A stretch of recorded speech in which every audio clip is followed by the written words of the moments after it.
start, okay? Opening sequence in...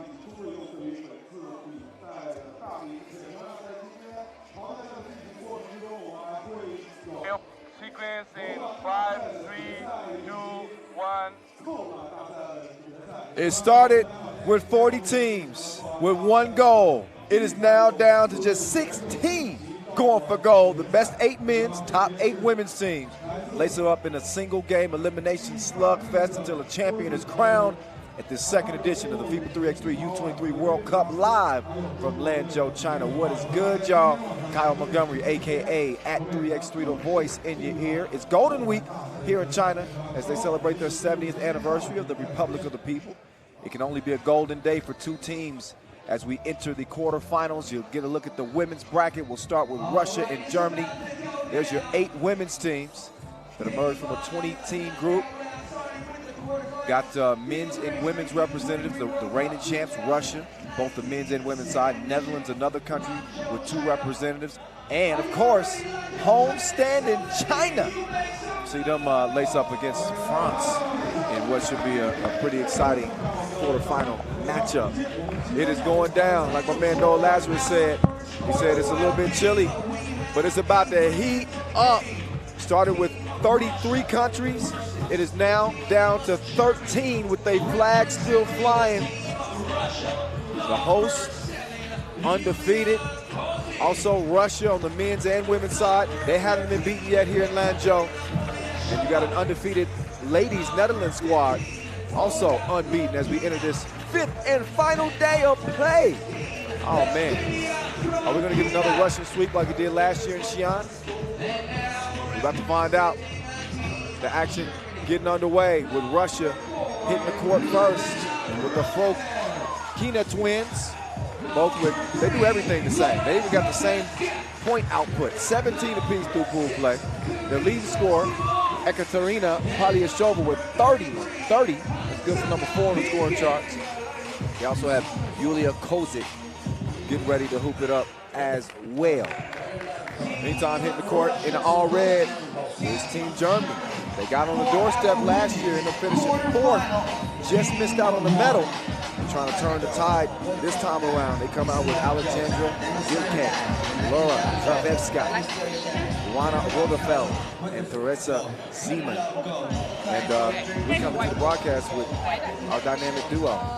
Me, the voice, and our senior communications manager, Julien DeBeau. Ju, it's day 5. It's time to hand out some medals. I can't wait for it to start. First of all, congratulations on German pronunciation. My German wife would be very proud. Good. Yeah, thank you. I appreciate the assist, by the way. I have so much to say. I actually was this morning doing interviews with the Fokina sisters. We had an amazing session. We played a quiz, a game of how much do you know each other? So we were asking them questions, what's your favorite actor? Who's the best dancer? It's going to be on YouTube, I guess, next week. Okay. I think you're going to have fun watching it. The funny part is that both of them thought they were the better dancer of the family. Yeah, we're gonna have to get a third opinion on that. Yes. Put it on video. I'm looking forward to that. Been looking forward to this game. Russia, I say all the time, not only do they look unbeatable, they've been unbeatable. They've run through the competition. They beat Belarus, then top Czech Republic, then Indonesia, then Dominican Republic to come into this quarterfinal unbeaten. Meantime, after the miss, Germany come in 3-1. The number 2 squad from Group C. They beat up on Iran. Also got a pretty big win over Uganda. Then a loss against Mongolia. Remember that buzzer beater in OT. They bounced back, though, with a 21-9 win over Romania. So only one blemish on their record. Zeman, the faker. Good finish at the rim. So you got Germany on the board first. You know, Jude, this Russian women's team, well, Russia as a country on the women's team, they won 40 in a row. 40 in a row. It's at the under 23 ranks. That's crazy. Yeah, because it's not only that they won their conference, which they played with Asian teams and Belarus, but they also confirmed it, especially thanks to this player here who was MVP of the under 23 Nations League final when they played the World Urban Games, where they also beat all the best teams in the world, including France, in the final. They tough, man. Yeah, Ekaterina Polyashova is the top scorer for Russia so far in pool play. Pretty balanced. She is the leading scorer with 30, but as I mentioned, the Frokina twins with 17 apiece, and Kozik chipping in 15 points through pool play. So they got 4 capable scorers, but she's the spoon that stirs the drink as Polyashova splashes the free throw. Russia out to a 2-point advantage. I want to thank our official sponsors, our founding partner Nike, our global sponsor with our official timekeeper T-Sup. Out the miss. Russia now on the attack. Nice ball movement. And fed inside to Evgenia for the crib. Yeah, we were never supposed to have this game so early in the competition. I know. Some may have thought, I mean, those two teams went to the semifinals last year. We were supposed to have this game maybe in the semifinals or final, but with this crazy, insane overtime game yesterday between Mongolia and Germany. Yes, Germany get to play against Russia on the first game of the day today. Yeah, that was a big loss for them. A huge win for Mongolia. They kept their tournament hopes alive. Ultimately landed them in the quarterfinals today. Still down low, so Tedesco can hold on to it. So it's kicked out, bottoms up. The 2-piece good for Kozik. That's what I was saying about this Russian team. They can hit you from all angles. Zeman. Cross, but no sauce. Now tracks it down though. Zervevska on the move right. Oh, try to sneak a pass, and that's a good D. Kozik down to Evgenia.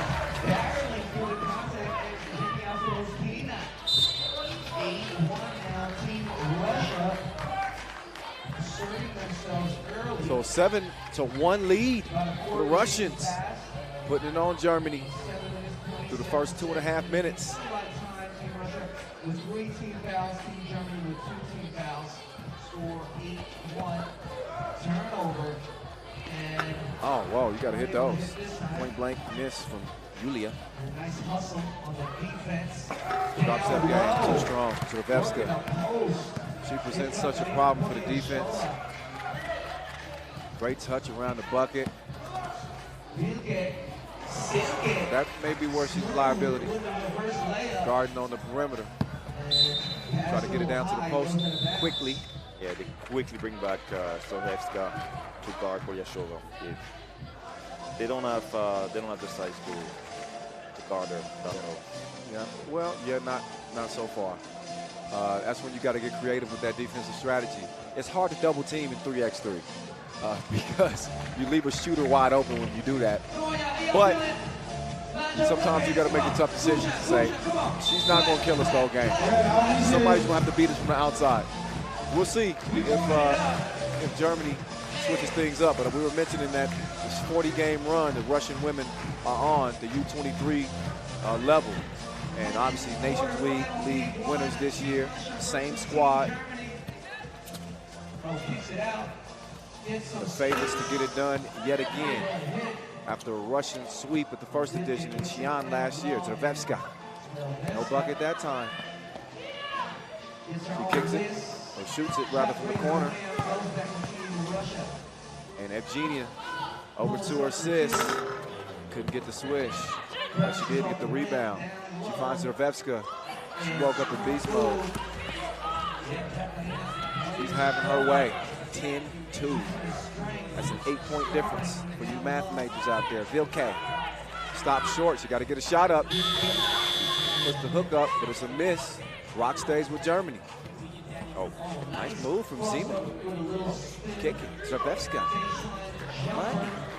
Kick it. Yes, she can. Can she kick it? Yes, she can.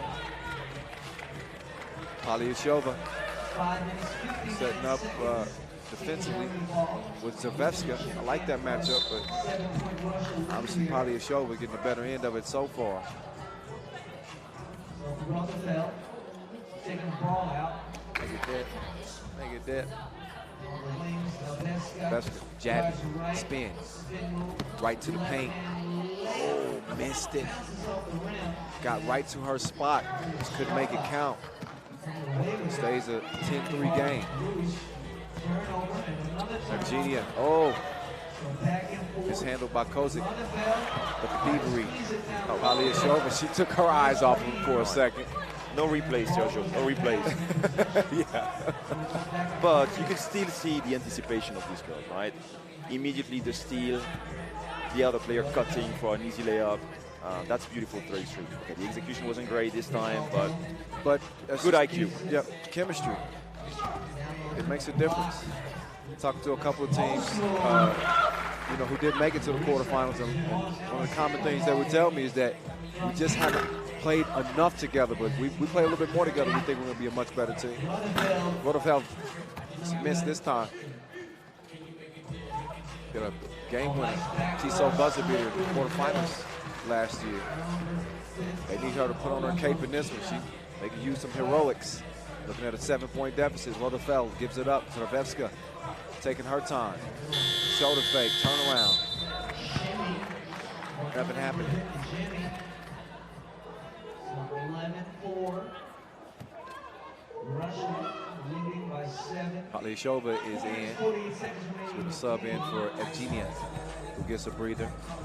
And the Germans don't have that interior presence. And you see Russia takes right advantage of it real quick. Zervevska on the bench. Olga's in for the scope. 12-4. Vilke, no.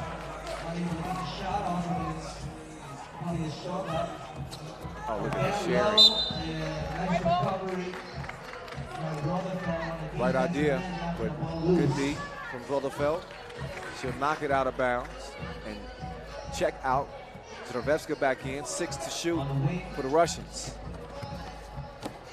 Oh, D, contested layup. Zervevska with this hustle to the wrong jerseys. 4:13 to play in this first quarterfinal.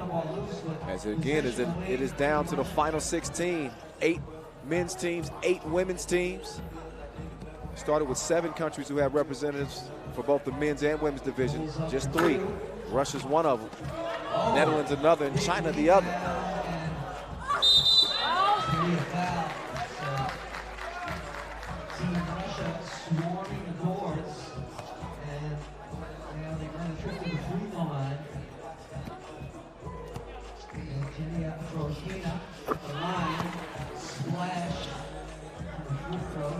Foul now. After the free throw made. Vilke. It's a single game elimination. You lose and you're done. Russia running away with it. Aliyashova. Time to no-go. Rotherfeld starts 5-on-5 back in Germany. 11 3x3. Not loving that last possession. She creates something here. Splits the D, gathers her feet. Wild shot. Wow, wow, wow. The drop continues. Reverse. The lead now has expanded to 10. Double digits. Germany got to get with it. 3 minutes to play. Well, Zervevska whistled for the unsportsmanlike. You can understand it because it was obviously a physical play. There wasn't anything intentional there, though. And I do think she was playing the ball, but we trust the refs. Yeah, they know better. Yeah, they know better than us. Obviously, they got a better angle, much closer, so yeah. Back to some of the highlights in this one. Primarily Russia. Yes. It's a Russian highlight clip. Germany in a drought. 4 points to their name. Ekaterina Polyashova, U23 Nations League MVP. She's been the most valuable player for Russia here in Lanzhou as well. Very reminiscent of Anastasia Logunova as well. Yeah, I was going to say that on those the Russian team that swept 2017 Europe Cup and World Cup. She was the centerpiece of that team. Also Leshkovtseva as well on that squad. Bill K, moving right, kicks it. Long ball. You know, even though things are not going the right way now for Germany, I have to say I really like what they've done in terms of sticking to the same players for so many years. They started with Luana Rodefeld, Lara Stravevska on the under-18 level, and they put their confidence, their trust into these players who are now, you know, playing the under-23 category, went to the semifinals last year, and are still, you know, advancing to the final rounds in this edition. So it is not always that we have federations and teams that have a vision, a long-term vision, and you have to, you know, give credit and applause. Yeah, only one new addition from last year's team, which is Alexandra Vilke this year. But Stravevska, Rodefeld, and Seaman, all participants in the first ever U23 World Cup in Xi'an just a year ago. This one's just about over with. Like literally, it's figuratively over with right now. It's 18-4.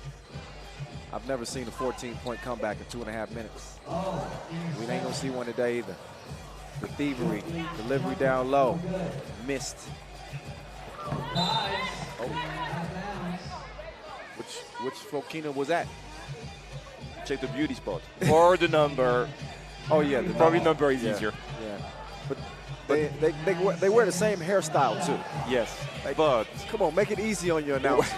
When we did the interview this morning, they said one has a beauty spot, I think Yevgenia. Okay. Just on the corner of the mouth. So gotta look that's the trick. Stravevska.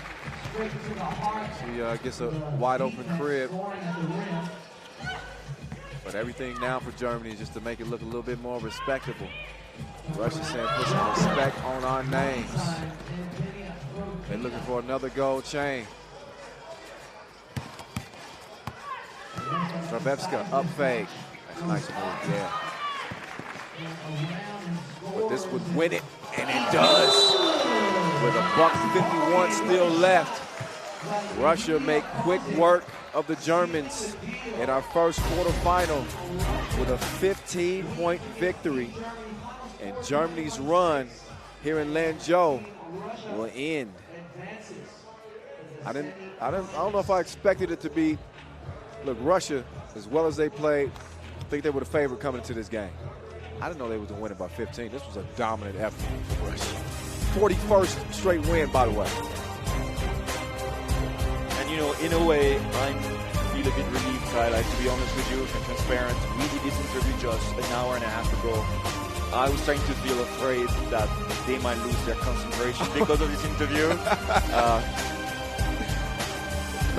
No such issues. That interview was in the rear view, and so is Germany. Russia, they don't miss a beat. They come out in rhythm. Polyashova set the tone. The Fokina twins chipping in, as well as Kozik. And it was a done dealio. Russia, who gonna stop them, huh? They're into the semis. We're gonna see who they lace them up against next. It comes down to France and China on deck. Coming your way in just a couple of minutes. Ju, you got any early predictions for that France-China game? I predict that there's going to be a large crowd and there's going to be an amazing atmosphere. Without a doubt. It's a little chilly, but things heating up, as my man Noah said to start the day. Again, Russia, 15-point win. Julian Above. Thank you so much. Have a great day. Yeah, I plan to, and we'll be hearing from him, obviously, with our post-game interviews today. But that's game one of the quarterfinals. Game two coming up right now. Team France, I think one of the other favorites against a Chinese squad who pretty balanced team. This China team, they get it 1 through 4 with Jaime Wang, who, by the way, won gold at the women's skills competition yesterday. They dropped only one contest in pool play. That was to the Netherlands to start the competition. But then they reeled off 3 straight. Meantime, who gonna stop that girl right there? She's the top overall scorer out of pool play, Victoria Maje Kondunmi. We call her Magic. 34 big ones for her. She is gifted put a ribbon on her head. She's joined by Mao Stervinu, Kat Moss, call it a Boss Moss, coming in with 12 points. And last but not least, Anna Ingo Injok. So another team that kind of similar in terms of the balance that you would see from Russia's. You know, everybody can score it, from the big to their guards. China, meantime, they picked up wins over Switzerland and then beat Hungary by 3 before beating Sri Lanka to, again, wrap up 3-1. They on a 3-game win streak. Featuring the squad with Ha Woon Shi, Pan Shui Mei, Wang Hai Mei, and Zhang Liga. DJ Lass providing the tunes for us all week long. He's kept it lit here in Lanzhou. He and the dynamic duo. Noah Lazarus MCing, Q York.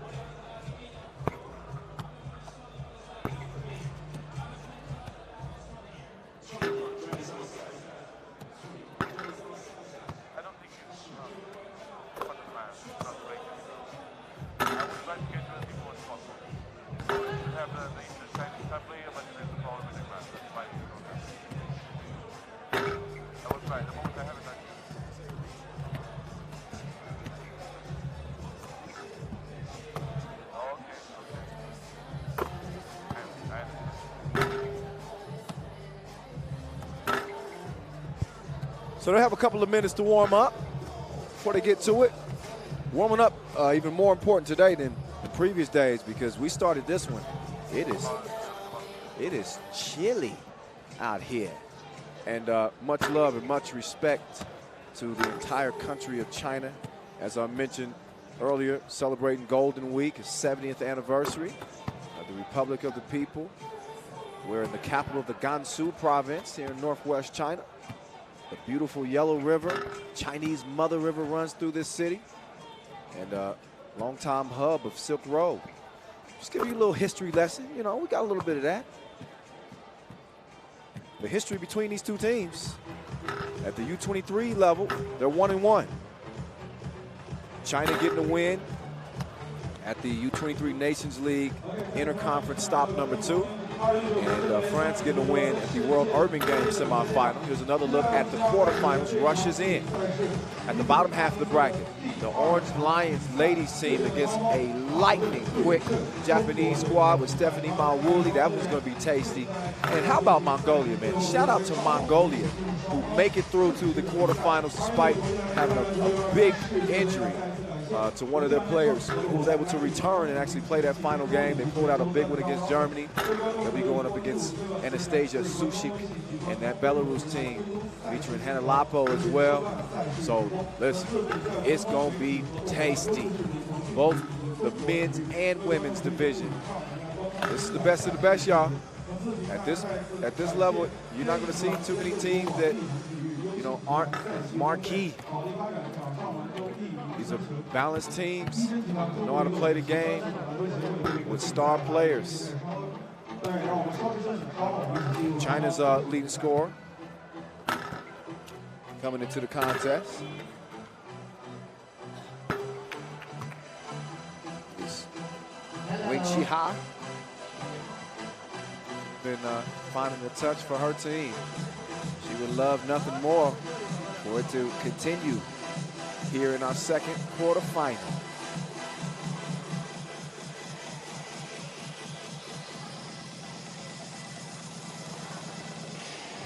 Wang with 18 points.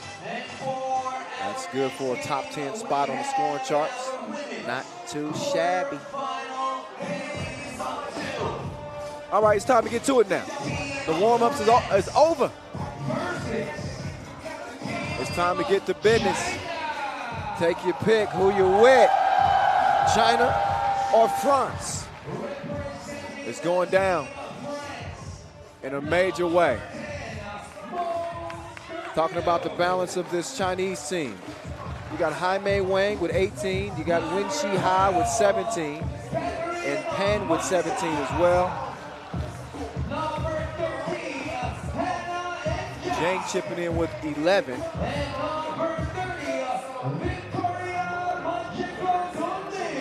But France will hit the court first. There's Magic. She's been magical. 34 points and the top scorer. She's joined by Catherine Mosengo Massa. Cat Moss is what she likes to go by. I'm gonna call it a boss. How will they contend against this Japanese team? This Chinese team. Excuse me. Only blemish on their record was a loss to the Orange Lions. They haven't lost since. They come in as your 2 seed. They've won 72% of their games at the U23 level. Here are officials. Do our coin flips, get it going.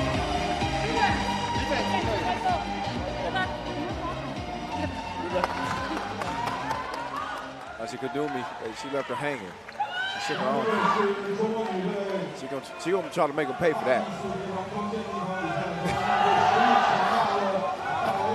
So again, China with both a men's and women's representative on this final day.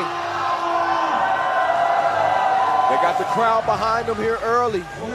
There's Jaime Wang. We saw her win the gold medal at the skills competition yesterday. She wants another gold. A team goal. We'll see if that run continues right about now, but it's Magic with the soft touch to get the scoring started for Team France.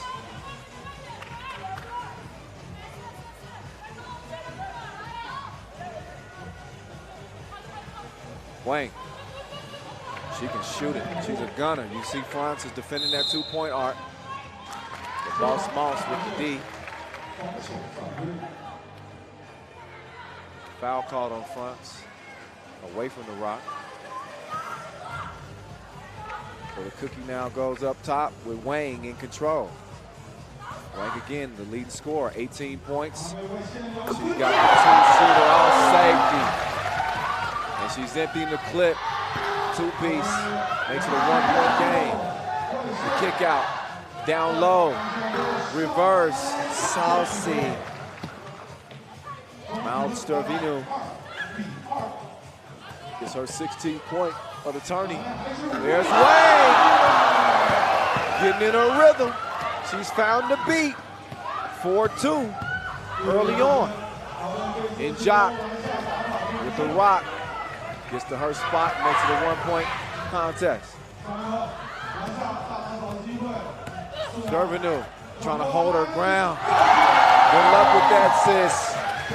Big girl bucket. And now Stervino trying to answer. She forces a foul. Look again at that last drop step. That's some strong interior play from Zhang Linga. 20-year-old. 2-point lead for the Chinese right now. Some tough D for Magic.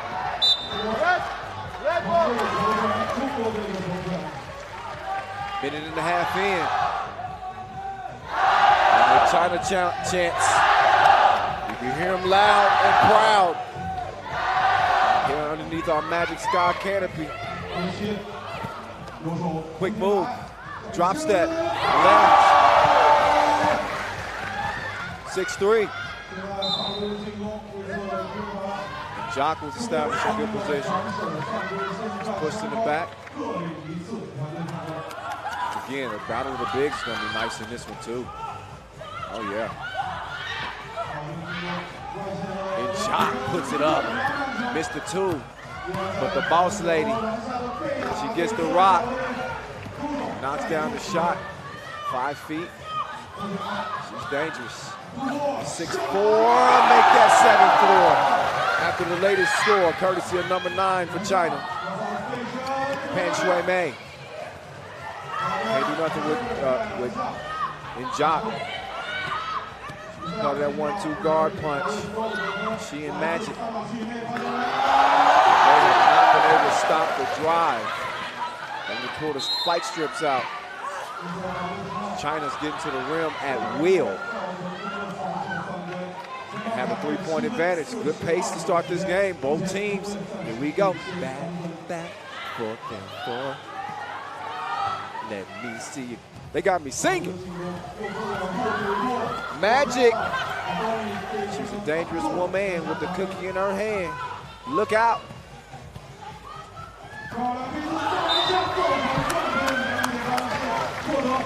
Foul on the drive. Second on France. It's a shooting foul. That one is going to land Ha-Woon Shi on the line.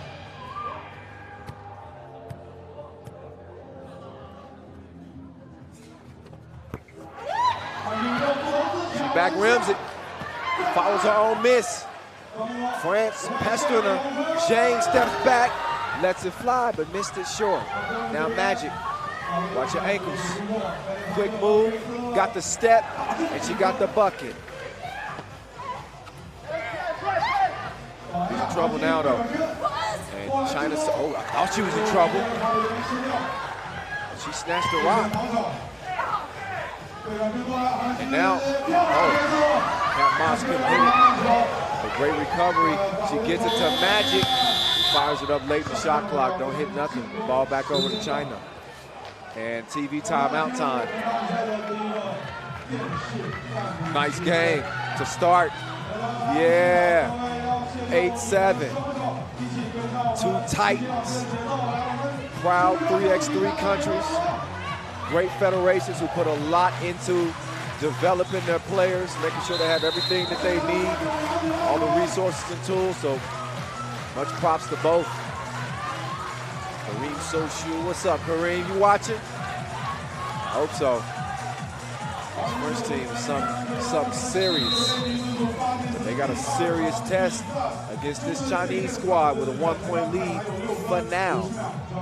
China women who finished third at the U23 Nations League this year. And Russia won it.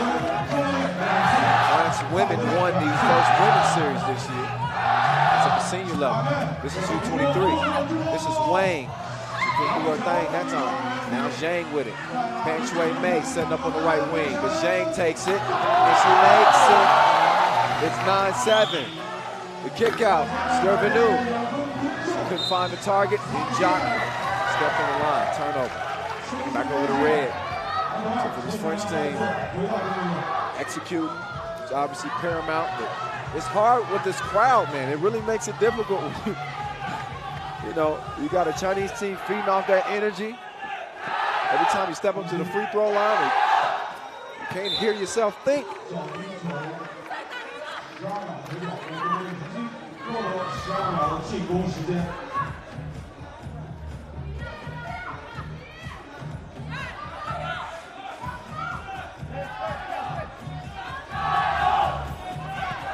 Lead down low. Oh, stepped on the line. Stays 9-7. Back over to Les Bleus. Oh yeah, I've been working on my French pronunciations. Oh, cookies! Good hustle too. Wang tries to feed it down low, but Magic wasn't having it. And Jock, she got the cookie, and she's backing on up like a U-Haul truck. Good bucket. Cuts the lead down to 1.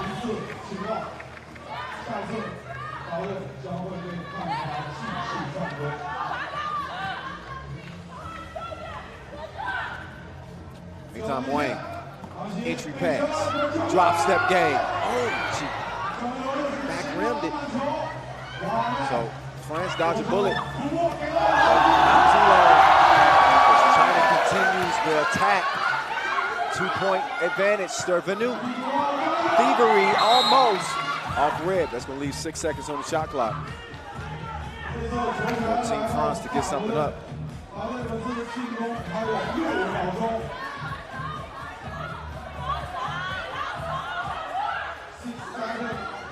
Magic had the right idea, but man, that defense, China, they see everything.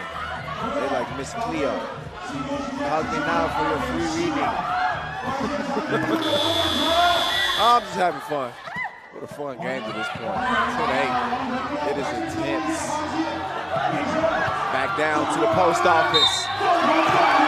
And a foul call. Revenue was trying to hold her ground, but I'm telling you.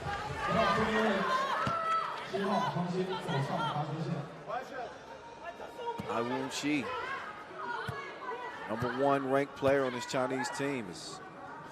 She's tough to handle. She takes the twine from the line as Magic gets it down to the boss lady. She lays it up and in. 11-9. Cat Moss wouldn't have it. Swats it out of bounds.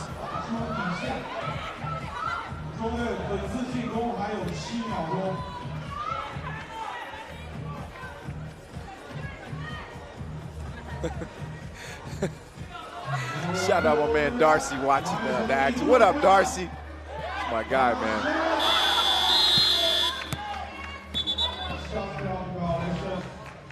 Shot clock violation. Second quarterfinal, as you know.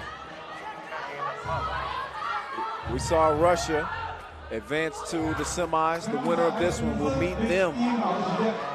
We got 5 minutes to decide it, maybe less than that. This is a 10-minute sprint to 21. Speaking of sprint, Jock running to the rack, but she missed it. She gets the cookie back. Sterling knew the jabby. Did she get up in time? No, she didn't. No basket. Shot clock violation. She did. I thought she might have got that up.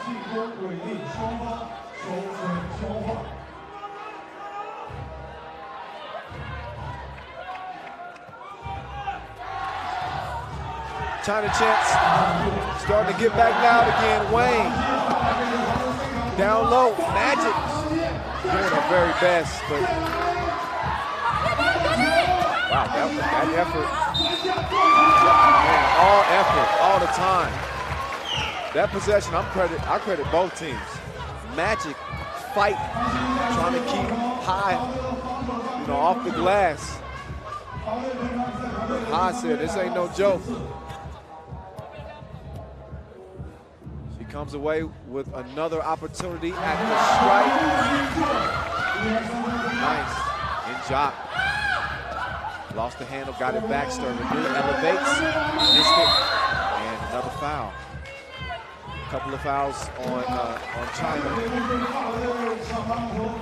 And now 5 fouls on France.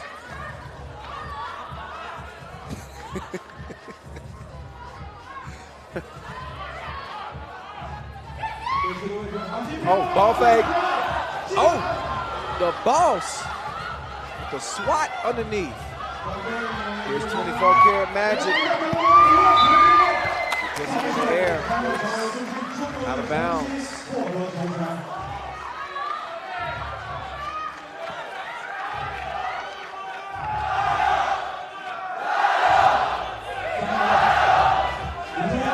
Nice drive. Wayne with the move. Oh, she's slow. 4-point. Oh, Sturgeon knew. Had them ankles loose for a minute. Couldn't connect on the J. Now Magic, she'll swing it. In Jock. That's a nice 1-2 combo. Mid-ranger is splash.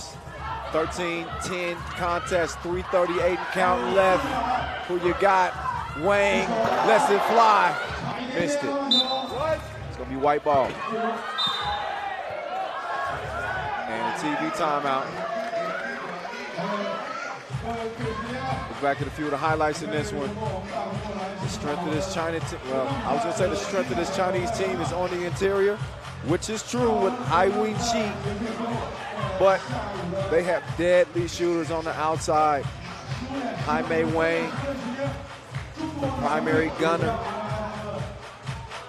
But it has been Ai-Wing Chi that has been getting it done for the ladies in red. Most experienced of the four. Got the Chinese flag flying in the air. Their Golden Week in China. They celebrate the 70th anniversary of the Republic of the People. Oh, serving new, almost had cookies. Jock got a hand on it, knocked it out of bounds, and only leaves 5 seconds to go.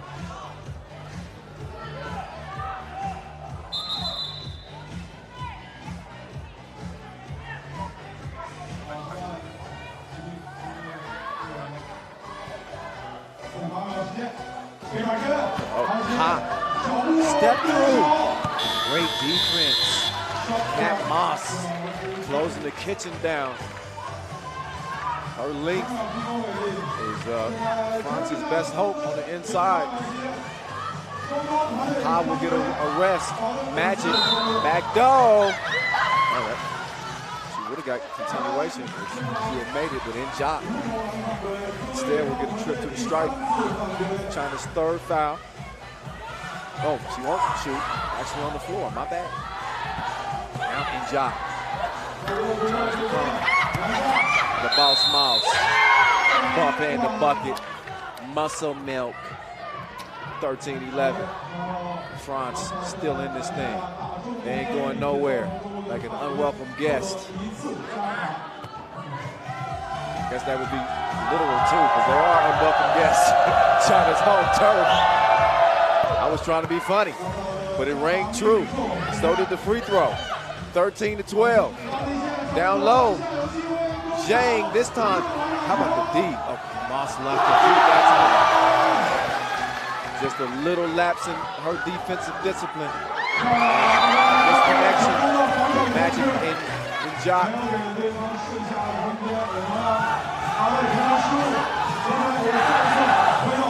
2:41 to play in the 14-12 game. Wang with the pirouette from the logo. Down low, trying to take advantage of Sterling Moon. Baby food, easy. Oh, and Moss, tough shot off balance. She recovers the rock, cross-court pass. Sterling Moon. Oh, she's far from the shallows now. Deep! Splash, 15-14. Man, 1-point contest and 3 in the key call. So the ball back over to the French. And Stervenu is drenched. Look at the, man, unlimited range for this one right here. Stervenu starts the possession, top of the key. They're playing hot potato with it. Magic, top scorer in the tournament. They've done a good job defending them. And Jock taking advantage of the opportunity. She evens the game up 15 apiece, buck 50 and count. Wayne working on Stervenu. Foul on the floor call. Too much bumping and grinding there, which is the 6th foul on France. Gives them no more room to foul. Otherwise, they'll be in the penalty. 2 free throws will be awarded. 15-15. Post entry missed. Moss with the rebound. Tough pass. Magic couldn't get to it. She says, decompress. Calm down. Minute 35, it's crunch time. Wayne, directing traffic, she gets a screen. Gets it over to Ha. Ha with a couple of moves, but Cat Moss says, you tried it. Try again. What a defensive game the boss Moss has displayed. She gets the possession for her team. Magic down to Cat Moss. 2-piece. Miss to the left, Wayne. She crosses. Oh, double crossed her. Dropped a dime, but the recovery deep from In-Jock. Man, this game is giving you everything you want. The wait. Let's see what's happening here. Oh, yeah. Well, and Jock is arguing that went off red. And it's correct. The refs at least agree. So this French team has made some outstanding defensive plays to give themselves a chance here. Here's Magic. Missed it, front rim. Cat Moss though with the board. Sterling New. She slipped. Gave up the possession. Wayne trying to break the tie.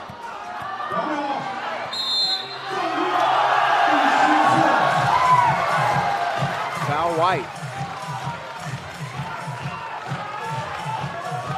7.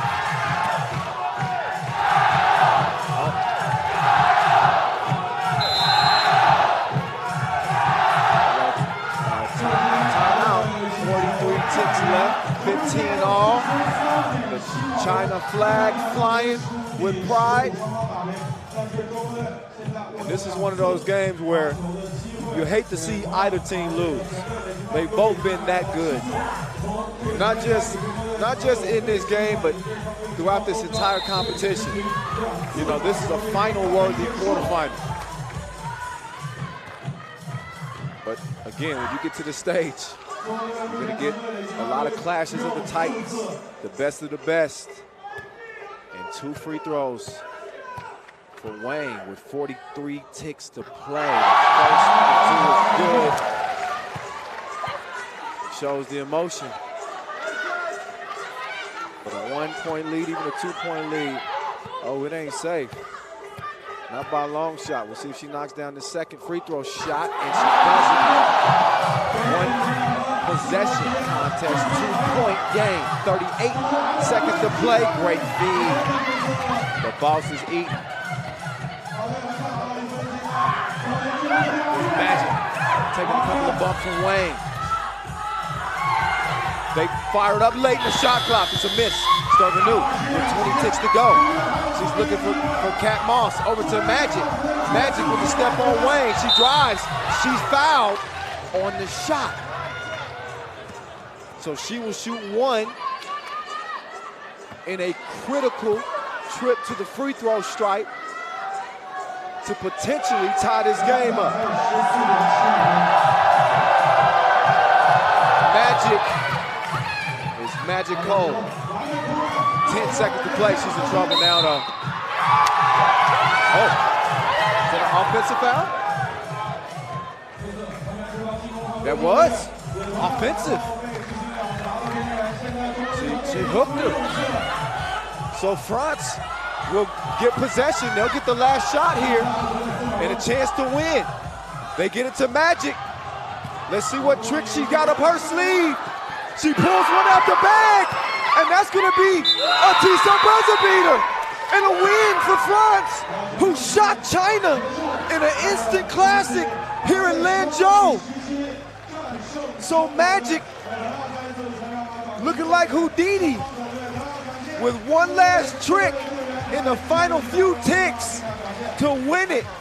For Team France, she is exhausted. It took every bit of what she's got, and she's getting some attention from the medical staff. But a tough loss for Team China, who could not pull it out. What a game. Obviously, there's some concern for Victoria Majikundunmi, as she's still down. I don't know if it's just due to the emotion of the game, or she's cramping. I don't want to take too many guesses, but she's down. She's being attended to. As we get it down to Julien Debove, who's with Maud Stervenou after that. So we're with Maud Stervenou now, while Victoria is getting a bit of fresh air. She gave everything. You were down the whole game, and you came back in the last seconds of the game. Victoria was critical. She scored a free throw, and she scored a winning bucket. An amazing game. Yeah, it was a very, very crazy game with big atmosphere, and we are very tough on the game. We know China is a very good team at home, so I'm very proud of my team. Very. How was it to play in this atmosphere? So the whole crowd, like you said, were really against you. They were cheering for their team, but still you didn't lose your concentration, and you came back in the last seconds to win. Yeah, we were very focused in the game, and I think it was the key for this game and for the win. Once again, Maud Stervinou, thank you so much. Congratulations.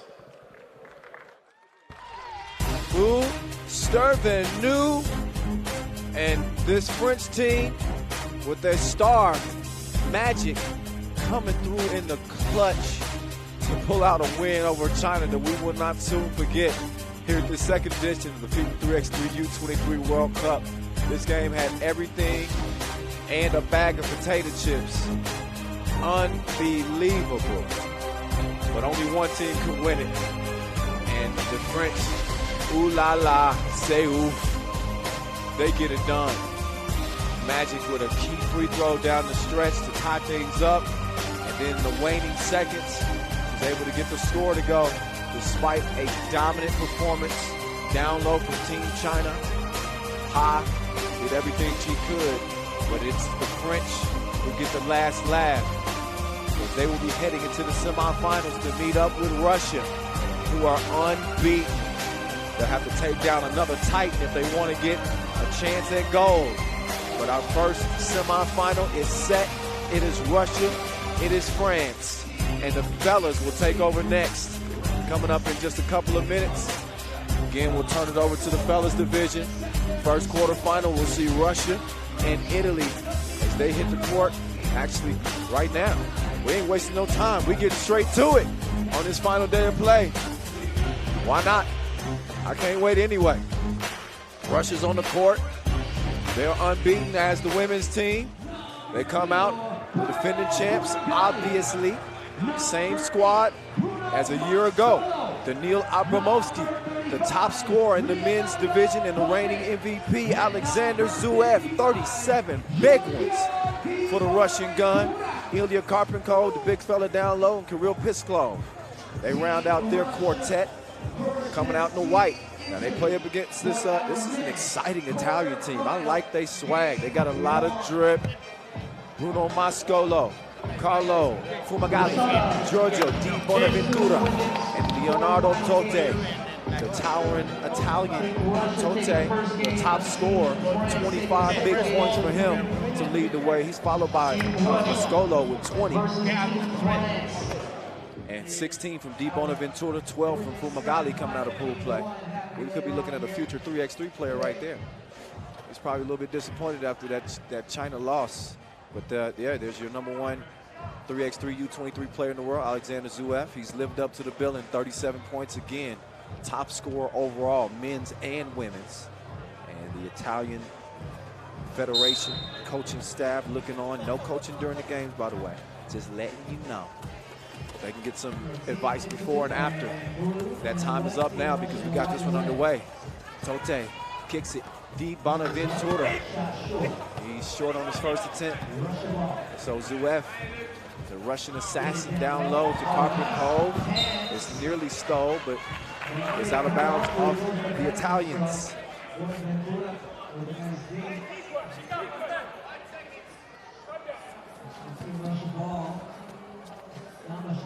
Zverev. He ain't seen a shot he might like. He got range to hit it, but his first two pieces a miss. Still a goose egg, 30 seconds in. Zverev and company back on the attack. Pisklov down low. The juggernaut Karpenko to Pisklov. Gets free off the spin and gets the scoop-de-doo. It's 1-0 rush. Mascolo is quick. Gets the step on Zverev. Take that with you, cuz. 1-1. Pisklov moving left, moving right, excuse me. Got my directions mixed up. He heads to the cup, misses, is cleaned up by Karpenko. Oh, Tote! Lost him with the spin move. Thought he might bang on him. He finishes with finesse. Pisklov, up fake, gives it up to get it back. Tote threw it away like rubbish. But he's called for the goaltend. Plays middle. volleyball league. I don't know. I don't think he does. It seemed like the right idea at the time. 3-2 it stays. Karpenko. Abramovsky going left. They leave him wide open. Guap. Money. Wet.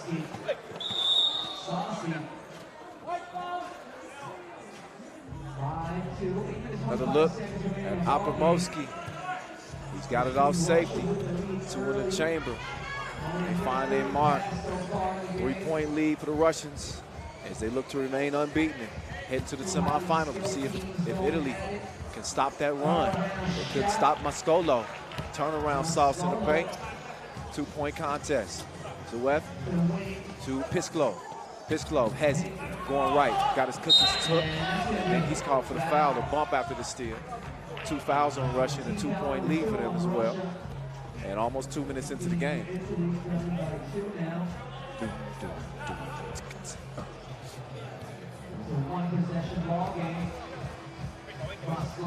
Mascolo from the logo down to Tote. By the way, we'll see Tote in the slam dunk competition today. He Bonaventura, the one-legged runner. Not this time.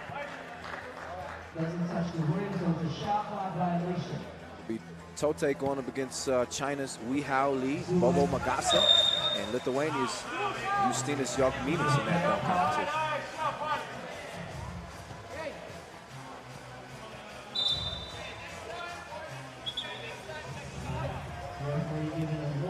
So a little warning between the two bigs. Tote stands 210. So he's just shy of a footer. Karpenkov, he kicks it. Every one of these Russian players with Pro Tour experience, sitting on the 2019 3x3 World Tour. Oh, Buck, yeah. Oh, the step and the punchy. Man, he's bouncy. Mascolo. And he's got Italy within 2. 4 total. They scored. Yeah, quick move. And he dunks the cookie in the cup. Tasty treat for you here early in this first men's quarterfinal. And get it to the Italian tower. Tote. Back to the bucket. Turn around. Nope. Too much on it. Karpenkov comes down with it, has it swiped away.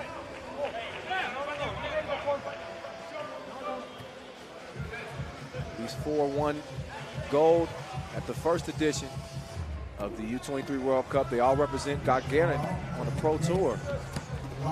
Nice lob to Karpenkov, but he comes up empty. Pisklov pulls it, misses it. Karpenkov tracks it down. Pisklov swings over to Zuev. Oh, front rimmed it.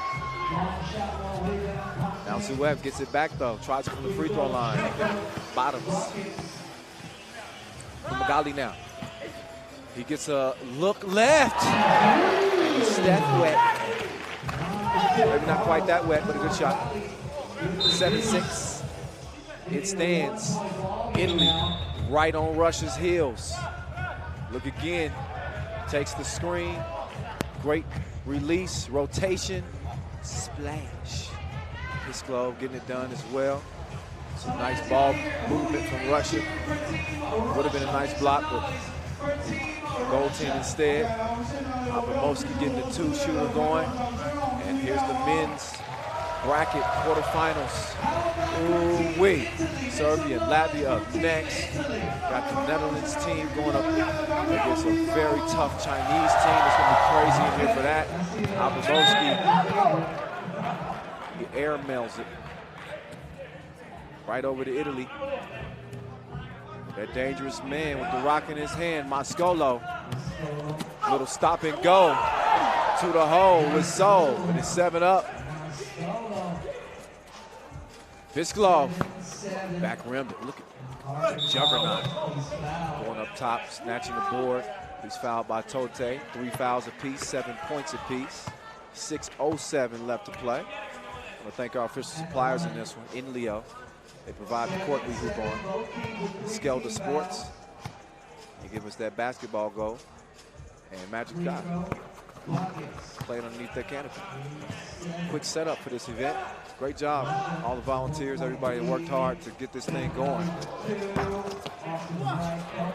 Being paid off in a major way with some outstanding play on this 5th and final day here in Lanzhou.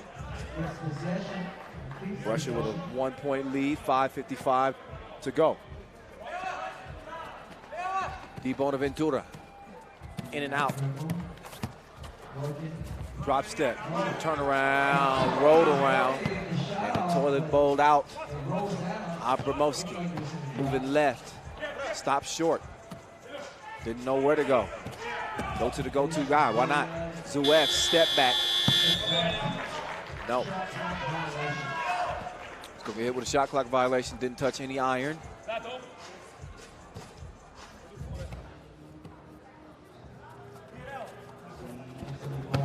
Now Tote, nifty move, but he didn't have the groove on the hook shot. And tipped away off of Italy, oh no, off of Russia. They turned it over. So Mascolo will have it. He wants a screen. He swings across court, Fumagalli. Oh, just lost Abramowski.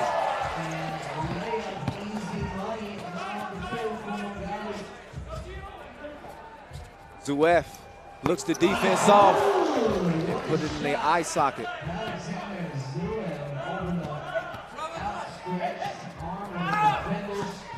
Zuev, another one, missed it, second attempt. Russia's lead stays at 2. Fumagalli diving to the cup. Mascolo, frosting, didn't even look both ways. Hit the floater, and it's a 1-point game.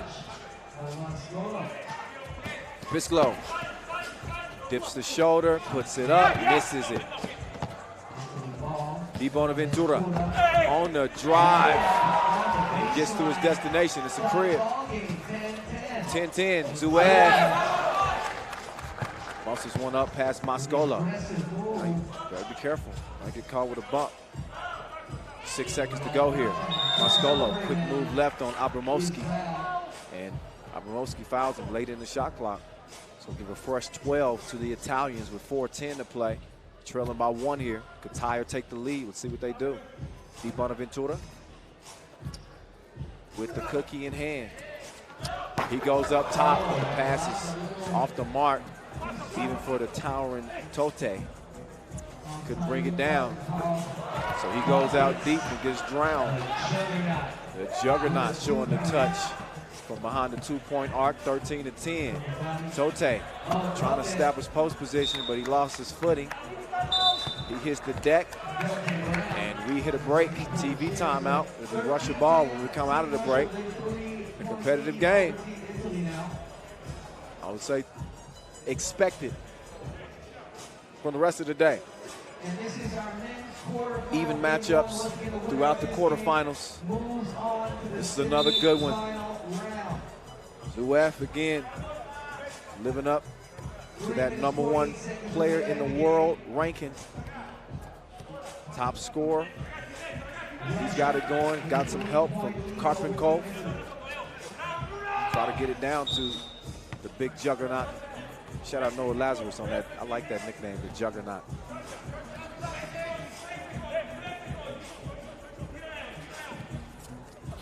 Zuev. Karpenkov. Foul on the floor. #4 on Italy. Hey, now walk it up. Abramowski waiting on the wing to give it to Zuev though. He shoots it. It's followed by Abramowski with miss. Now Italy on the attack. Oh, Fumagalli. Quick crossover. Abramowski didn't have any choice but to kick it. The only hope. Here's Mascolo. Kicks it. Fumagalli. Wild shot.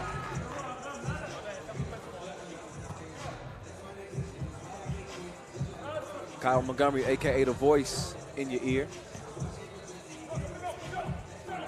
Bringing it to you all week long from here in Lanzhou. There's Zuef. Quick move right.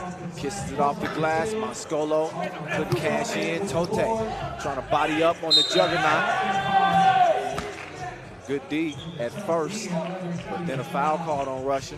After the miss, that'll put Big Tote on the line.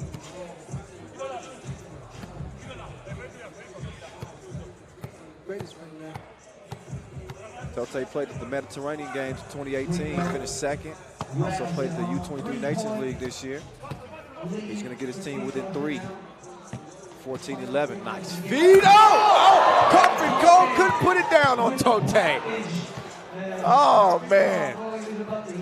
We almost had our first body bag of the day. But in any case, didn't go down. Back to it we go. 14-11 it stays. With 8 seconds to go on the shot clock, make that 6. 4. Now they get it in just in time. Russia expands that lead to 4. 2:28 counting left. Italy answers right back. Defense turns to offense just like that. Oh, nice pass. Great unselfishness from the juggernaut. Scolo down to Tote. Tote accidentally elbow Carpenko, so it was inadvertent, but he still gets hit with the offensive foul. So 16-12, 2:03 left in the game, and the reigning champs in front, in the driver's seat. Here's how they got there. Zuef bumping and banging. Di Benaventura answering back. His name is a kicking my butt all tournament.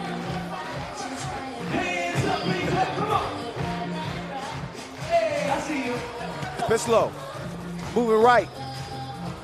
DJ Last getting us turned up. Abramowski with the ball fake.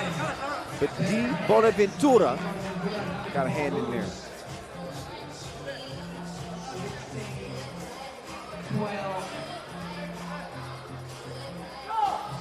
Zuef rattled out. Carpenko held up by Di Benaventura.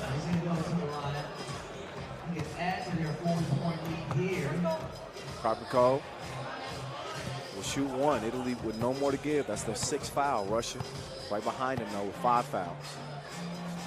Free throw's too long. Carpenko, so Di Bonaventura, the cookie in hand. He's fouled by Abramowski. Gives ref Glenn a glare.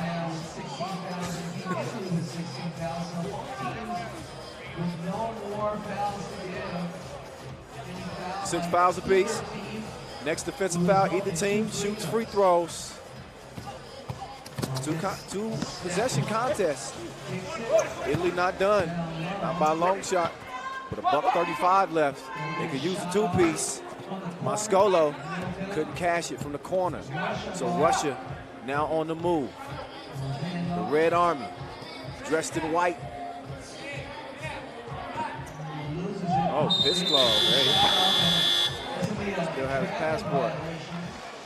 Traveling. Italy will get it back.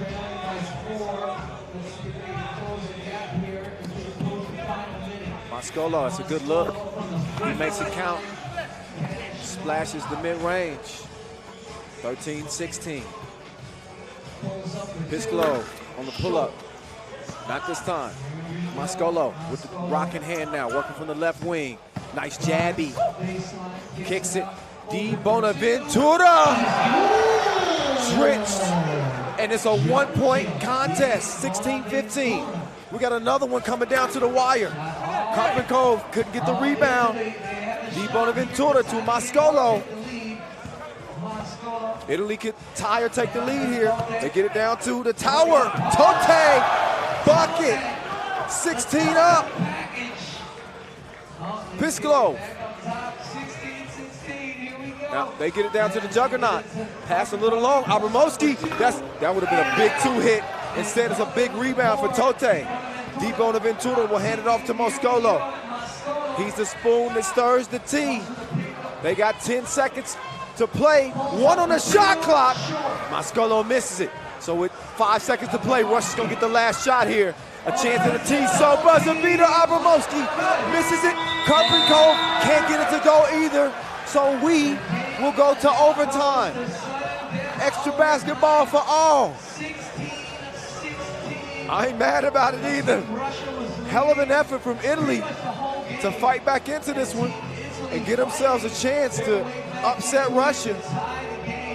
They trailed it by as many as 4 points, and I said with a minute 35 left, it was a two-possession game. I said they weren't done yet.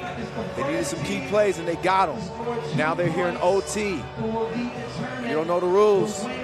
Get your pen out. It's going to take a lot for me to explain this to you, and how they win it. The first team to score 2 points wins. Did you get that? Okay, just making sure. First team to score 2 points wins in OT. It's as simple as that. Russia will get it in OT as Italy started regulation with the rock. So Abramowski, this is where you have to guard the 2-point arc. You certainly don't want to let Zuev shoot. The juggernaut with a huge board. Abramowski with another chance. Karpenkov. Oh, drop step game is too much. He's a big boy. He's a building. Moscolo with the dribble move. Kickball. Fresh shot clock.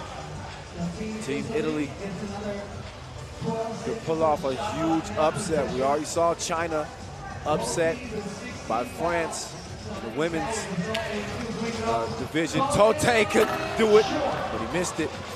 Pisklov secures the rebound. Pisklov waiting on the screen. He's gonna run the two-man game. He takes it himself. Karpenkov gets it back, puts it up. He misses. Pisklov to the juggernaut. Not this time. And Italy survive another possession. Everybody in this place is on the edge of their seats. Even if you ain't cheering for either team. Zuev to Abramowski. Abramowski trying to get a step on Tote. They fall asleep defensively. Pisklov missed it. That would have ended the game. But Fumagalli, he could do it for his team, but he's gonna miss it too. Ooh-wee. Man, oh man. We got another thriller on our hands. And Pisklov, he'll start the possession. Great defense. Tote out to deep on the Ventura. Over to Fumagalli. He wanted a screen. He probably could have got a shot up, but instead, it's over to Tote. Hand up. Good contest. Whoa, what an effort. As deep on the Ventura was trying to save it. Couldn't quite get to it. Lucky he didn't get called for a foul because, again, with both teams with 6 fouls, next one leads to 2 free throws. So, dodged a bullet. The juggernaut giving eye signals. They give it up to the reigning MVP. And you will not find the rock in better hands. The T-so buzzer beater from the #1 player in the world, U23, Alexander Zuev, delivering the final blow as the assassin slashes to the rack and ends Italy's run for gold here in Lanzhou. But a hell of a game. Props to both teams. Russia's gonna escape with an 18-16 overtime victory thanks to the T-so buzzer beater from Alexander Zuev. What a game. You're gonna hear me say that a lot today. Loving it so far as our first men's quarterfinal is in the books. Russia remain undefeated and their title defense continues here in Lanzhou as they look to go back to back. They lock down their spot in the semifinals. You know what happens next. We find out who they will face. to come down between Latvia and Serbia in a battle of rival countries. We'll get more into that one in a moment, but right now enjoy the rest of the highlights from this one. In an 18-16 Russian win, Moscolo and company made some critical plays down the stretch of regulation to tie the game up at 16 apiece and send it to OT. Here's a big hit from Di Bonaventura, who left it all on the court. Tote was busy battling with the juggernaut. Took advantage of the mismatch there on Pisclo. But Tote and company still probably having some regrets in this one. They let one get away. And that look says it all for both teams. The passion from the assassins. Alexander Zverev and Russia into the semifinals. Serbia and Latvia on deck. Man.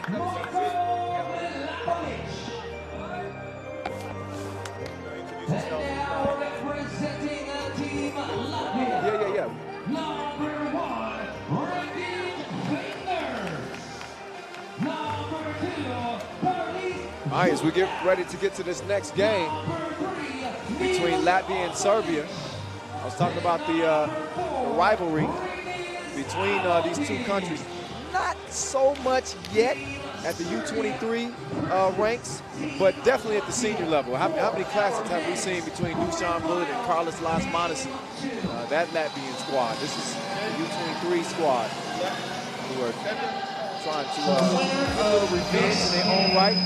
Meantime, I got my second guest commentator, Joe Lewandowski, Team USA's head coach, and 3 players from the collegiate team at Point Park University. That is correct, yes. So the chemistry already there, but it didn't translate necessarily here this tournament. But obviously, making their debuts, still transitioning to the game. It was a tough run for Team USA.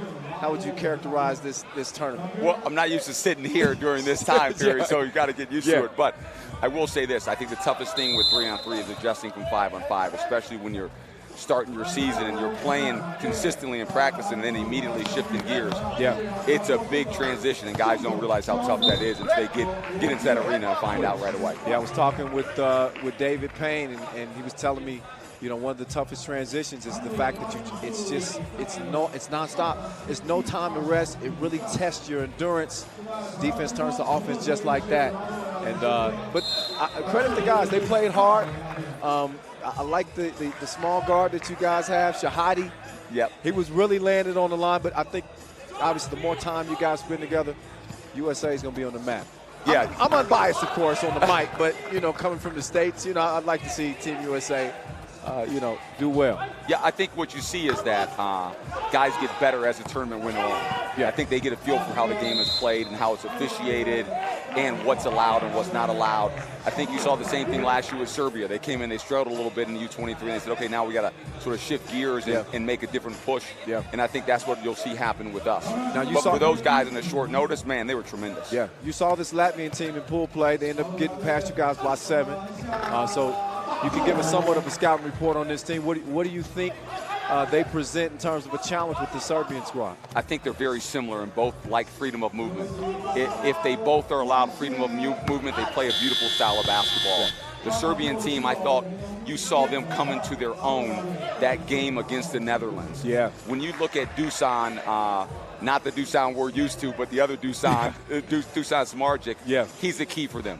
What they do with him is they put him into as many screen-rescreen actions, and he gets a lot of slips to the hoop. So if they can figure that puzzle out, they're going to be forced to score from their perimeter, which they do have it, but they score a lot like he's the savage of their team. Yeah, basically, you look how they play, it's the same rescreen action, he's looking for the slips.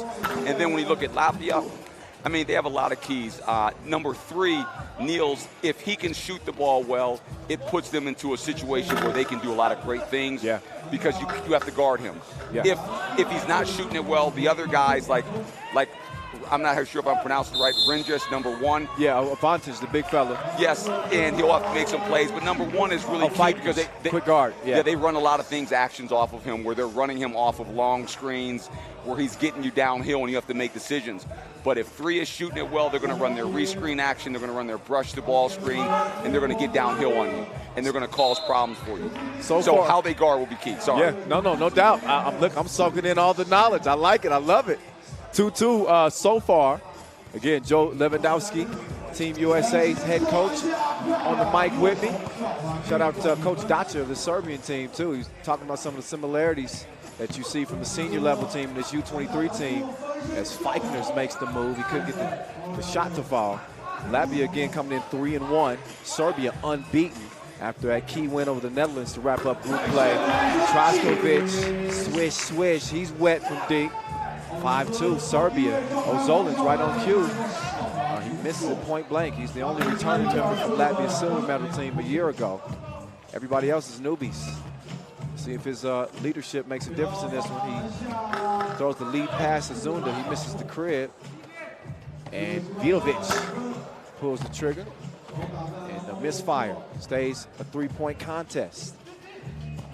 Serbia's a little bit out of character right now. They're playing off 1 or 2 catches and they're shooting the ball. Usually they're moving it, and it's working for them right now. It'll be interesting to see if they come back to some of their normal actions. Yeah, that's one of the things that I preach a lot.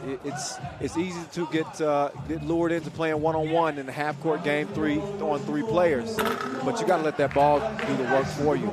And you find teams have more success when they do that. And you exert less energy when you get that ball hopping around. Constant movement, perpetual movement.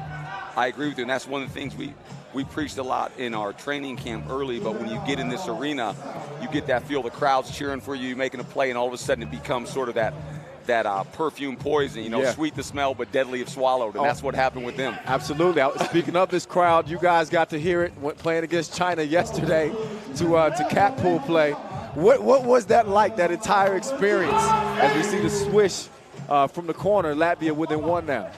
Yeah, they're making their run right now. You'll see if we can get, he's in his roll screen already. He's there every time. I mean, that's their bread and butter. When you look at Dusan, he's going to come to you, he's going to screen, he's going to come back and hit you again, he's going to slip right to the rim. Yeah. That is savage all the way. But that atmosphere in China was on the main floor here with everybody in the crowd cheering against you. Man, what an experience. For the rest of their lives, they're going to take that with them. Yeah. And I love the fight. Everyone knows America for winning, but what we're most known for is we're fighters and we don't give up. Absolutely. And that's what those boys displayed. I grabbed them all after it. I said, with the heart you showed there, you could have easily laid down, but you kept fighting to the last second of the game. And for me, that's just as beautiful as winning a goal sometimes. Absolutely. When you can learn to push beyond what you think you have in you. Yeah, no, absolutely. A lot to be proud about, and expecting USA to do some big things 3x3 as we move closer to the Tokyo 2020 games. In case you didn't know, 3x3 will be an Olympic discipline for the first time ever, and happy to be a part of it. Yeah, we're super excited. This is what, when I came in on this in Athens, which was, 5 or 6 years ago, what you were looking forward to. You were saying you were selling the dream, and now the dream's a reality. Yeah. And it's here, and it's a special brand of basketball. It really is. For me, Joe, this is now my 5th season on the microphone, and when I first joined, I did not know if we were going to make it to the Olympics. And for that now to be a reality, I'm telling you, it's a dream come true. You are the absolute voice of it. I'm telling you, I get more calls about you and text messages. I go, this guy is gold. That's what I said. You do not get it. He is so good. It's ridiculous. I appreciate that. Somebody's quest for gold is going to end in this one. As our second men's quarterfinal is on and popping, you can see the score, 8-6. Serbia in front. It's Samardzic. He misses the two-piece, but he has been the spoon that stirs the tea. I don't know if there's a such thing as a quiet 28, but that's when he comes in with 28 points out of pool play, their leading scorer, as Fikners gets in, makes it a 1-point game. This game consistent with what we've seen so far. Oh, big shot. Traskovic. Man, he is wetter than swim lessons. And he drains one from the right wing to put Serbia out by 3. They hadn't lost yet. They want to keep it that way. Serbia started their pool play campaign with a win over Lithuania, tough Lithuanian team. Then they beat Mongolia. Then they smacked up on South Korea before beating the Netherlands in a close one. That South Korea game was a big game for them. I watched their coach after the game. They won the game, but he really lit into the Serbian team. I watched them after the game just about the way they have to play. They won it, but they didn't win the way they wanted to play. Next game against Netherlands, man, what he preached came true. They moved that basketball and made plays, and it was beautiful to watch. And that's where this game's got to get to, where consistently the off-the-ball grabbing and holding isn't there. It's more, we're going to play basketball. And when you play that, wow, it's so much fun to watch. This is more fun, I think, for the viewer to watch, especially the way we're heading as a society to consume a 10-minute game than it is a full 40-minute game. Absolutely. We live in the era of immediacy. A lot of people don't like to sit and watch the 2.5-hour games. Now they'd rather watch the highlight. We got to highlight almost every single play in 3x3. Oh, every play. It is a 10-minute sprint, literally. And if you blink, you might miss something, so don't close your eyes. We got 5:13 to play and counting in this one. And a 3-point lead for Serbia. Ozolins couldn't hit it. Troskovic setting up, waiting for the screen. So, again, a rare possession where you see Serbia. I don't know if they had a pass on that possession. Troskovic just took it himself. Yeah, that's unique for them. They don't play that way. Zunda, cross, no sauce. Big board from the big boy down low. Avantins, he's fouled. Fourth foul on Serbia. Latvia's got to find a way to get an easy bucket here. Right now, they've taken a ton of real tough shots right now. If they can get a couple easy ones, they'll settle their guys down a little bit. Vikner's at Serbian defense, though. They make it tough. Great read, great kick out and finish. Now, Vikner's, I'm like you, I love his game. He puts so much pressure on the D. So quick to the cup. There it is. Man, they're so good at that. The touch, rescreen, and slip. They will put you on the operating table and just dissect you. Great pass. The formula continues to work for the Serbian team. Milakovic bottoms up, and Serbia has expanded that lead to now 6. It's a 14-8 game, and just over 4 to play. Ozolins. They need him to start getting some buckets, and there he gets one. They give Vidovic a good look. He misses with the long board to Milakovic. Wow. Run up, get done up. 2 to the head, 16-9. And another steal.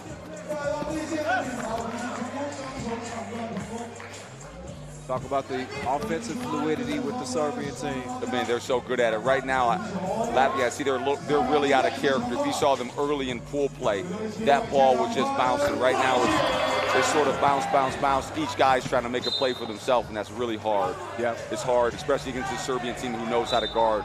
The one thing that I think the Serbians do really well is they're elite switchers. You know, I mean, there's a lot of ways you can play it, but they've done a great job of teaching switching on all screening actions, and they're just great at it. Well, they got a little bit of a head start. You know, 3x3 has been so huge in Serbia for many years. You can credit Dusan Bullet and his teammates, Dejan Majstorovic and Marko Savic, Marko Zero, for really putting it on the map. And the youth in Serbia have really gravitated to this game a lot sooner than what you'll see in other countries. But we're seeing it more and more now because the interest in the game has now increased. But in Serbia, you're talking about the past decade, you know, young kids have been wanting to play this game at a high level because of what they've done. Yeah, they are great ambassadors for the game. You're happy they came along so strong because they're playing the game the right way. And so what happens is it's a great teacher of the game for young players to play it the right way. Margic taking them to school. Did you see that last scoop he had? That was ridiculous. They can't capitalize from the left wing that time. Suffocating defense. Troskovic had him on lock and key. Ovantic, you would think he'd have an advantage right there, but Vidovic, despite the size, he holds his ground. 2:45 to play. Wow. Vidovic missed it. That would have won the game. Serbia's opened it up to a 19-9 game. Great touch and go right there, man. Tremendous. Thing of beauty, without a doubt. Russia waiting on the winner in this one. In the semifinals, Vikner is fouled with 2:23 to play in game point for Serbia. It'll be a contrast in styles. It'll be interesting how Serbians have been able to guard the big fella. That'll be interesting. Karpikov. Yes, because he is special and unique with his size and the way he moves. But if they can get him into movement, exactly, he could be in trouble as well. So it's a contrasting styles. Which style's going to win out? Oh, you got who can stay true to themselves? You got to love it. Yep, that's going to be coming up later. But Serbia's got to finish this off. And one way or the other is going to happen. They got 2 minutes to play, but they got 1 point to score. Traskovic says, "Don't worry, the voice. I got it handled." It's 21-9 as they handle Latvia easily. Last year's silver medal winners will not be medaling this time around. And they could thank this strong Serbian team for that. Again, 21-9. Serbia get it done over Latvia. They are into the semifinals against Russia. Joe Lewandowski on the mic with me, Team USA coach. Much appreciation. Great insight, man. I really enjoyed No, I having you on the appreciate it. broadcast. I appreciate it. We'll have to do it again. Yeah, definitely. Let me know. Thanks again. Okay, and man. this is a great event, so we're happy to be a part of it. Thanks a lot. And Thanks. good luck in the future. Looking You forward too. to talking to you again. I'm sure I'll see you again. Thanks, All right. 21-9 once again. Serbia get it done as we get it down to Julian Dubov after a big win for the Serbs. So today, instead of torturing Marco, we're actually going to speak with the best English speaker of the Serbian team, Goran, who's lived 3 years in the US. Goran, we were expecting a very, very close game, and in the end, there's still 2 minutes to go in the game clock, and the game is already over. You shot the lights out in this game, and you actually had an easy win against Latvia. Yeah, our team did everything coach expected us to do. Everything we prepared for this game, we execute. We make some open shots, play good defense, so that's it. Speaking of shooting the lights out, we've talked a lot about your shot that's very peculiar. What's the story behind this shot? I really don't know. I know what to say. It's the easiest way to shoot for me from here. So I'm just shooting from there. I don't have any problem with that. And it often goes in. Okay, congratulations again. See you in the semifinals. Appreciate it. Yeah, Vidovic a little bit out of breath. I'm kind of surprised because it didn't look like they hardly broke a sweat. They put it on Latvia, locked them down defensively, and holding this talented Latvian team to just 9 points. Unbelievable. They sprint to the finish, but their business is far from finished. They get it done 21-9. They will set up a tantalizing clash with Russia in the semifinals. But we got a couple more quarterfinals to go down, of course. The women's side and the men's side. We also have our shootout final, which will be coming up next, that mixed gender shootout final, followed by the Netherlands and Japan in the women's third quarterfinal. So, man, we got a lot more to look forward to. We look back at the highlights from another dominant effort from Serbia. Samardzic was in his bag like a magician. They show up and show out. Nice dribble move. Little left-handed sauce for you to cap off a big win for the Serbians. As you get another look at the brackets. 2 quarterfinals are down, 1 semifinal is set. You see the other half of the bracket, the home-standing Chinese squad against a dangerous Dutch team with Dylan Van Eyck. We'll get to that action in just a bit. They'll get warmed up for the mixed gender skills shootout competition. Again, that will feature two women and 2 men. Before we get to that, let's take a look back at some of the top emotions from an electric day 4 yesterday. We'll be getting to it in a moment.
right. Nice look at some of the emotions from the intense day 4 that wrapped up our pool play and set up our quarterfinals from today. And man, so far so good. Very good. Great some of these games. We got a couple of instant classics that went down. Italian, Team Italy losing to Russia. What a game that was. Overtime. Inside that one, France winning in the last seconds over China in the women's division. That was one we won't forget. So now we get a little bit of a breather, but medals will be handed out in our two-point shootout final. The ladies versus the fellas. Got Mai Yamamoto of Team Japan. You got Anna Doktor of Team Hungary going against the two fellas. One of them we just saw on the court, Brindis Feigners of Team Latvia, and Yan Peng of Team China. So they'll be getting out here and getting ready to shoot right now. They're just getting warmed up. And in case you don't know about the two-point shootout rules, it's a good time for me to let you know, huh? Yeah, I guess so. Yeah, you can see there's 3 racks around the perimeter, right? 1 on each wing, 1 at the top of the key. There are 5 balls per rack.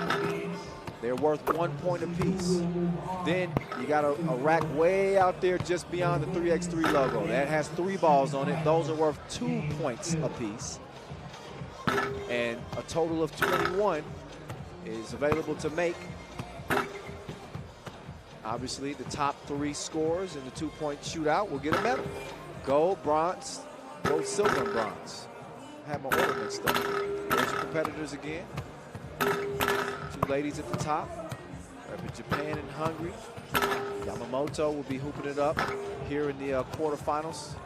Doctor did not make it to the 5th and final day of play. So Ping Yan, who also represents on the Pro Tour, playing with Team Lehman. Brindis Feigners, who suffered a tough loss at the hands of the Serbians in the quarterfinals. So again, a little bit of a chilly day. The weather's cold, but we're gonna see who got the hot hand in this mixed gender 2-point shootout final.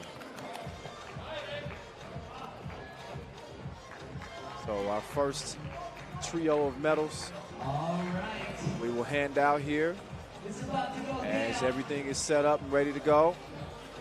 5 balls on each rack around the perimeter, and the 3 money balls awaiting the first shooter.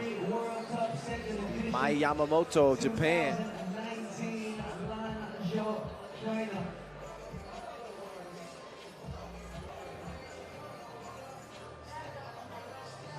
All right, it's about to go down. Lanzhou, China, y'all ready? Let me hear you make some noise. And once again, shout out Noah Lazarus on the mic, MCing. DJ Lash on the 1s and 2s.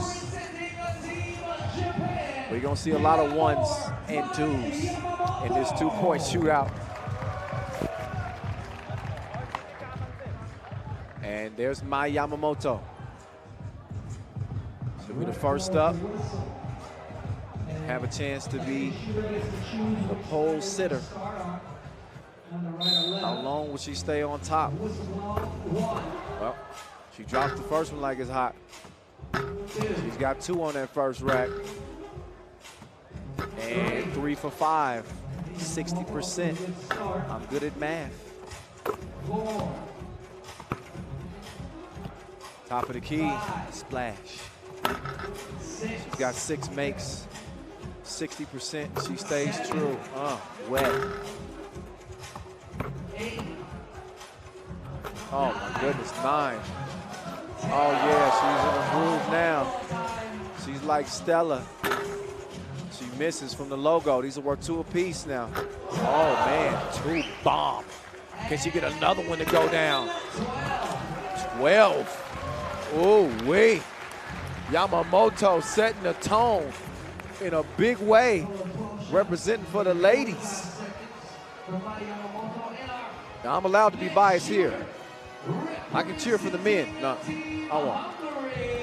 The ladies, for whatever reason, they dominate this two-point shootout competition, mixed gender.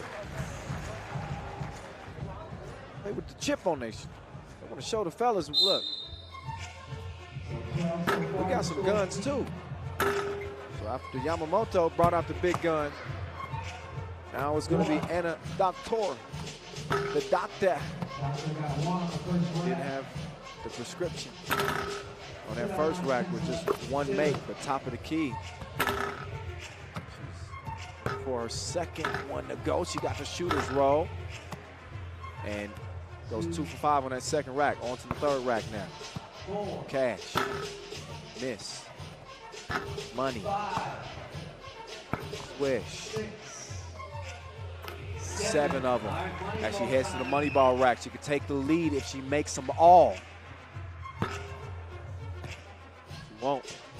Best she can hope for is a silver now. She's got 9. Can she get 11? No, but 9. A solid showing here for the doctor. So the ladies serving notice. Yamamoto in the driver's seat, looking for gold. Now the fellas, we're gonna see what they bring. So far, Yamamoto in the lead with a total of 12 shots made in 45 seconds.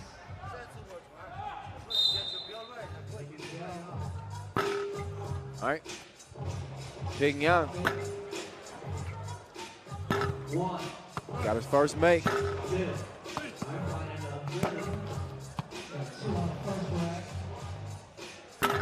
After making 2 on that first rack, got 2 on the second. Make that 3. 4 for 5 on that second rack. Starting to heat up. Microwave mode. Oh yeah. He got the touch now. Oh yeah. He's shredding the nets. My man got 10 of them. Going to the money ball rack. Look, just cool and comfortable stepping into the shot. He needs 1 to tie. Oh, he's got to hit this one, and he needs to get it up quick because in a tie, he doesn't tie anyway. So 10, that will put him in second place. So he's in line for a silver right now, but 12 is the mark to beat as Feichner's will step up and be our last shooter. Can he take the title? Can he take gold? It's going to take a big effort from him. 13 is what he needs. So he can't afford many misses, thanks to Mai Yamamoto. Got 1 made, split the first 2.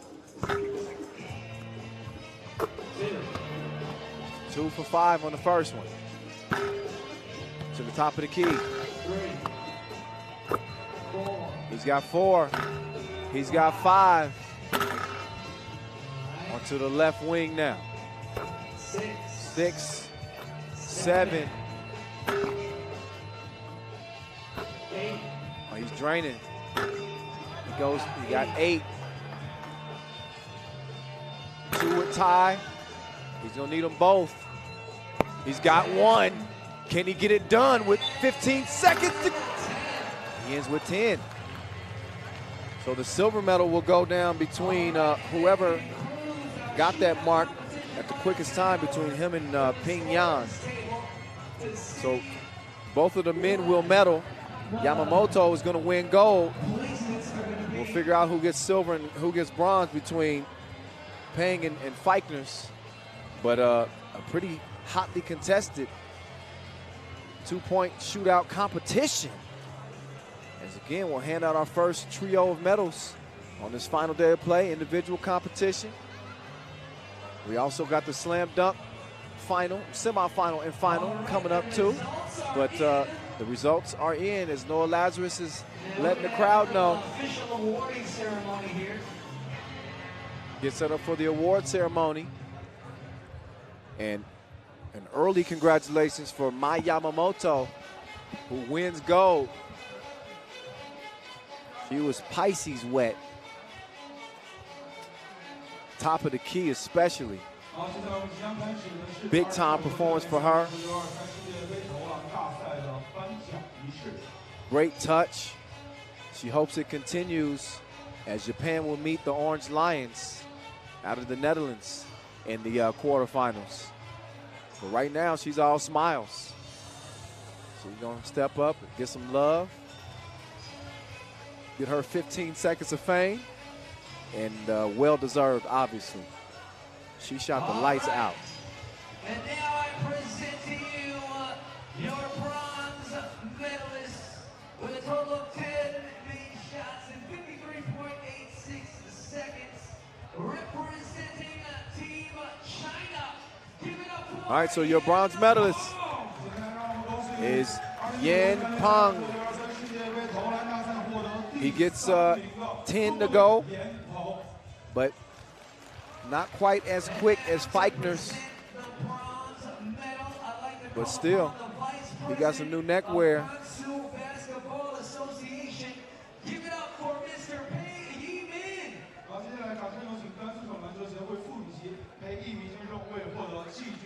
Pei Yi-min coming out to present him. Much to the delight of the Chinese fans. They would have loved to see him take gold, but they'll settle for a medal. This China team will be going up against the Netherlands. In our next men's quarterfinal. We'll go through a couple of ladies' quarterfinals first with the Netherlands and Japan. Again, a Japanese team featuring your gold medal winner in this two-point shootout contest, Mai Yamamoto. She'll be stepping up here pretty soon, but our silver medal winner is going to get his moment in the spotlight. Representing Team Latvia. Give it up for Rendish Feichner. So Rendish Feichner of Latvia. He's going to get a silver. That'll be the only hardware he gets here after his team struggled in the quarterfinals against Serbia. Industrial Investment Limited, Mr. Wang Qingshao. But a pretty good shooting display from him. And I thought he had an excellent tournament, too. Feichner's really stood out to me as one of the better players. Not necessarily just because of his ability to score, but just constantly creating opportunities for himself and his team with his quickness, tough player. I don't think I hardly ever saw him gassed. So it speaks to his conditioning, too. So he's gonna step up and muster up a smile. He wishes he was still playing for a team medal, but he's gonna get a silver. Congratulations. But gold could only go to one, and she is that one. Mai Yamamoto of Team Japan. Come and have your moment in the spotlight. Our first shooter, she set the tone and she stayed out front. Mai Yamamoto, she's got her first of what she hopes is 2 golds. Got one of them secured in the bag. To present the gold medal, I'd like to call upon the chairman of China Mobile Gansu Labor Union, Mr. Yang Zhongyi. 好，接下来掌声有请中国移动通信集团甘肃有限公司工会主席梁宗奇先生为获得冠军的选手。 Now she's gonna get presented with that nice shiny gold. New necklace. Now she'll be wearing that around to dinner. But definitely something she's gonna put in the trophy case back at home. After a lights out shooting display. Mai Yamamoto, congratulations on winning gold here at this 2019 edition of the FIBA 3x3 U23 World Cup mixed gender shootout competition. One last photo. Mr. Li Wei. 好，接下来掌声有请甘肃中广电竞集团的总裁李伟先生为获得冠军的选手颁发投篮大赛冠军奖杯。 Mai Yamamoto, consistent shooter, hitting the shots, and a big thank you to the CEO of Gansu, Zhonghua 是立卫。再次感谢这位先生为冠军选手颁发奖杯。Thanks to Mr. Li Wei coming out and making the presentation. Special thanks to all of our Chinese dignitaries who've been a part of the tournament so far. Now I ask everyone to please stand up and rise for the And now it's time to show our respects as the Chinese national anthem will play for our winner, as the Japanese national anthem will play for our winner, Mai Yamamoto.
Thank you so much.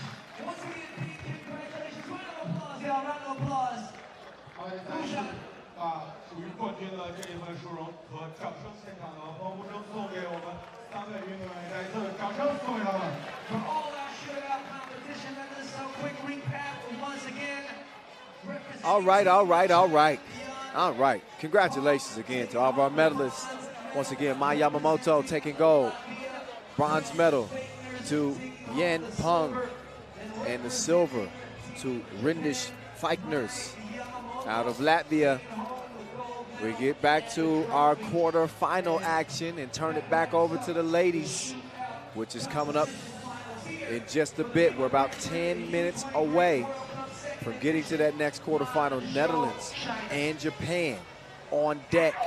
Quarterfinal number 3 in the ladies division coming your way here shortly. Again, scheduled to start about 2:10 local time.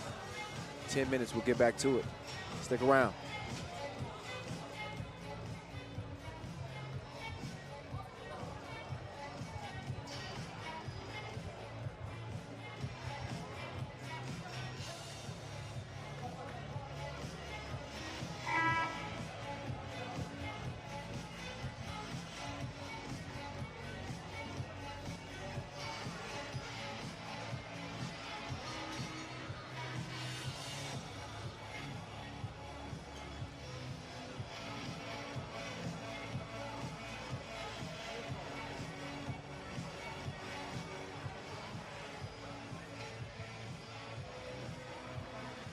好，也再次欢迎我们现场各位观众光临2019国际篮联3人球123世界杯的比赛现场。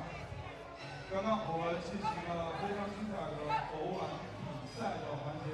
那同样在接下来的时间，我们经过短暂的休息以及双方运动员的热身时间之后，我们将会继续进行到女子下半区，也就是女组8进4的第3场比赛。对阵的双方是荷兰队对阵日本队的比赛。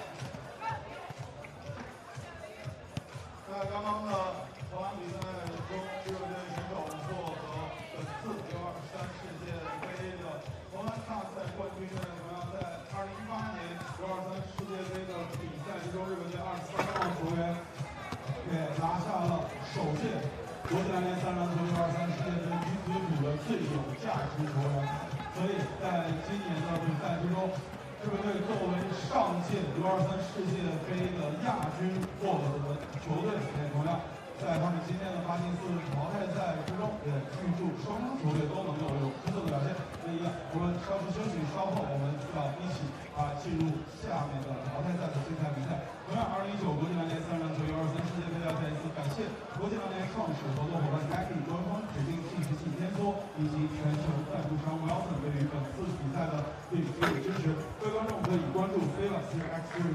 微信以及微博平台收听赛事进行收看赛事直播。本次赛事官方媒体合作伙伴优酷视频、腾讯体育以及中国体育。各位观众可以登录以上平台观看精彩赛事视频。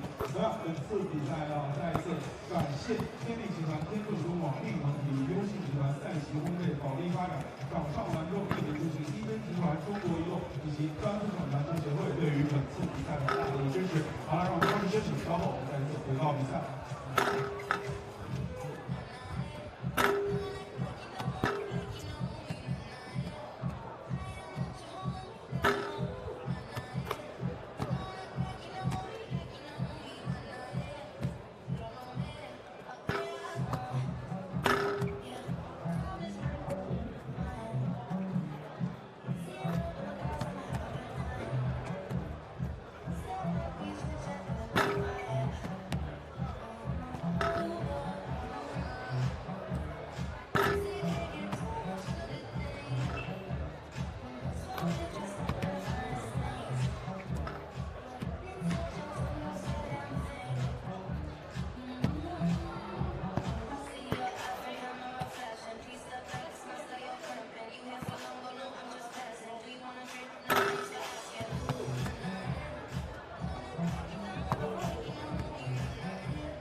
好，现场各位观众，这个时间可以看到我们大屏幕上方现在放进的是对的灰色的一些对标，包括他的昵称还有 ins 的账号，他的身高体重，各位可以在比赛间歇期通过我们的大屏幕来观看我们整个比赛的精彩进行以及我们现场的一些情况。All right, you already got to look at our two players to keep an eye on. You just saw Mai Yamamoto take gold in the mixed gender two-point shootout competition. She's a gunner, to say the least. Netherlands are definitely going to have to get a hand up on her. 25-point score for her. That's good for 7 on the charts coming out of pool play. Meantime, you saw Ilse Hoyt for the Netherlands. She goes as 4K. Dynamic youngster leading the way for this Orange Lions ladies team, who has not lost a single game yet. They are 4-0. Check the records. They've been getting it done. They beat China by 8. Then they whooped up on Sri Lanka. Then they beat up on Hungary. After that, they finished their pool play campaign with a 16-12 dub over the Swiss. So Netherlands been handling their business like a masseuse. But can they continue to get it done against the Japanese team that finished up group play 3-1? They beat Turkmenistan, then they followed that up with a 1-point victory over Italy, and then a win over Ukraine before losing to France to cap off pool play. We welcome back a friend to the broadcast who was just on with me the other day. Mrs. Santucci, what's up? Hi, everybody. Welcome back. Number 6. I know you'd rather be playing today, I'm not rubbing it in, but definitely. Italy only came out of group play with 1 win, but I'm sure a great experience for you. Yeah, for sure. Just overall. Yeah, we play against 2 teams that I think are going far, like France and Japan. They're playing right now. And they were a really good team, and it was a great experience for all of us. And I was going to say that game against Japan, that was arguably one of you guys' better games. You lost by 1 point. I know, yeah. It was so close. We were 2019, and they made a 2 point. Yeah, to win it. Yeah, but that was one of the wins that helped land Japan here. But we'll see what happens in this one. When you look at both of these teams, I know that you actually played against Japan. Yeah. You've seen Netherlands. Who do you think has the edge in this game and why? I say Japan. They're a really good team. They have size inside. They have 3-point shooter. They have athleticism. So I think they're probably gonna. I'm not sure, but I think they're gonna. Yeah. But Netherlands, they've been playing together since a long time. That's what I heard. Because I'm just new to the 3x3. Yeah. So I think Netherlands, they play really good together. So it's going to be a good game. It is. I think that quickness of Japan and the shooting, too, with Yamamoto could be a difference maker in this one. But, again, I've been mentioning this all tournament. The length of these Netherlands squads, they are rooted in defense, and that's where they hang their hat. We will see what they can do if they can slow down this speedy Japanese team. Again, on the mic with me, Mariella Santucci of Team Italy, making her debut here at the U23 World Cup this year. Had a great showing. And pretty fun to have on the mic with me as well, I must admit. Thank you. Do a great job. Appreciate it. We got a lot of compliments about your first appearance a couple days ago. Thank you. So, yeah, 10 minutes on the game clock in this one as we get to our third women's quarterfinal. And after this one, we'll get Mongolia and Belarus for our fourth and final women's quarterfinal. It's going to be Japan starting with the rock in this one. Again, Yamamoto, their leading scorer with 25 big ones. Let's see if she can get it going early. Yamamoto in and out with Slarter defending. She got her hand up, but so what? You don't know if you stay close to her or stay far. She can shoot, but she's so fast that she can beat you with one dribble. Yeah, it's hard. You got to respect that shot. And she's so quick, she can beat you on the first step, too. They're going to have some savvy defense as Nordriesen, she fires it out of bounds. Miscommunication on this Netherlands squad, again, who have not lost yet. Mawuli to Yamamoto, quickly down to Nishioka. Nishioka, it's hard to... I think they switch in every screen, Netherlands. Netherlands trying to gain an advantage by switching on the screen as opposed to fighting through. Stephanie Mawuli. She's another really good player. She can shoot and go inside both ways, left and right. Yeah, and a good two-way player. Yeah. As you can see, she got in there. Offense and defense. Slaughter took her on a ride, though. She tied it up. And the jump ball means Japan ball after a heads-up defensive play from Stephanie Mawuli. And the Japanese, they won silver at the first edition of this U23 World Cup. Netherlands trying to end their run right now. Yamamoto, drive, dish. Mawuli couldn't score it, and they don't hit any rim. So shot clock violation. Let's see if the Netherlands can get it started right now. I was going to say, did you see that China-France game earlier? Yeah. Oh, my goodness. That was a great game. That was an instant classic. This one has the makings of what could be another type of classic contest between the Netherlands team and the Japan squad that have not met the U23 ranks. They're getting closely acquainted up in this one right now. It's a really physical game right now. Oh, it gets physical, especially on the final day. On the quarterfinals.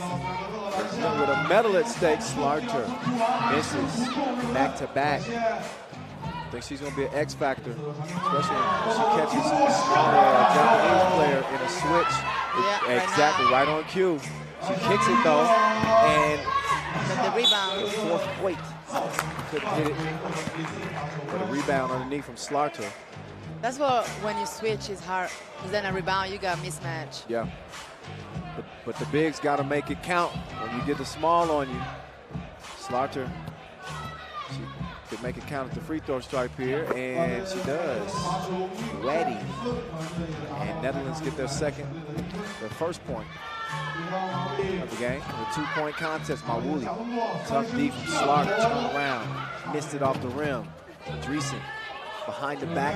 She loses it. Japan now on the attack. Nagata, quick pass over to Nishioka. She didn't have the stroke on.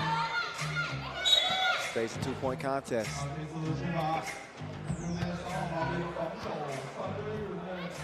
Now, you had to try to stay in front of Yamamoto a couple times. Yes. Just how quick is she? She's really quick, and she's good at faking on one side, on one direction, and going the opposite direction. Yeah. Now you gotta stay there because she can step back and shoot a three, and you know what's the result. Yeah. Well, most of the time. I call those type of players pick your poison, because one way or the other they can give it to you. I wasn't the best defender, but typically in those situations I would just force, you got to beat me with the shot. I ain't gonna let you drive. If you hit the shot, then you hit the shot. But I think in this case, in 3x3, it's better probably give a 1 point than a 2 point. Well, that's right. That's right. It's a different game. It's a Ooh, that's a nice three. And that's a good shot from Kiki. Do you love me? She ties it up a 3 apiece. Mawuli trying to split the D. She does. Puts it up. Foul on the shot. She will shoot one. Couple of fouls on Netherlands. Almost 3 minutes into this third quarter final. Standout teams throughout the competition.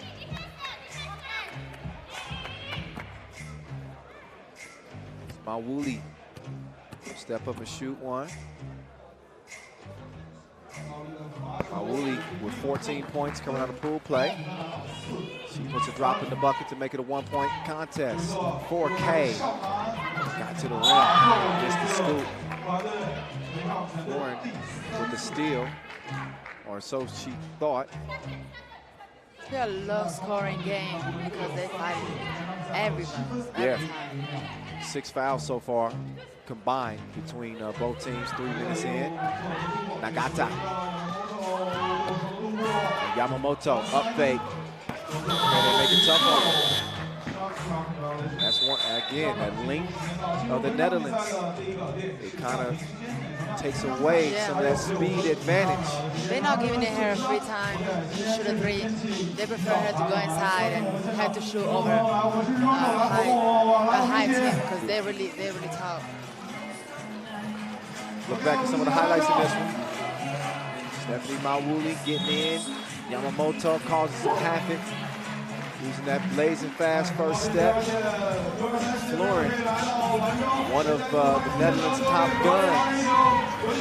Just one to go down from deep. She's another one that you cannot give her no space. Absolutely. She will score a three so quick. The leading 2-point shooter is Kiki. She misses the reverse attempt, and she runs out on Yamamoto.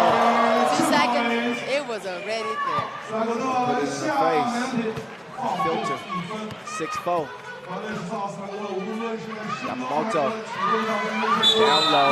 Ishioka is down on the ground. She was fouled by Florin. So Kiki will check out. And Nord Dreesen will check in.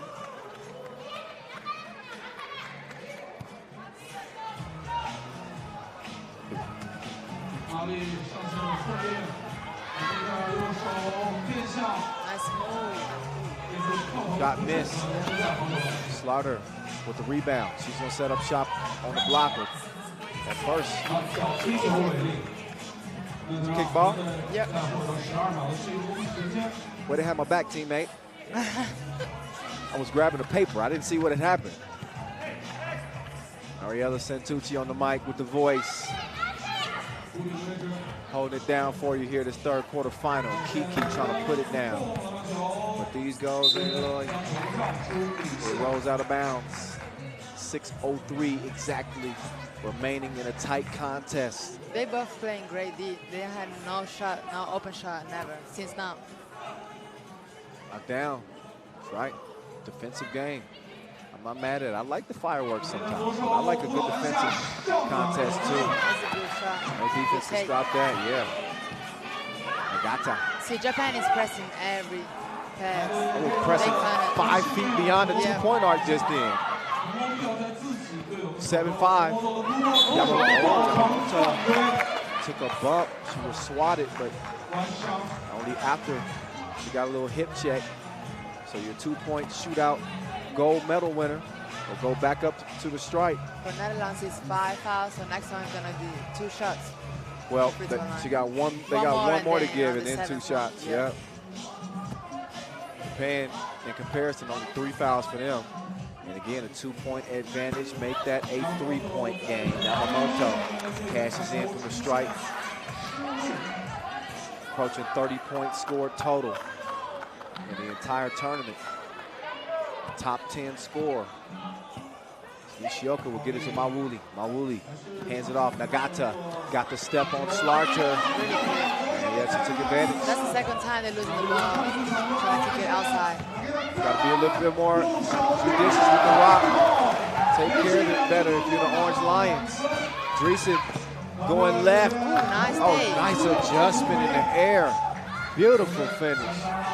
Nagata, one-on-one with Slarter. She's going to try to use that step. She pulls up. Yeah, 3 points in a row right now. Back to back to back. Wait, she lets it fly before K.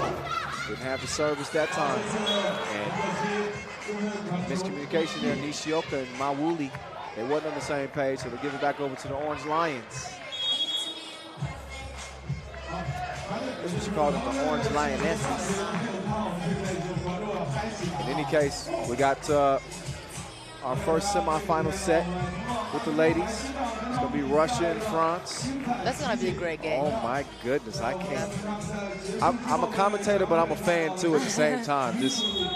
I'm just calling what I see. Yeah. I can't wait for that one. We're at the bottom half of the bracket now. We're going to see the first of 4 teams on that bottom half to advance to the semifinals. Japan right now with a 5-point lead, under 5 minutes to play. 11-6 is where it stands. Dreesen to the right. Right decision. Just kind of giving them a little oxygen for the team, making 2 shots in a row. Yeah, they need a spark. Yamamoto, quick move, but she couldn't get the score. Kiki misses the 2-piece. But Mawuli with the cookie, and she gives it right back. She don't like sweets. Y'all have it. 4:28. Kiki taking it out from the logo.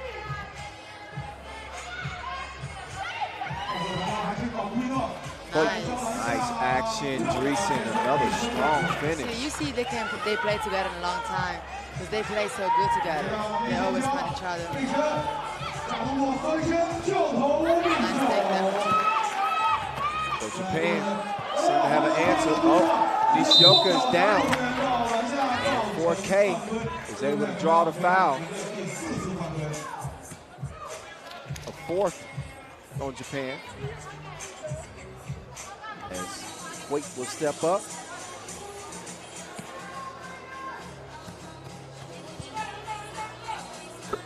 She made it.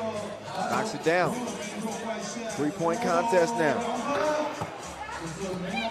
4K. Left wing swings it. Kiki. Oh, offensive foul. She was ready to roll on Yamamoto because she saw the mismatch, but she didn't wait for her to pass. Wasted possession though for the Netherlands. Plenty of time left though. Nagata. Trying to get past Slarter. She got that long arm out there and deflected it. Dreesen defending Mawuli at TV timeout.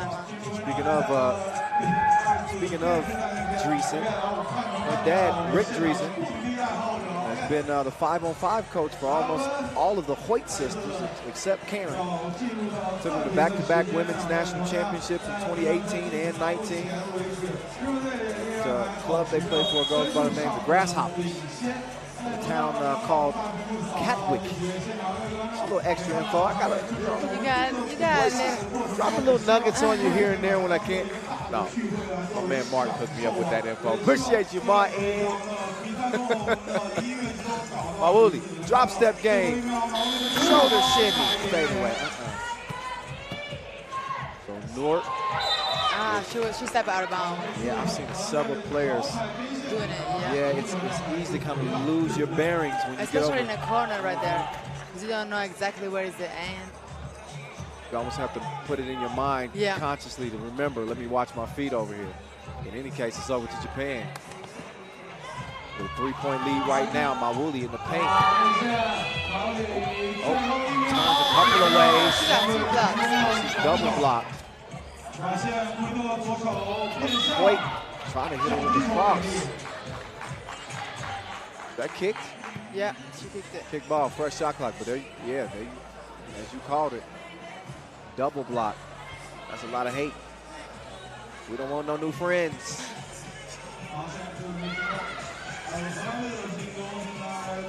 They've been running this play because it's been working. So they keep going at it.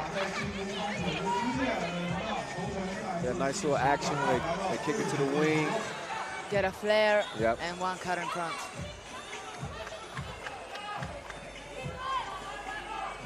Kind of the one that they just did at Japan too. Nishioka. Missed it. That's a good deep underneath for Moore. Moto. Slarcher forced the foul. She doesn't agree with it, but that ain't gonna change the call. It's the 7th foul on Netherlands, so they earned the penalty. That'll put Yamamoto on the line shooting 2.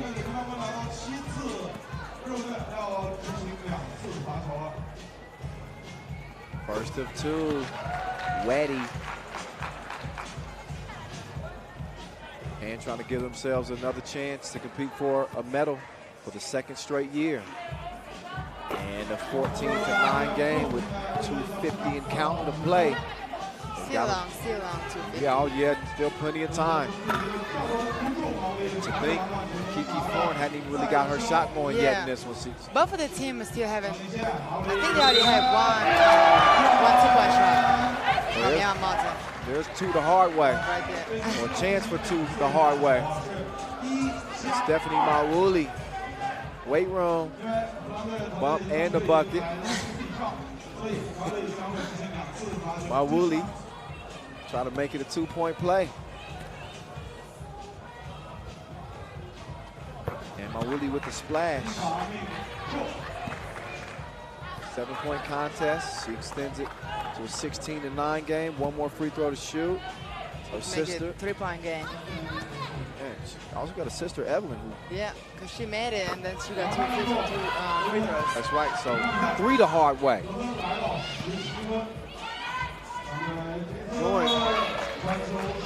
Good defense here from the Japanese. So they will.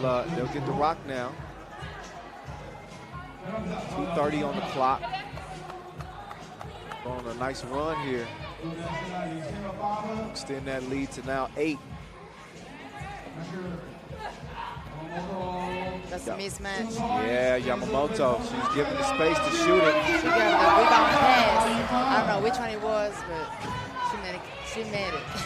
We gonna say it was a pass, even though it was probably a shot. That shot off the mark, 4K. Crunch time. Yamamoto. That's like a land bump. Kicks it to the corner to Nagata. She got the J falling like Niagara. One more point. Game point, yeah. Again, that's what that quickness can open up for you. Yamamoto gets to the paint, leaves open shooters on the outside. He's got to knock them down. So far they have. Our game point is Dreesen will come up short.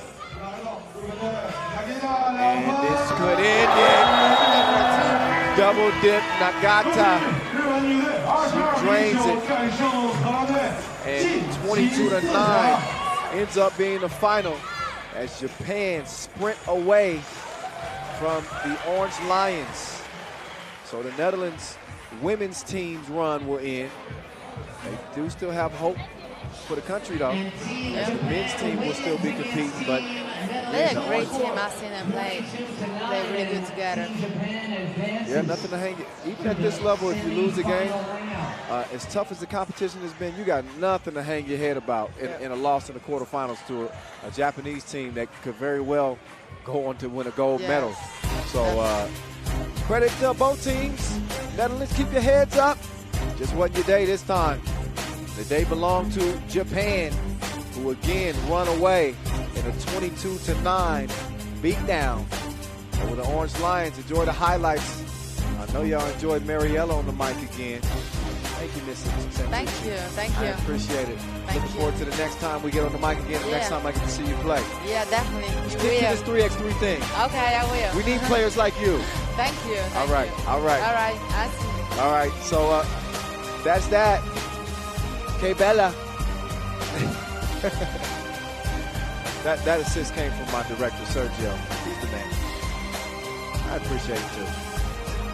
But what a game from Japan. It was close for a while, but then they started turning to their top gun, Yamamoto. She wasn't scoring. She was kicking it to open shooters. They also locked down defensively this Japanese team. And the final score, a great indicator of how this game would go, especially down the later stretch of it, 22-9. As Japan has locked down another spot in the semifinals for the second consecutive year. Coming up next, Mongolia and Belarus. A heroic effort from the Mongolians to get into the quarterfinals. As again, they will be lacing them up against the Belarus team that come in with a 3-1 record. Their only loss to undefeated Russia. They feature Anastasia Sushik, put on a show at the first edition here last year. Arina Mosko, Hannah Lapo, and Natalia Gorbachova.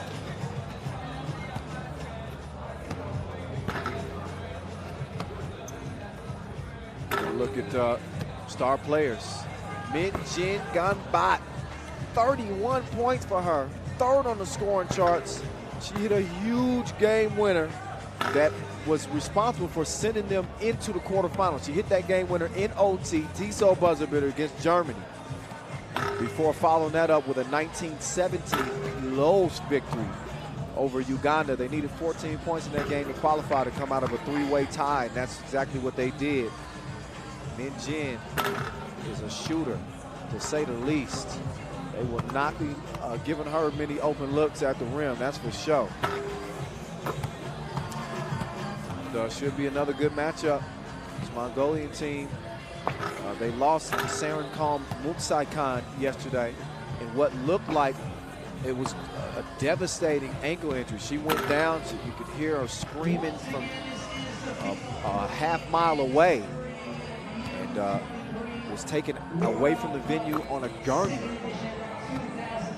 and yet still was able to return and play in that final game to win it and send her team into the quarterfinals.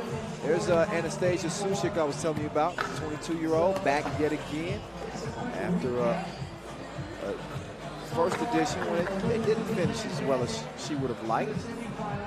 Ended up finishing 5th, but they were on the doorstep.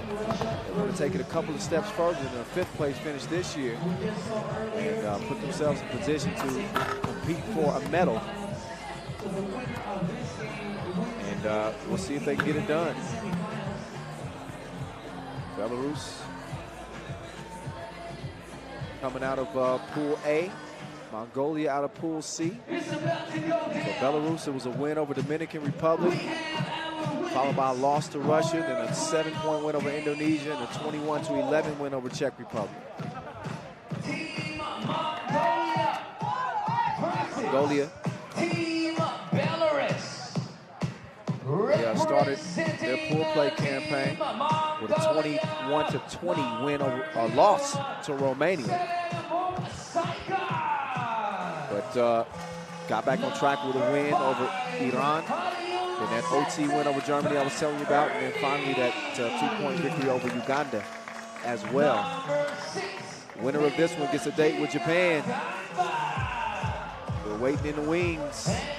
After this one, our women's semis will be set in stone. Getting ready to go down. There's Mongolia's squad. Arina Setsek Bat Erdin, Ulan Onolbatar, Minjin Ganbat, and Sarenkalm Muksaikan. With that left ankle in a brace, she is going to play. Hopefully for her, after sleeping on it overnight, getting some treatment, Hopefully it's a little more loose. Still obviously going to be some pain that she's going to deal with playing in this game with that left ankle injury. This is our women's. See if she's a liability or not. See if Belarus can take advantage. With Hannah Lapo, Natalia Garabachova, Irina Moscow, and Anastasia Sushi. Face Team Japan. And the loser is eliminated. Moscow, the leading scorer for Belarus. FIBA 3x3 U23 World Cup 2019, day 5. So as I mentioned before, we started with a total of 20 men's teams, a total of 20 women's teams.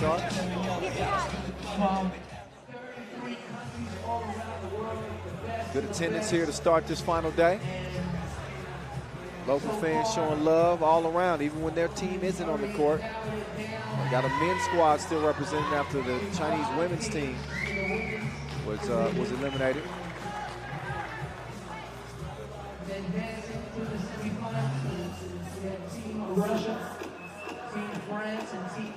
All right, so as we get to it, Mongolia will start with the cookie.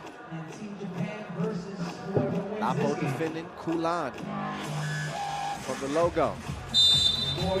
All right, let's go. Our fourth quarterfinal for the ladies. Mongolia, Belarus. Oh, Sushik normally crossing people. She got crossed. The two is missed, but it's cleaned up underneath. Mongolia strike first.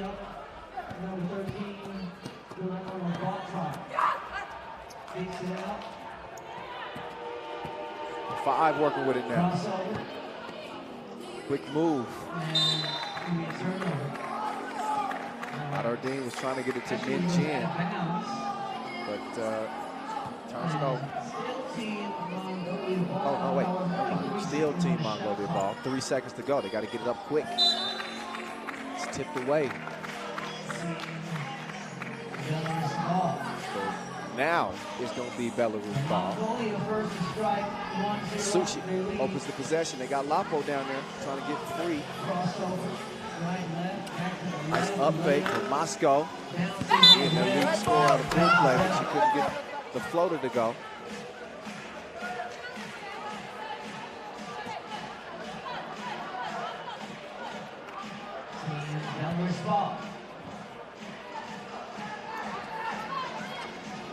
Quick kick to Sushi. Oh, she's fouled behind the arc. Min Jin with some contact, so 2 shots for 22-year-old Sushi. Number 1 out of Belarus. Representing for the 8th seed. And she gets the free throw to go down. Sushik, we've seen her all over the women's series this year. Portier, Prague, Debrecen as well. Also representing on the national team at the U18 Europe Cup way back in 2015. Made good on the free throw. Lapo, swiper, no swiping. Quick hands from Lapo. The deflection. I leave 3 ticks to go for Serencom, who's in the game with that left ankle brace. She'll quickly check out.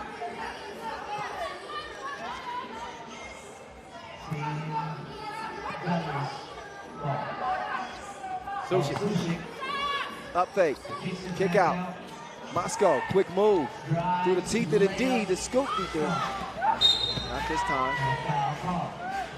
A foul call. Gorbachev got Kulan in the face.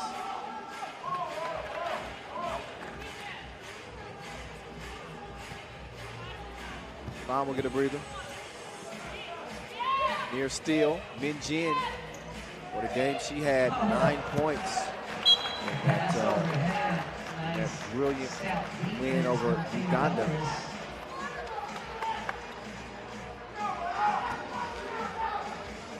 Ball back over to Belarus now.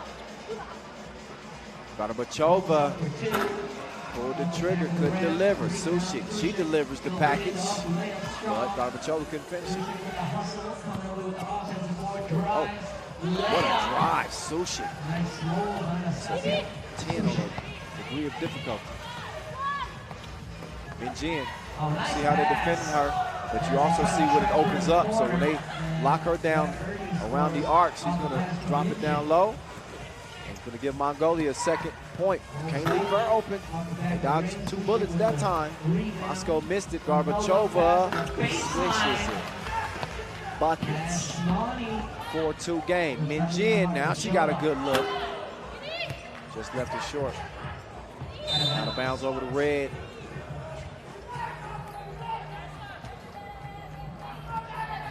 Belarus making it out of Pool A comfortably, beating Indonesia and Czech Republic, as well as the Dominican Republic. Meantime, it's all net, all wet. Moscow gives Belarus a 6-2 advantage. Yeah, it's day 5. We stay live. I'm your guy.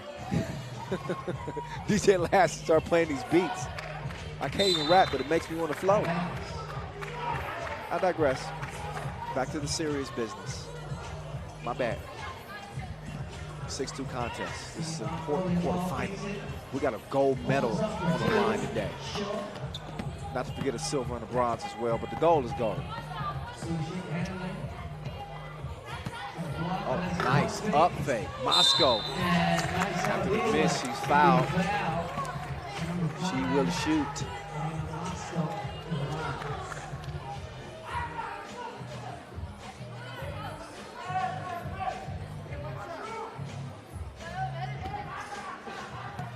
Moscow. Averaging about 7.5 points per game. She makes the free throw to give Belarus a 7-2 advantage. Normally this would be looking at this game and saying, oh man, 7-2. This Mongolian team, I don't have to tell you if you've seen them play before, the fight that they have, the lead is never safe, especially with their 2-point ability. But Min Jin is whistled for the foul. She sent Sushik to the ground. TV timeout. Both teams will get their first breather. And another tight quarterfinal.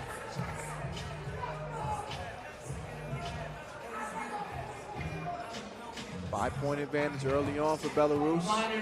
Keep getting good looks. Baseline, 2-point line. And taking advantage of it thus far. Mongolia still very much in business. Just a little bit of a slow start for them. Heroic effort for them to get to this point. Men's team is one of seven countries with 2 representatives at the start of the tournament, but they only have the women's team here playing on the final day. The entry pass down low to Lapo. She's a bucket.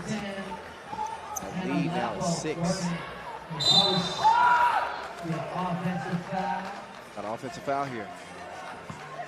Again, that last interior pass, great pivot move from Lapo. Talking about one of our more dominant bigs. She's one of them. Sushi. Slicing like a Ginsu, but kicked it to Gorbachev, who couldn't knock it down.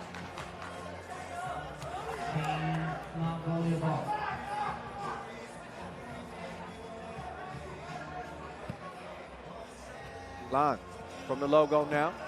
Moscow in front of her. Oh, slick pass. She put that one through the sides of a pin needle hole. Sushik with the dish. Moscow with the pass. But a little bit too much passing. So that caught parking in the lane. Bringing the key. Gives it back over to Kulan and company. She'll check it up and get to work. Kulan behind the back dribble. Gets to Min Jin. Back to Kulan. Sharing his can.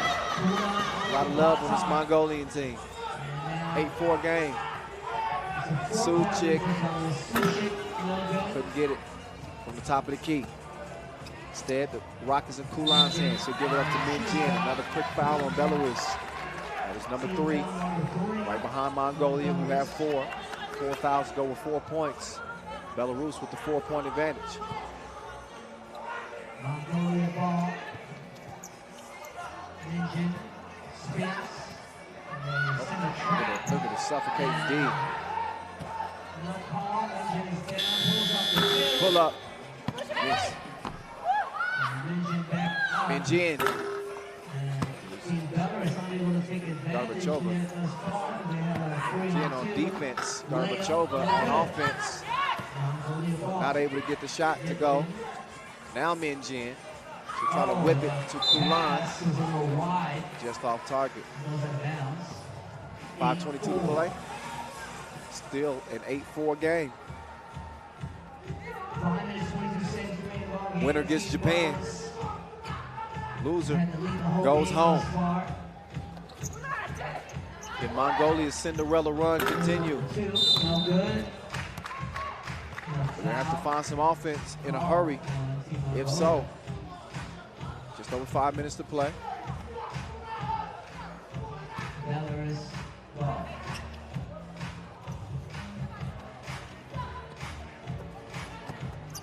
Down low, post move, rolls off the rim on the level. And Mongolia has possession. Mongolia with the cookie now. Oh, they missed the grid though. They get another chance here. Nardine couldn't hit it. The save. Back to her in the scoop. She didn't have the right flavor. Kulan, another miss. Finally get a foul call.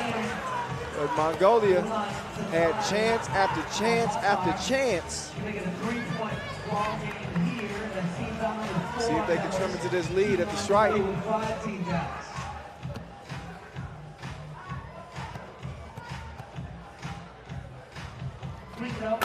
Oh, Kulan's free throw. Didn't put enough sauce on it. Kick to the corner. Miss. And Jin couldn't track down the rebound.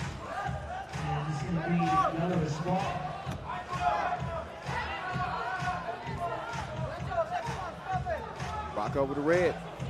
Red ball says the red. Moscow. Dude up. And Sarah Kong letting her hear it too. They were. She's like, listen, I know. I got a little carried away there. You don't have to tell me. Got some of the people in the crowd laughing. She does get hit with the technical. That was interesting. I told you they come with that Warriors mentality out of Mongolia. Sometimes it just takes over.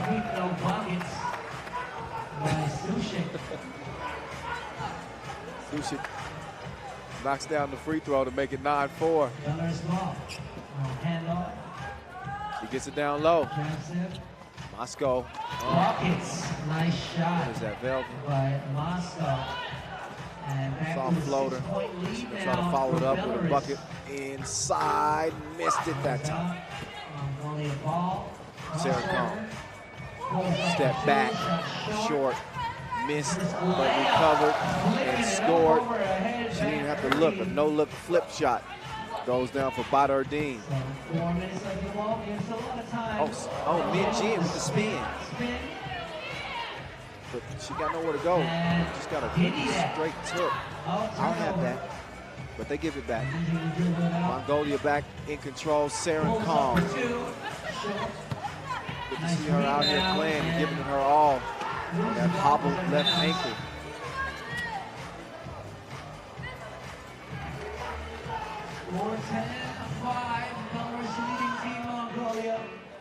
Look at the break. 5-point game. That's how we got to the point to where we at. Lapo. She hadn't had to do too much because Moscow been out here balling like Wilson. She got her stuff stuffed just then, and then even an extra chest bump. Look at Moscow's face. She didn't know how to react. She just started laughing. I see you. Take a chill pill. There's my broadcast partner, Mariella Santucci. Appreciate you once again, Mariella. Garbachova. It's a miss for her. It's a kick out. Suchik. Swish. Delish. 12-5. Belarus with a 7-point lead right now. 3 minutes 26 seconds Goliath's hopes of medal contention starting to dwindle. Belarus's lead gets bigger and bigger. See if Kulan can deliver. Yes, she can. A little hydration for you. She's wet. But still a tough hill to climb up, especially with Garbachova answering. She's picked up the offense in this one. Garbachova, Moscow doing the offensive damage for this Belarus team. Meantime, Kulan puts up a tough shot. She's down. Suchik trying to take advantage. Her pass is deflected. That'll leave 9 seconds on the shot clock with 2:50 left in this game. Belarus with a 7-point lead. Again, finished 5th at last year's edition. Lapo misses the runner. Farron Kong gives it up, sets the screen, chases it down. This is a player that's playing on a leg and a half. Playing through all that pain and with the ankle. Suffered an injury against Czech Republic yesterday. Good defense from Kulan. Lapo unfazed though. To the hole with Seoul. She gets it to go. 8-point contest now. Min Jin, be a good time for her to make an appearance from 2 range. A tough shot though. Lapo's length made it difficult. Moscow would swing it out to Suchik. Suchik through the D.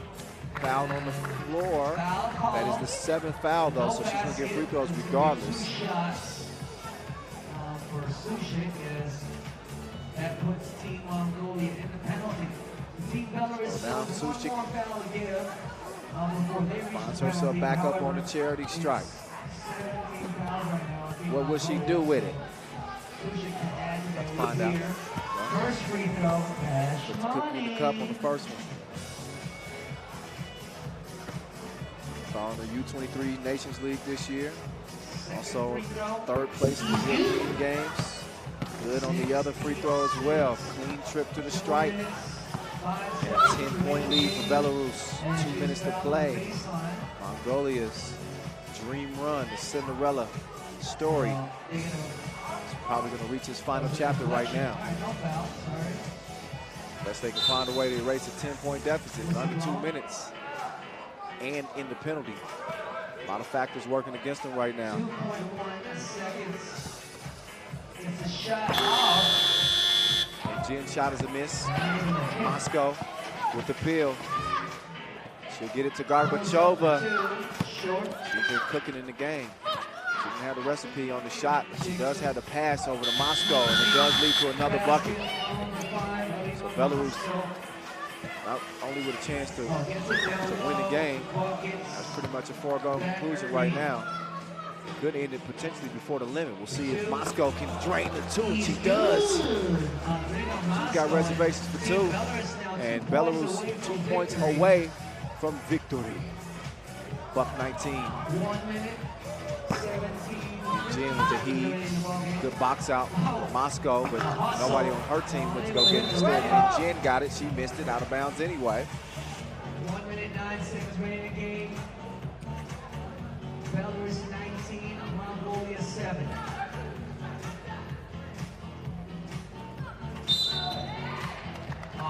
It's a foul call. And Jin took a shot.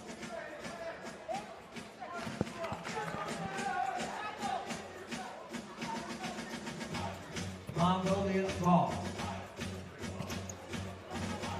Well, the Mongols will have it. Using a body strong. Nice strong move. The body bump.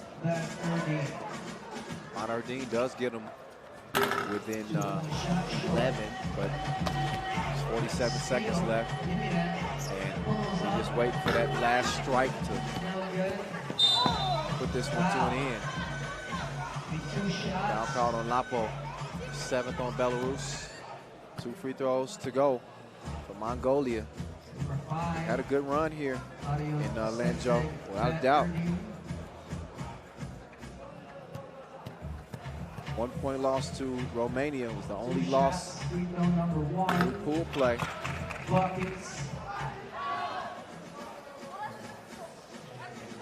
The better games of the tournament at OT TSO buzzer beater winner from yesterday's action. Offensive rebound leads to another score, but that score will get the director's chair out. It's a wrap. It's a 21-10 win for Belarus over Mongolia. That will send them to the semifinals to face Japan. Belarus coming out of Group A. They'll get Japan. The winner of D. The ladies semis are set. Got a couple more men's quarterfinals to set up their semis, but 11-point blowout at the hands of Belarus. Get a look back at the highlights in this one. Anastasia Sushik got the scoring effort started for the ladies in red, and they remain red. Hot, that is, with Moscow dropping it like it's hot. She was balling, so was Garbage Over. They had no answer for that offensive onslaught. Such a smart Belarus team. They know the advantages that they possess, and they will exploit them. They were in a fight with some warriors, though, and Sam Khan was letting them know. Say it with your chest. But Mongolia didn't say enough. Belarus has the final say at the end of the day. We'll be heading into the semis after a dominant victory. The leading scorer, leading the way. Moscow, who came in with 25 points. She scores in double figures. Still among the top scorers in the tournament. As the quarterfinals are now done, over with. Semis are all set. Russia beat up with France. We'll see Japan and Belarus for a spot in the final. Whoever loses in those quarterfinals will play in the third place game. Still have an opportunity to medal. But a good day so far. Our final day of pool play was crazy too, an emotional day. If you don't believe me, just look back at some of the sights and sounds from yesterday. As we'll get back to action in just a couple of minutes. Check this out.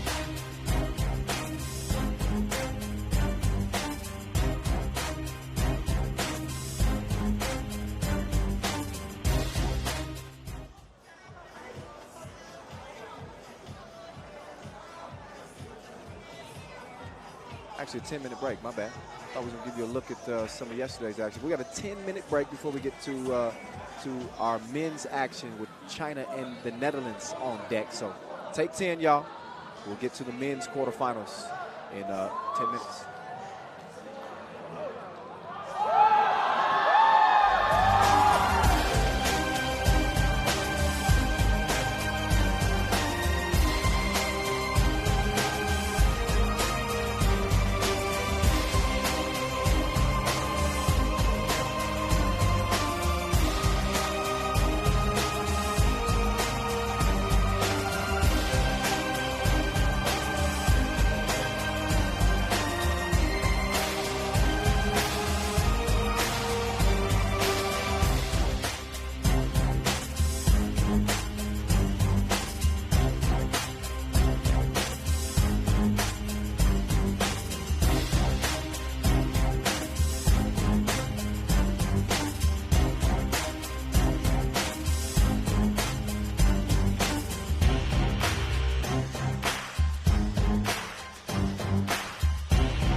right, here's a look at the men's bracket so far. Only one semi-set.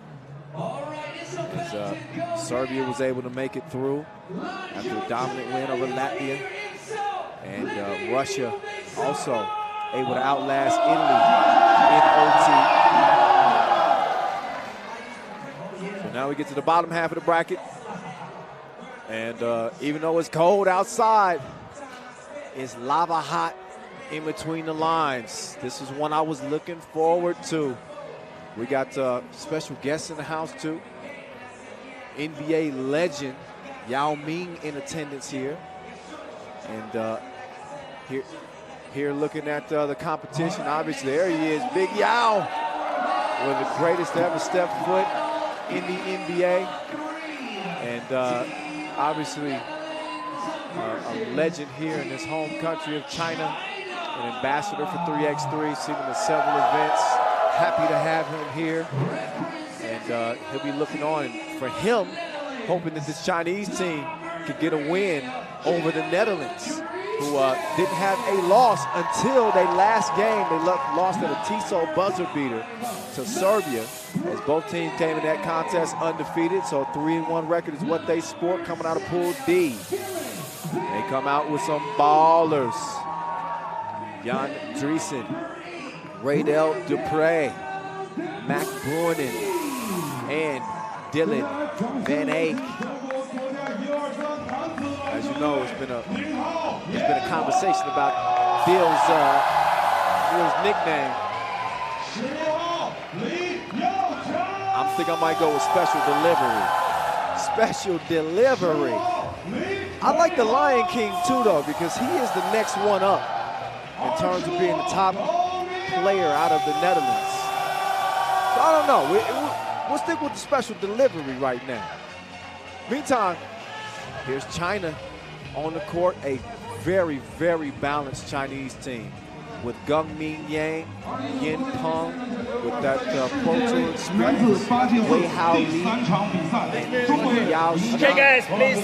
I was talking about that balance with the Chinese team. Check out these numbers. Yin Peng, 28 points to lead the way. Ming Yinga, 25, and Yao Xiang with 25 points as well. So they are a threat, 1 through 4, all over the court. We've spoken a lot about the advantages that the Netherlands possess typically in matchups because of their length. But this Chinese team, they got that too. There's again, as I mentioned, 28 points. Yin Peng to lead the way. Dylan Van Eyck, the top gun, at number 3 on the scoring charts for the Dutch with 32 big ones to his name. The second leading scorer, Matt Bruinen, with 21 coming out of pool play. That man right there, he got zero chill, like a broke fridge. Dylan Van Eyck, Special Delivery. He's been delivering all tournament long.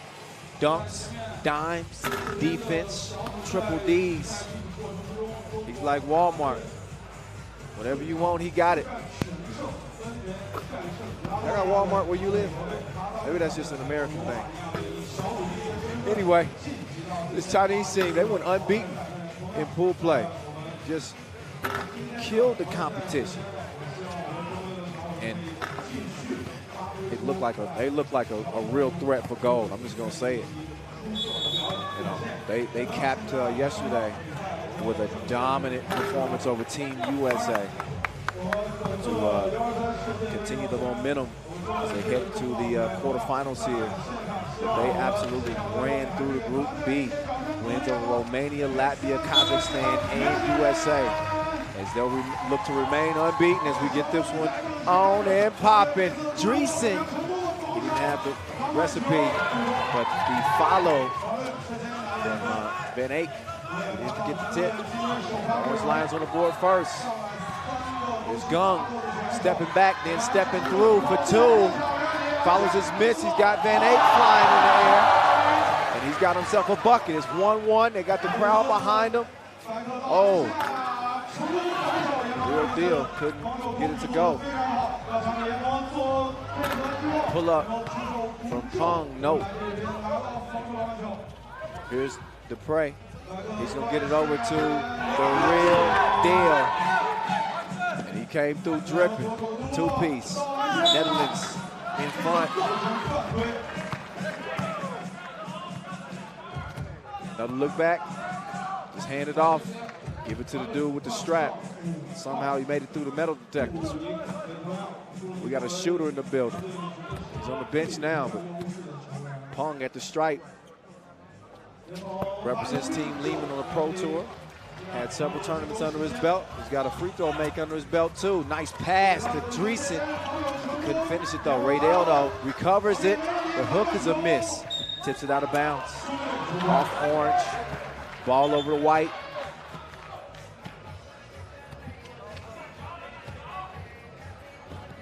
China, your 2 seed. You can throw seedings out the window pretty much when you get to this level. It don't matter about what it says on paper. It matters about what goes down between the lines.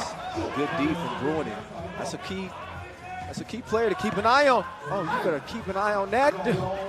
Good move, but better defense there to prevent the layup. Van Eyck with the save.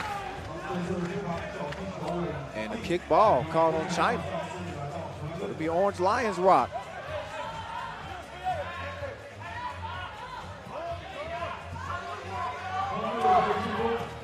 Bruin. Foul Orange, offensive foul. But I was saying this a second ago about how Bruin is going to be key in this game, maybe an X factor, because I think China's going to try to exploit him in the post. They got plenty of size. And he's obviously the smallest Dutch player. Offensive foul call. So Van Eyck is sit to the ground. But make no mistake about it, Bruin, that dude is all muscle. See if he can hold his ground down low and if he gets caught in the switch. Could be one of the keys to the game. Van Eyck couldn't drain it. It goes long, out of bounds. So, here we go. Another battle between the big dogs. Take your pick, who you with. Netherlands with a 1-point advantage through nearly 2 minutes of play. Guns one down low to Pong. And he lays it up. 3 apiece. Van Eyck. Oh, he buries it. Money in the grave. Drake's new joint. 2-point lead for the Dutch.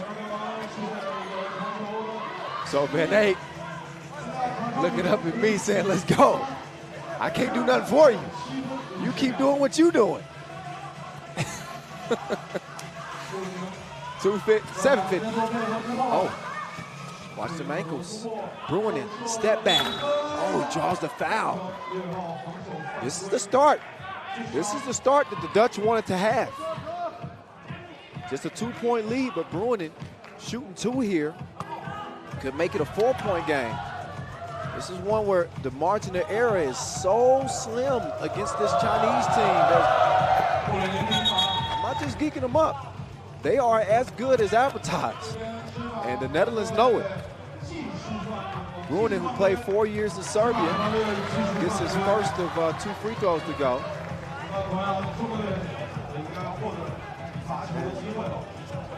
I believe the Dutch get a warning, a tech warning. I'm a little confused as to what.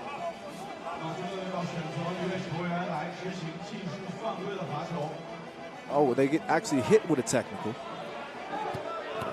I'm not sure if they had an illegal substitution. Maybe somebody was standing up. I missed that one. I have to look back at the tape. But in any case, it's a free throw for China in the middle of Bruin's free throw. Okay, yeah, it was a substitution error. So, all right. Anyway, 7-4 game. As Yen Pong steps back. He's D'd up by Van Eyck. Guns on the run. Didn't get this one. Raydell, cross through the legs. Takes a bump. China with 3 fouls. So both teams with 3 fouls with 7:23 to play. In our third men's quarterfinal game with Yao Ming looking on, watching this Chinese team try to stay unbeaten. Jan Driesen saw his sister lose on the women's team. Couldn't get the delivery that time from Van Eyck.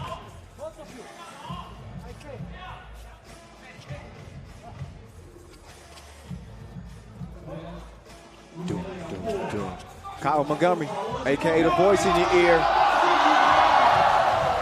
Meantime, China with a nice ball action. Van Eyck couldn't get the layup to go. 2-point game.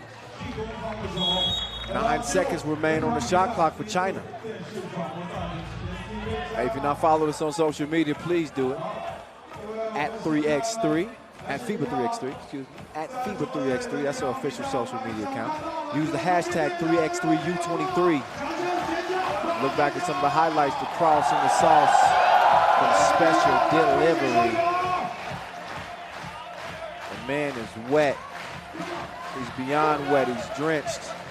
He's third on the scoring charts coming in. He's also getting a rest, so where's that offense gonna come from the Dutch? We're gonna see. Oh, nice fake, and then Pong with the punch. Driesen trying to answer back. Nice body control. Man, he's a good player. That link makes him so much more dangerous, but there's Pong. He's hydrated. 8 up, Bruinen's down. Now Raydell with the cookie. Get your weight up. Put some protein on that drive. Puts Netherlands up by 1.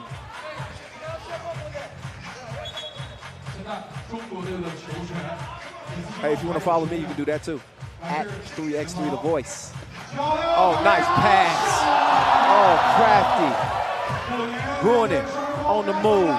He gives it up to Dupre, who puts it back up and in, and Netherlands back in front by 1. Gung. Oh, uncontested. Straight to the rack. The Dutch defense had a lapse. Now Bruinen. Cross, kicks it to Raydell. He's wide open. He missed it, but Van Eyck, man, he's water. Peace sign from the corner to put the Netherlands up 12-10.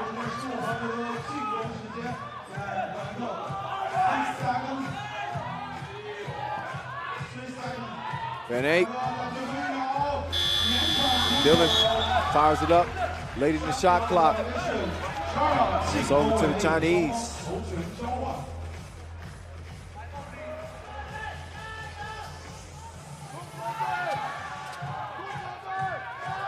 Oh, yep. Too much contact there. Driesen called for the foul.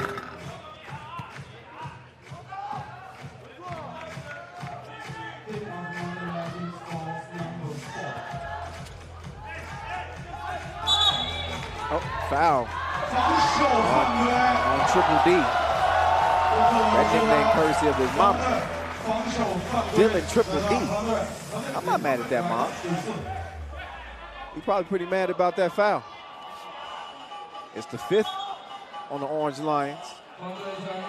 It's Gung will open the possession for China. It's single elimination. It's show up or get shown out. That ball is thrown out of bounds. Back over to the fellas in orange. Bruinen, Driesen, and Dupre. There's Bruinen. Goes left just to come back right. He puts it up. It's a miss. Pick that alpha. China saying orange. And it is ruled off of the orange line. So China ball. Lee with it. Hands it to Pong. Oh, man. Drains it. Big 2 hit. Evens things up. Yao likes it. Brunin had a toilet bowl out, but a foul called on the rebound. That's 4 on China. And again, China's last representative after the women's team was shocked by France to start the day. So the local fans, their hopes for gold hang in the balance here in this game against the Dutch team. Oh, nice move, the miss. Triple D recovers it and gets the score. Said that ball came right back to me. So,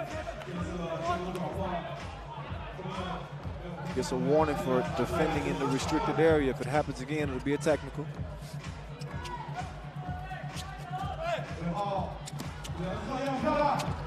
Pass on the baseline, the spin. Li Yaoxiang wet. Ties it up 13 all. What a game we got going right now. Van Eyck behind the back, up fake. Oh, he's in his rhythm like Jason Derulo. 1 point lead. Showing the moves too.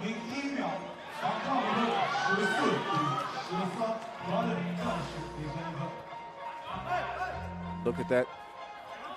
Those last couple of sequences. China's last score. A one-legged fade. Peng couldn't hit it from deep. Now it's Gum. Runs it to the D. And an offensive foul. That's some solid defense right there. The Dutch stayed pat. Hands straight up. And a 5th foul on China.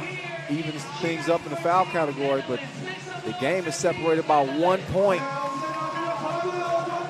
It is as good as you would expect it to be between a 3-1 Dutch team and an undefeated Chinese team in our 3rd quarter final.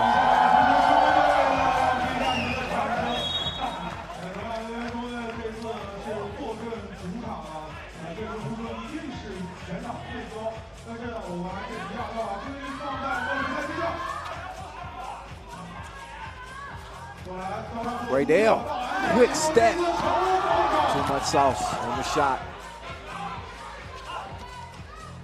14-13. Gum with the quick move. And he gets the scoop-de-doo. Brunin. Oh, has he? Stop and go game. Lost him like the car keys. 15-14. So far, so good for Brunin. They can't take advantage of him in the post. He's a little bit vertically challenged in this matchup, that is. Brunin standing 189 against the Chinese team that average 200. Shortest player is Yin Peng, stands 198. And a missed chance for China. They turn it back over to the Dutch. 3:07 to go. Van Eyck is pumped up.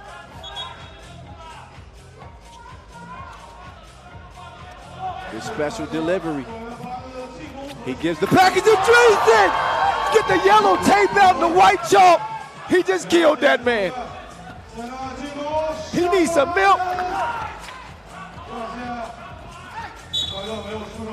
Dylan.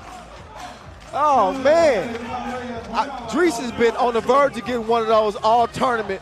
Great setup, and then he just yammed him right at the rim. That's some mixtape material.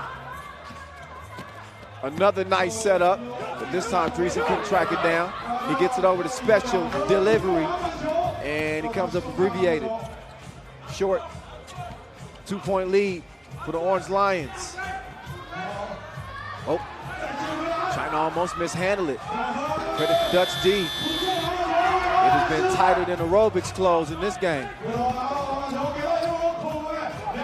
Peng couldn't get it to go. That's another foul. That's 7th on China. And special delivery lets you know that's 2 shots. He knows the rules. He knows what's at stake here too. A spot in the semifinals.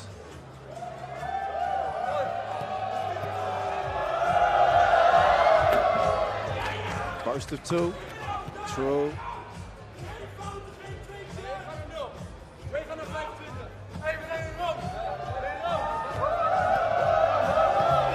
Van Eyck shouts some commands at his teammates and gets the second one to go as well. 18 of 14.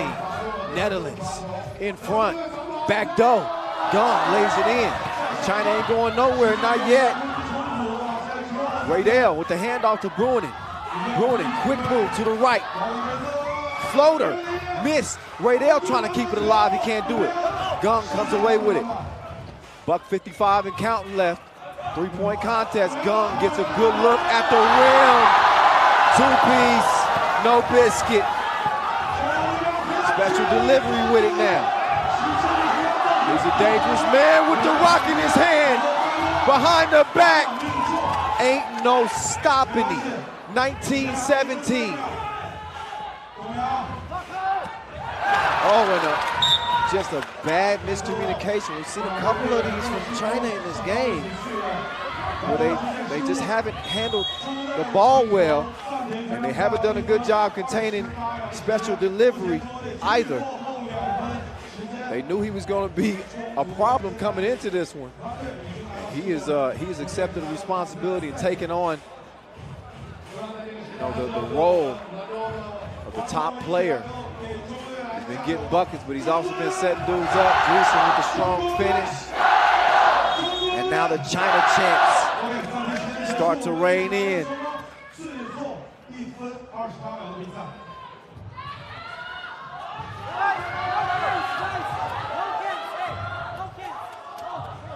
So here's Bruinen with 1:27 left. China in the penalty. Netherlands don't have any fouls to give, though. Special delivery. He hit it from Museum Pine to win it. Two-piece killer. The man is clutch like a handbag. Yeah. Van Eyck with the killer shot from deep off the glass and sends China home on their home court, 21-17. And the people in the Netherlands going crazy right now. They should be. Because mama, there go that man. He is special. He is gifted. All he needs is a card. Dylan Van Eyck standing by with Julien Debove for the post-game interview after an outstanding performance to send his team to the semis. Ju.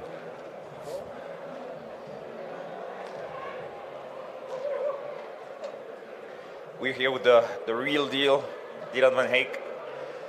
Dylan, there was a lot of pressure, a lot of fans here cheering for the other team, for Team China, even Yao Ming in the VIP tribune, and you delivered. And this Chinese team, with these fans behind them, a tough matchup. We had a game plan, we stick to it, and I gotta give credit to my boys. That's a 10-minute hard fight. You've played amazing this tournament, you and your team. What makes your team special this year? Love, that's it. These guys love each other. With the chemistry you see on the court, we got the same one off the court. Fun times, but when it's time to be serious, we're serious and got to get the job done. Congratulations again, see you in the semifinal. All right, Jules calling his special delivery. He delivered the killer at the end. I'm still gonna rock with my nickname. So what? Man, what a game. Individual performance that Van Eyck won't soon forget. He was balling like Goku. And it took every bit of it against the Chinese team that suffers their first loss here in Lanzhou in the games where you can't lose, the elimination stage. The Dutch defense put them on lock, had the Chinese out of sync for most of the game. You saw several turnovers and also several highlights from the Orange Lions. A little roar after that one as Dreesen put one down. And then Van Eyck special delivery. Elevates. And I told you, he's got the Midas touch right now for the Orange Lions. He's showing me some love. Man, oh man, it is the Netherlands. The Orange Lions into the semis. Now we find out who they face. Ukraine or Argentina. Another team in Argentina that's got plenty of sauce. Plenty of drip with Juan de la Fuente and company about to hit the court against a game Ukrainian team. We're going to see which one steps up to earn a spot against the Orange Lions in the semifinals. Oh my goodness. What a day so far. I don't think I'm going to have a voice by the end of the day today. It's been that crazy. It's been that nuts. Number 4, Number 5, So as Ukraine hits the court, remind you of their body of work to get to this point. It hasn't been easy. They found a way to get it done. Get themselves a chance here to advance. Number 2, Number 3, So Ukraine 3-1. They beat Kyrgyzstan, then Qatar, then Brazil, before losing to Italy in their final pool play game. It was enough to get it done. They feature a squad with Yevin Balaban, their leading scorer with 31 points as Argentina hits the court. Here's a look at their four-man squad with Fausto Ruesca, Juan de la Fuente, Nicolas Nieto, and Valentin Simondi. Two-handed, with a deadly 1-2 combo, I should say, with Ruesca and De La Fuente. They combined for 55 points out of pool play. As I mentioned, these dudes got the drip.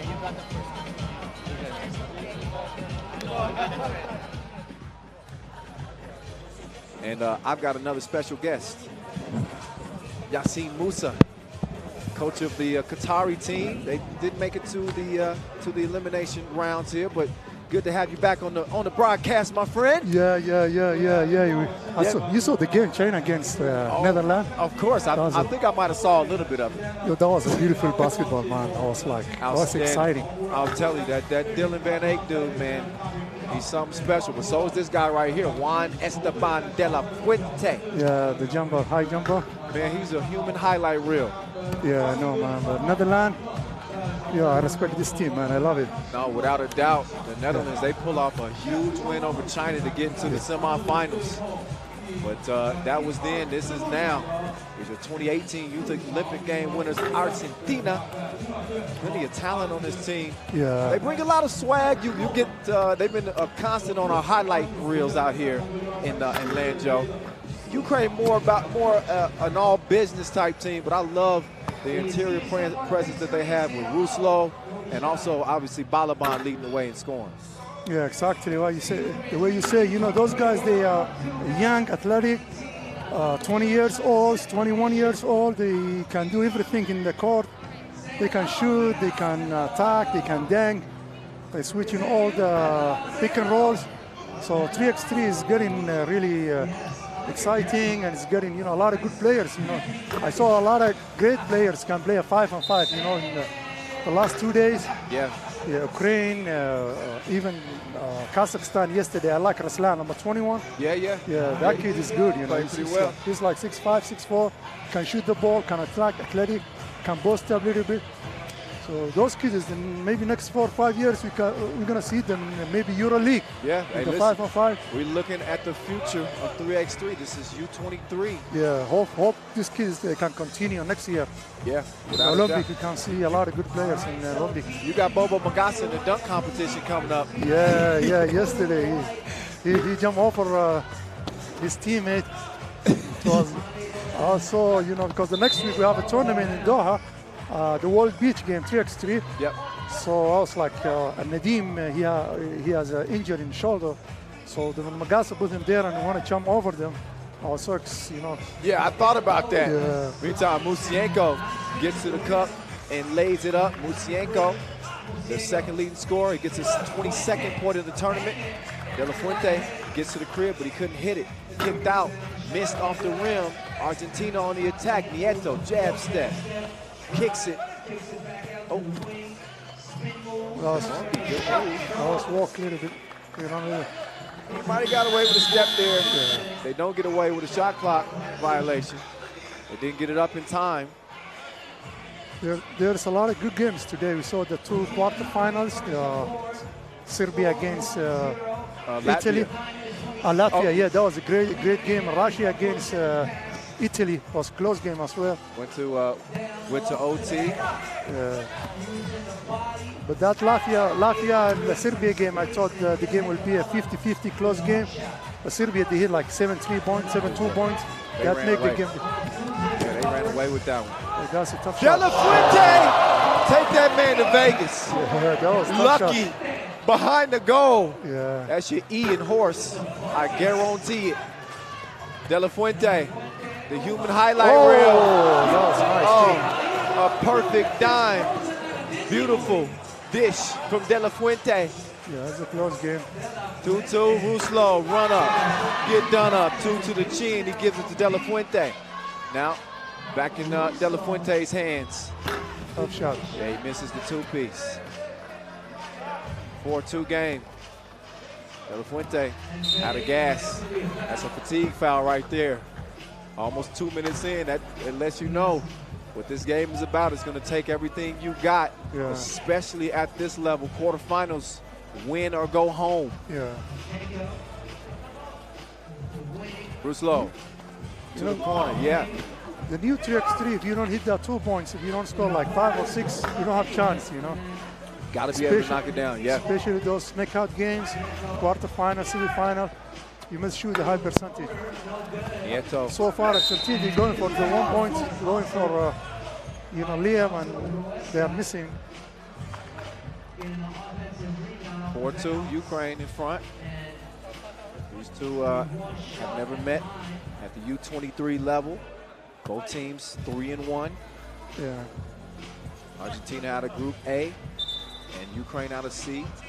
As Rueska will step up to the stripe, a warning. I guess De La Fuente. Rueska, 25 points to his name coming into the contest. Top 10 scorer on the men's scoring charts, and he splashes one. Argentina within one. They get it down low to Tkachenko. To the post office. 2 seconds left. 1 second. Got to get it up. Ruslo does. Doesn't touch anything. No, I don't think he did. Yep, shot clock violation. 3x3 is a so fast game now. You know, back in the day when I was playing, it was more inside game. Now is all three players. They can play all-around players. They can shoot the ball. See, they're scoring their tough shots. No, you're right. I think that's the idea for the game as it continues to evolve. You got to be a player that can do it all in 3x3. Yeah, exactly. You got to be able to move your feet. You got to be able to defend, and you got to be able to score. Yeah, a lot of screen and cut. Chenko. Oh, cookies. De La Fuente steps through. Try to throw another no look. Argentina, they just shoot the ball from our side. Both teams are attacking to the hoop. Probably should have looked. The miss is tipped in, so the mess cleaned up. Ukraine leads it by 2. Nieto with a step back, and he left it long. That was a good shot.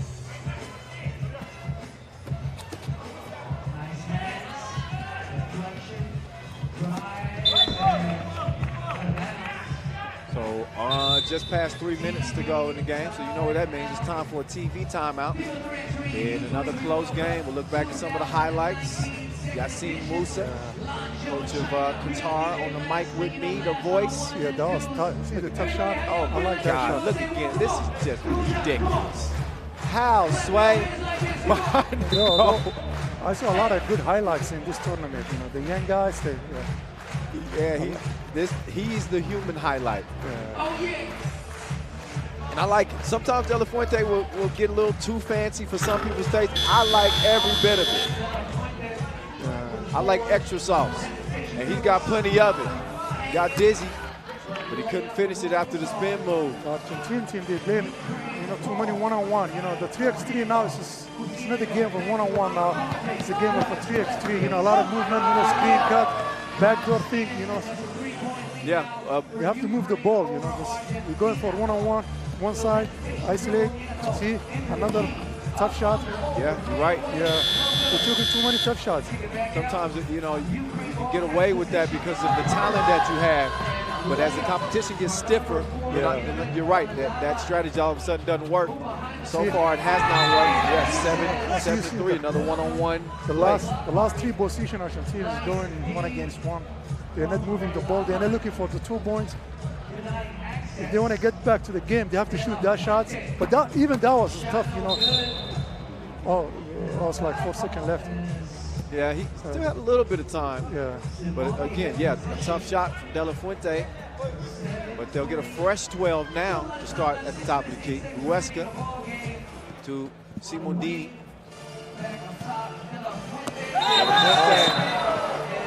He got caught walking.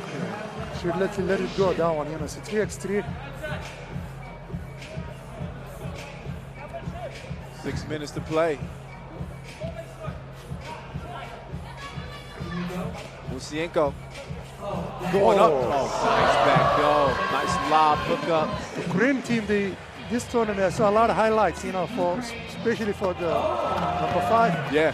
You know, they're going a lot of backdoors, highlight, alley-oops. I think it was the Kachenko that got your guy out, Al Abdullah, with the dunk. Yeah, that was. It was tough, man. I just got caught like I see it.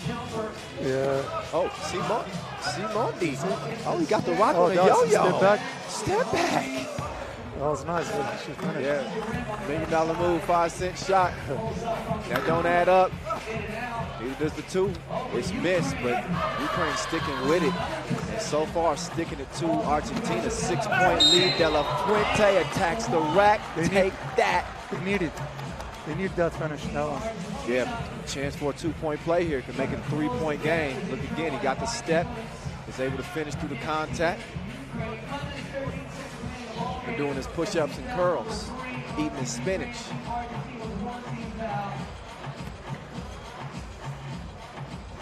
De La Fuente.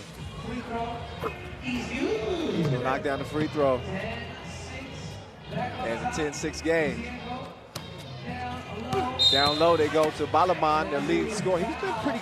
He's been fairly quiet in this one. Yeah. Although he came in with 31 points, they haven't needed him to be as dominant.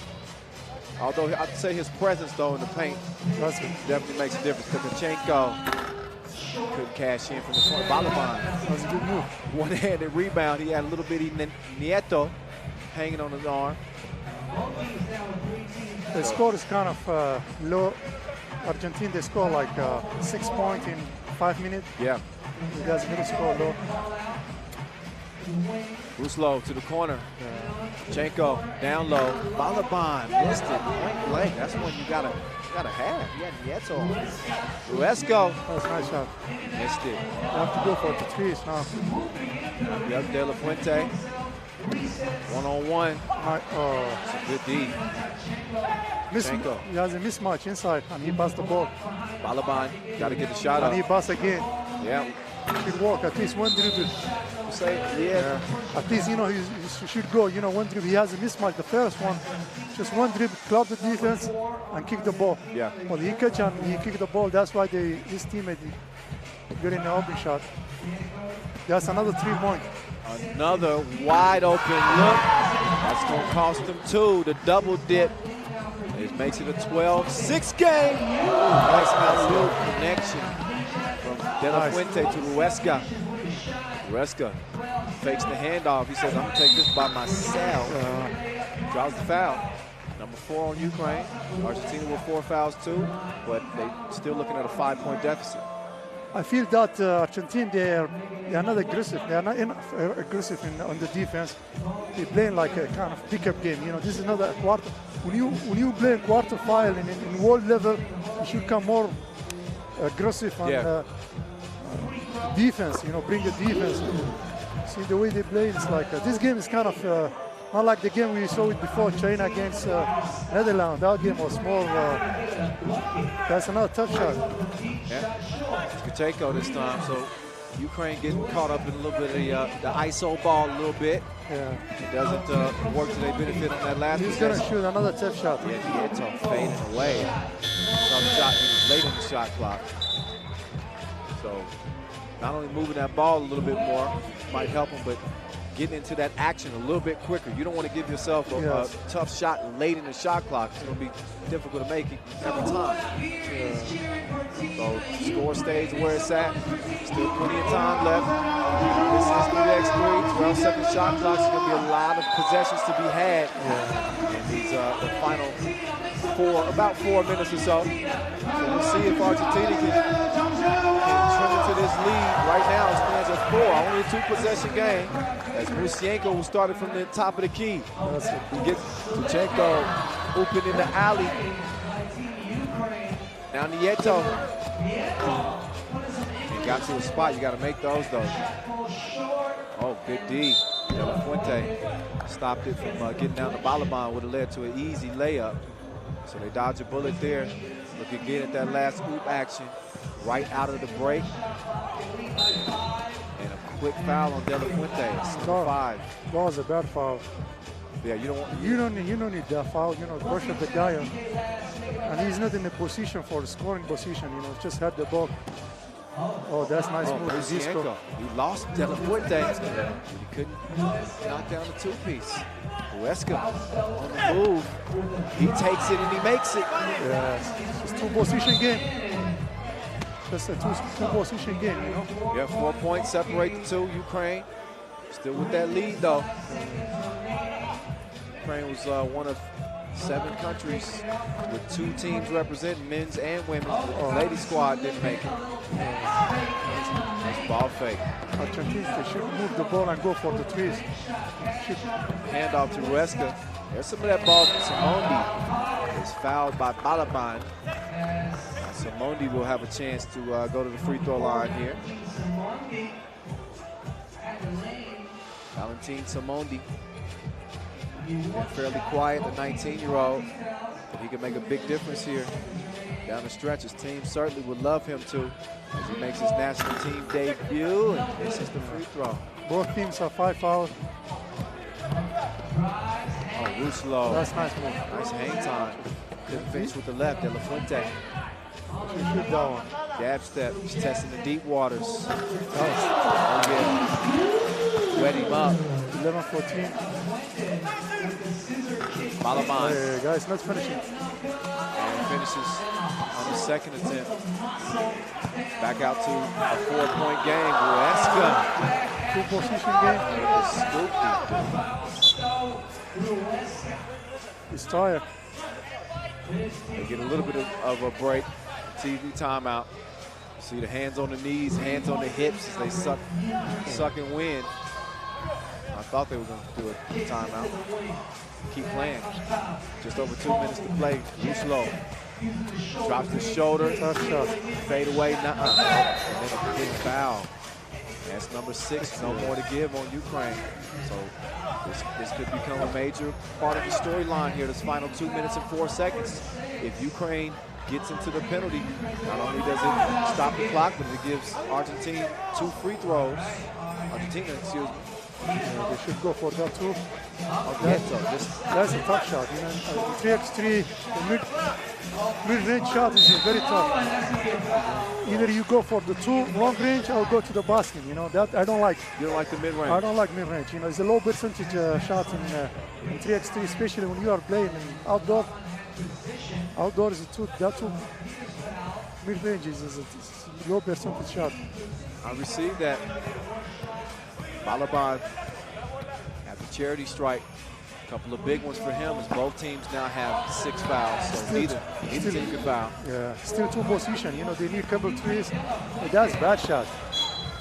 That's why we say, you know, 3x3 is a 3x3 now. No one-on-one anymore.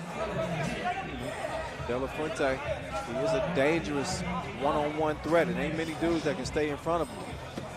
That still was a tough 2-point attempt, and then nice tough shot. Good D on the closeout.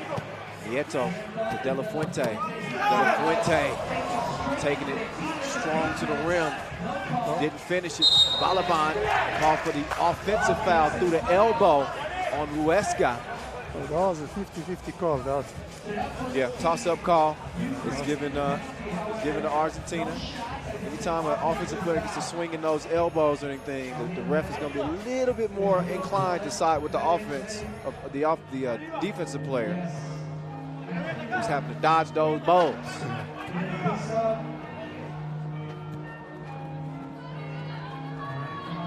They need this 3-point if they score that 3. Kick the ball. That's the second time. You know, you go to the basket and his teammate is open, wide open, the other side of the court. He should kick it. Nice move. Nice move. Yeah, soft touch in the paint. He gets the baby hook to go. And we got 1 minute, 7 seconds to go and counting. Nieto. Tough shot. And fast. Move to the right. 2 free throw. 3 shots. 4-point game.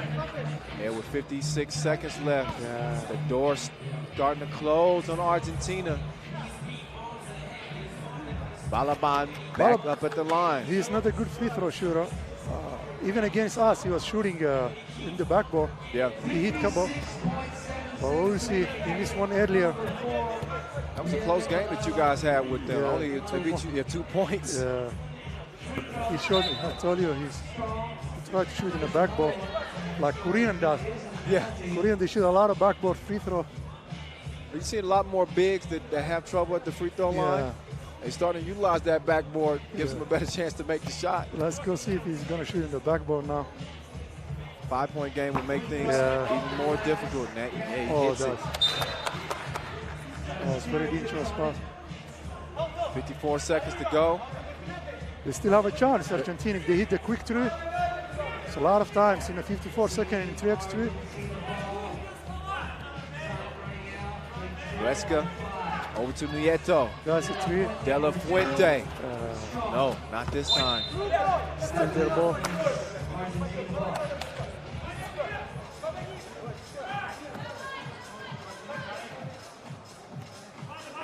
Ruesca with 47 ticks left again. Both teams in the penalty. They get it to the dangerous De La Fuente. He pulls the trigger. That's another guy. Tough miss. He's getting some encouragement from Ruesca saying, we ain't done yet. Keep your head in it. And he's right. It is a 5-point game with 40 seconds to go. But a couple of defensive stops and they get a 2 piece to go. All of a sudden, it's a different game. Great save. Tkachenko. Front rimmed it. Another offensive rebound. Off White. It's going to be Argentina ball. They want a timeout. And they're going to get it with 26 seconds to go. It's bleak. The door is slightly open. You never know. Anytime both teams are in a penalty, anything can happen. Anything can happen. You know, we saw that in a lot of, team down by 4 points, 20 seconds left. Yep. The world tours come back just like that, Yep, couple of free throws, maybe it's still there, a 2-ball. But De La Fuente's got to find that confidence in his shot again. He's missed his last few attempts. Ruesca, maybe he gets a look. But we'll see. 26 ticks to go. Whatever they do, they got to get to it and get to it quick. That's a tough shot. Jab step, Nieto. Front rimmed it. Ruesca tracks it down. 2 shots. 2 shots. So there you go. Clock stops at 19 seconds. So Fausto will get 2 big ones. He's got to have them both, though. The last World Cup in Amsterdam, we were up by 2, 16 seconds left, and we had the ball. And we shot the ball and we missed it, and we took the ball and they tied and we lost the overtime. Yep. So, you up by 2 points, 16 seconds left, and you get the ball. You think that should be a win? Yeah. Yeah, but that's bad shot. Only 13 seconds left, and Argentina's not even going to foul as the time continues to wind down. De La Fuente. Another tough shot. He puts it up, but it won't be enough. It'll be Ukraine that outlast the Argentinians with an 18-14 dub that would send them to the semis. Ukraine playing Netherlands, Russia, Serbia will be a. Yeah, we got some good semis set now, don't we? Yeah. Yeah. I love it. It was a great game. It was a great game. Always a good time having you on the Yeah, mic, man. We'll see you soon, inshallah. See you soon, man. Yeah, thanks. And good luck. Thank you. Tell Nadine to get that shoulder back healthy. Yeah, thank you, brother. See you soon. Okay, man. Thank you. Well, that's our third of our. I'm getting my quarterfinals mixed up. That was our last quarterfinal for the men. That was it. Our semis are all set. They're ready to roll. Ukraine and the Netherlands, Serbia and Russia. It's going down. One last look at the highlights. As Argentina got off to a good start, they had the swag, they had the drip, but they didn't have enough.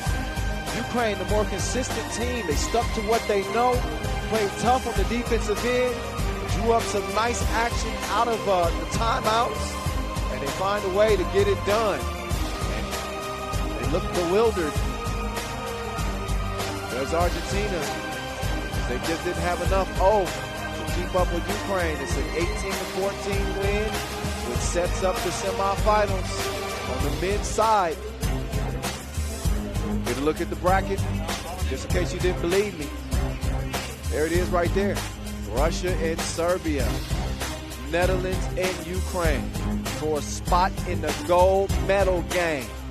It is going down, but we'll get a break before we get to it. A session break as we're scheduled to get to our semifinal action at about 4:30 local time. So it gives us about 33 minutes before we get back to it. But it is win or go home. Single elimination Sunday on this fifth and final day from Lanzhou. But we'll step off the mic for a while. Again, we got 30 minutes until we get back to action. But the 3x3 U23 World Cup continues in a half hour.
All right, we are about 5 minutes out from getting back to the action.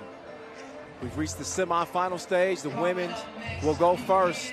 The reigning champs still alive and well. Russia against France, who survived a thriller to get past China to land their spot in the semis.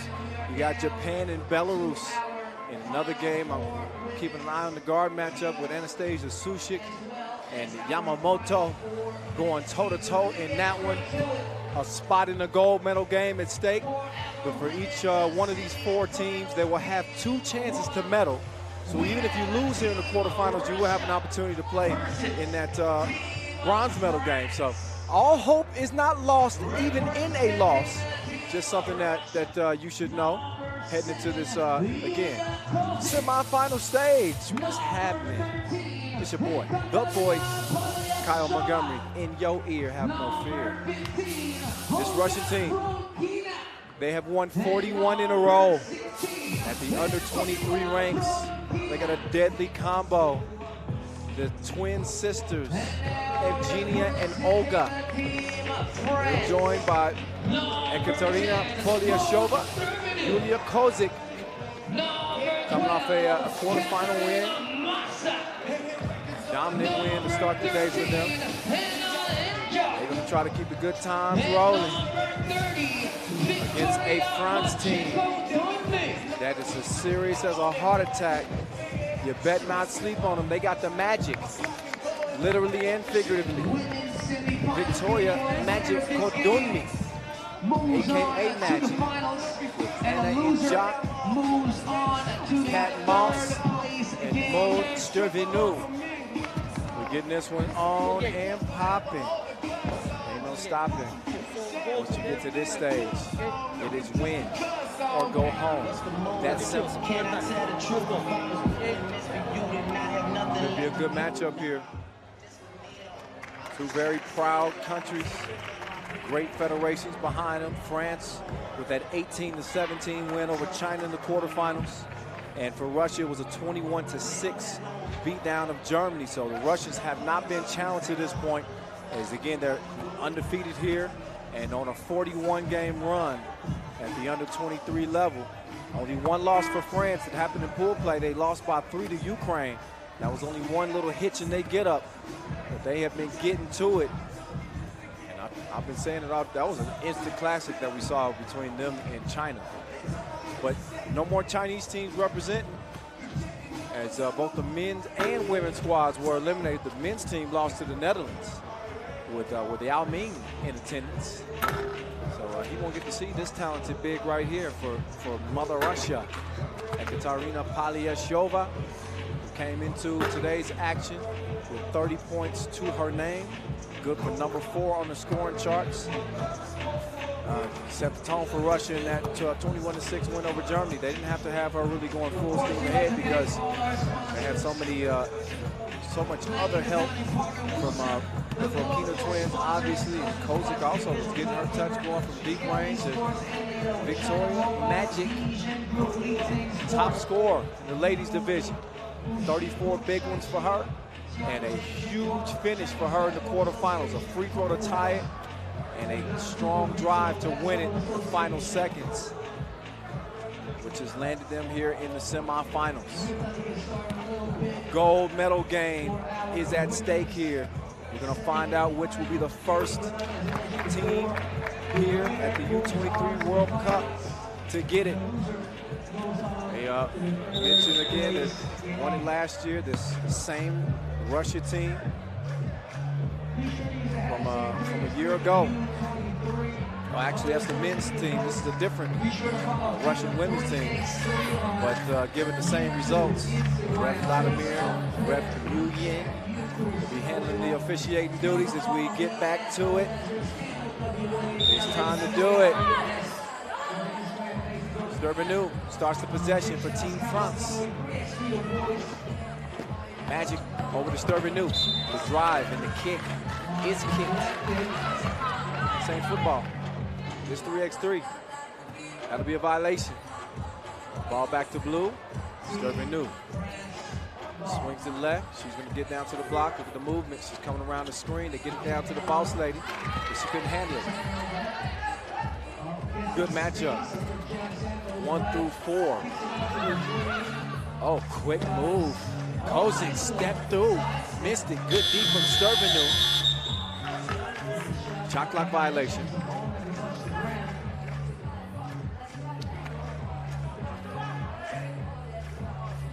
So some of the Chinese fans have left. They're a little bit disappointed after seeing both the men's and women's teams get eliminated. But a good bit of them still sticking around to enjoy this action. And Jock pulls the trigger. She misfires from long range. Ball back over to Russia.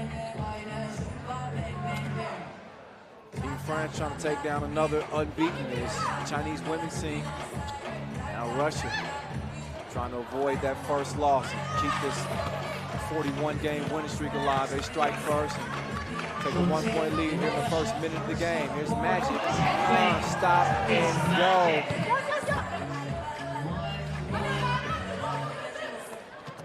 Oh, got caught in a mismatch there. Alyashova polishes it off right at the rim. 2-1 advantage. Russia early on. Good move. Shot. She's a beast with the rock. Can't overlook her value to this team. Jock, I'd say just as dangerous as Magic. Turn to her. Some of that offense. Moss to Sterbenou. Pull up.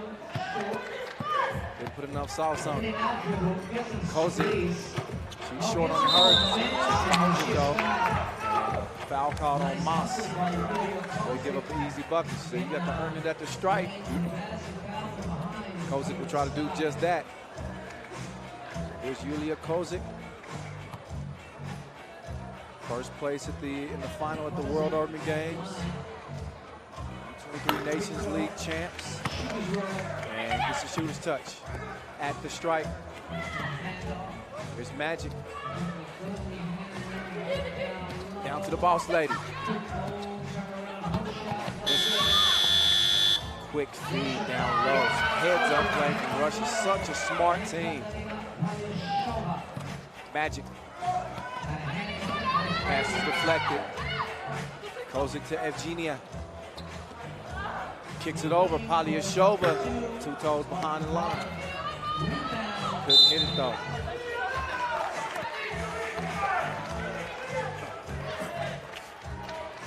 Second edition of this U23 World Cup. Last year was in Xi'an. This year, here in the beautiful city of Lanzhou, here in northwest China, Gansu province capital. And Sterbenou serving them up. Drive to the right. Thank our official sponsors, our founding sponsor Nike, our official timekeeper Tissot, our global sponsor Wilson. Oh, in shot. Driving like an Uber employee. Finishes and ties it up at 4-piece. Olga. New. Smooth. Pass stolen. Polyashova with those long arms. It's hard to get one past her. And then it's sister to sister. But Mr. Magic is down. Sterbenou to Injot. Crossover, right to left. Foul late in the shot clock. She's going to be forced to put up a tough shot, but she's bailed out a little bit by the foul. Olga. Just a foul apiece as Magic will take over. They get down low to the boss lady. She makes it count. Kozik. Oh, drip drop. One ain't enough. She needs 2. And she's got a 1-point lead for Russia. Quick cross. Call for the steps. First break into action. That was quick. Already just over 3 minutes into this game. And close contest. Loser will play for bronze. Winner will play for gold. Rolling right through this final day of play here from Lanzhou. 3 medals to give out in each gender's tournament. Gold, silver, bronze at stake. Future Olympians. Future Olympian hopefuls, I should say. Going toe-to-toe. Polyashova got her cookies to serve it new. Serve up a fast dime. So it's tipped out. 10 seconds will remain on the shot clock. Serve anew. To the left, to the left. Steps through and gets called 4 steps. Can't believe it. She said, what? Get a rest. Serve a key member of this team. Talk a lot about Magic and Inja. Boss lady. Serve she's huge for this team getting to the semifinals. Inja. Quick. Didn't finish it. 6-5 lead for Russia. Great pass. Polyashova just missed it, but he comes back to Fokina, and the sisters can't connect on the layup attempt. Polyashova got a hand on it, but France still in business. Inja swings it over. 24-carat Magic. Oh, she doesn't have the magic touch on that shot. Rattles off the rim. Back over to the Russians. Evgenia in control from the logo. Boss lady defending. Polyashova back up top to Evgenia. She pulls the trigger.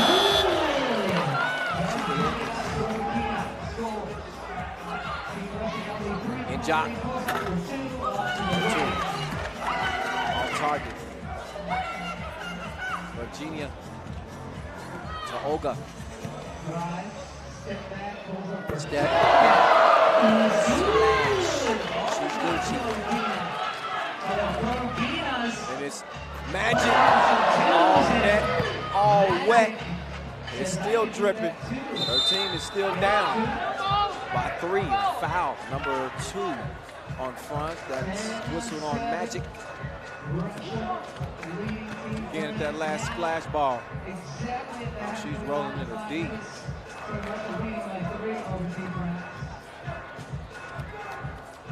Magic. Kitchen's closed. No super. Miscommunication between twin sisters. Evgenia. A little bit upset.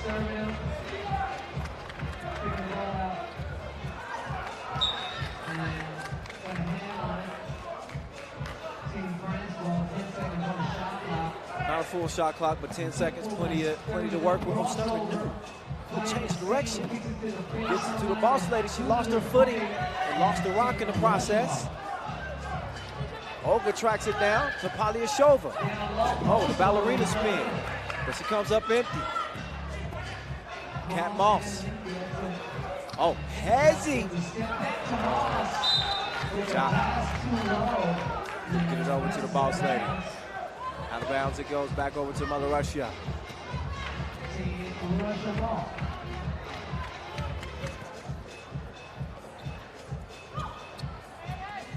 Fokina twins in with Kozik. And another drip drop. Russia continues to make it rain, changing the forecast here in Lanzhou. Server new though, gives it up to the wrong team. She caught in bad position and forced the foul.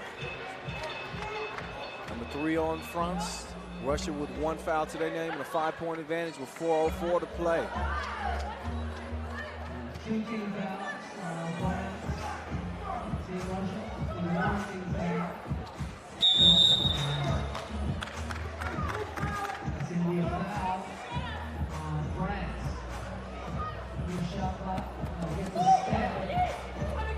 Polyashova. spinning. Oh, call for the travel. Pavlyushova, this will be her toughest competition in terms of a one-on-one matchup with Kat Moss. Using that length to disrupt some things. Moss again stands 192.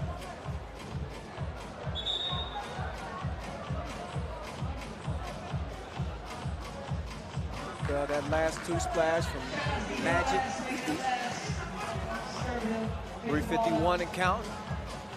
In our semifinal, our first semifinal in the ladies division. Foul on the floor, reach in. Number 2 on Russia.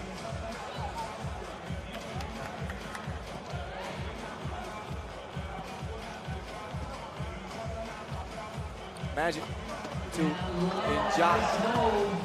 She puts the cookie in the cup. And a 4-point game was what we got. Evgenia left all by herself. She takes 2, no action the first time, but her sister's got her back. Oh.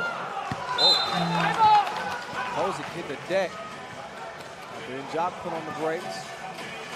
Couldn't score.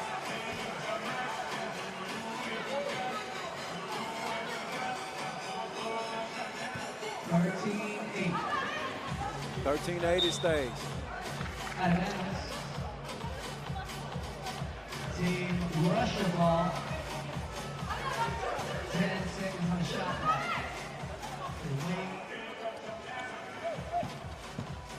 Drives.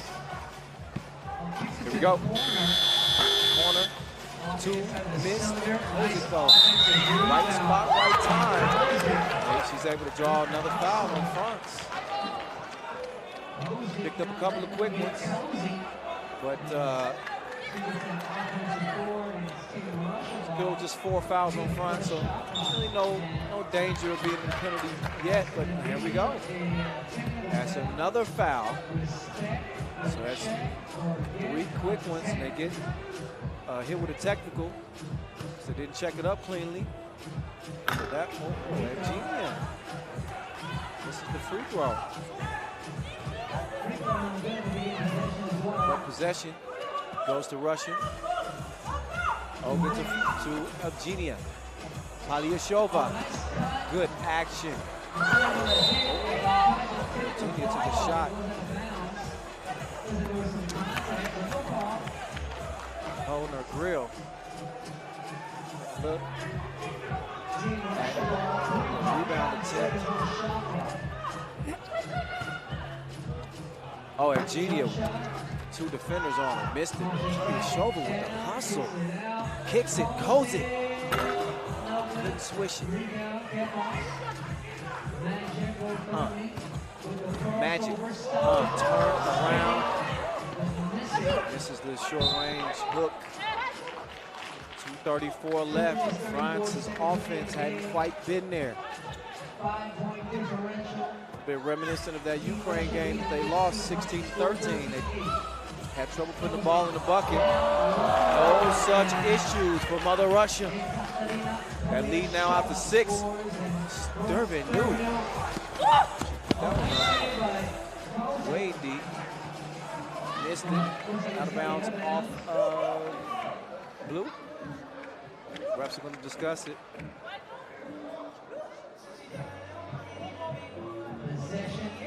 It was actually off white, so it will be blue ball.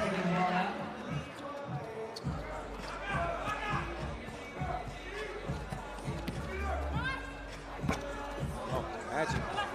She hadn't had a touch in this one. They renewed playing the passing lanes. They're caught reaching around. No more fouls to give for France. They want a timeout. They want to sort things out. 2:07 to play. It ain't a done deal yet. It is a 3-possession game. We'll see if they can make this thing interesting with these final 2 minutes to play. They definitely got the talent to do so. Whether they get it done is the question. They also trail by 4 late to China. They dug deep to pull that one out. Russia ain't China. China had 141 straight. Valyashova. Put her in the blender. She's all shook up. And Moss is fouled. Only the third on Russia.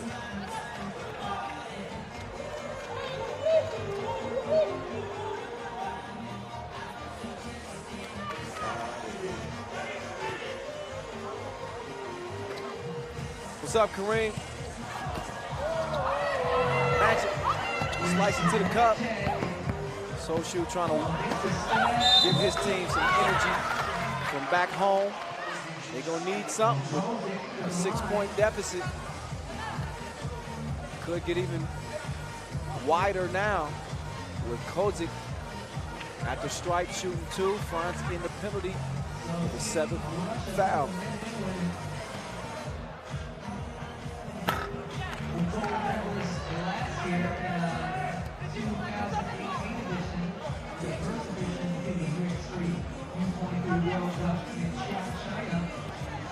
.36, the first free throw was missed, but Kozik with a swish the second time around. Boss Lady, Sturvanu, directed traffic, little hezzy, going left, lost the cookie, got it back, gets it to Magic, missed it. Sturvanu recovers, but she's blocked underneath. 11 seconds left on the shot clock for France.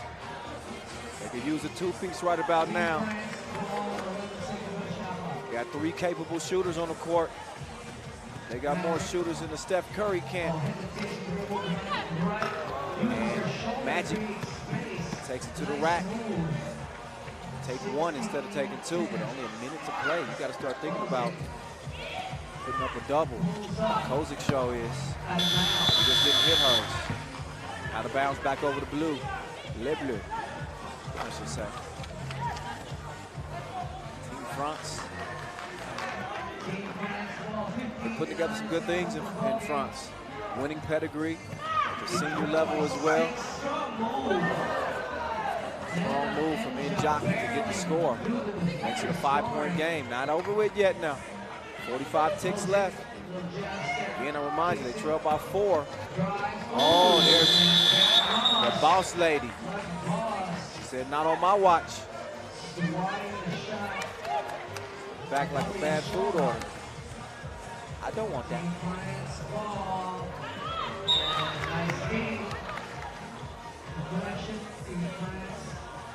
Still has possession with 11 seconds on the shot clock. They trail by 5. 32 ticks. And a quick foul at Genia. So Russia has done a good job staying disciplined defensively.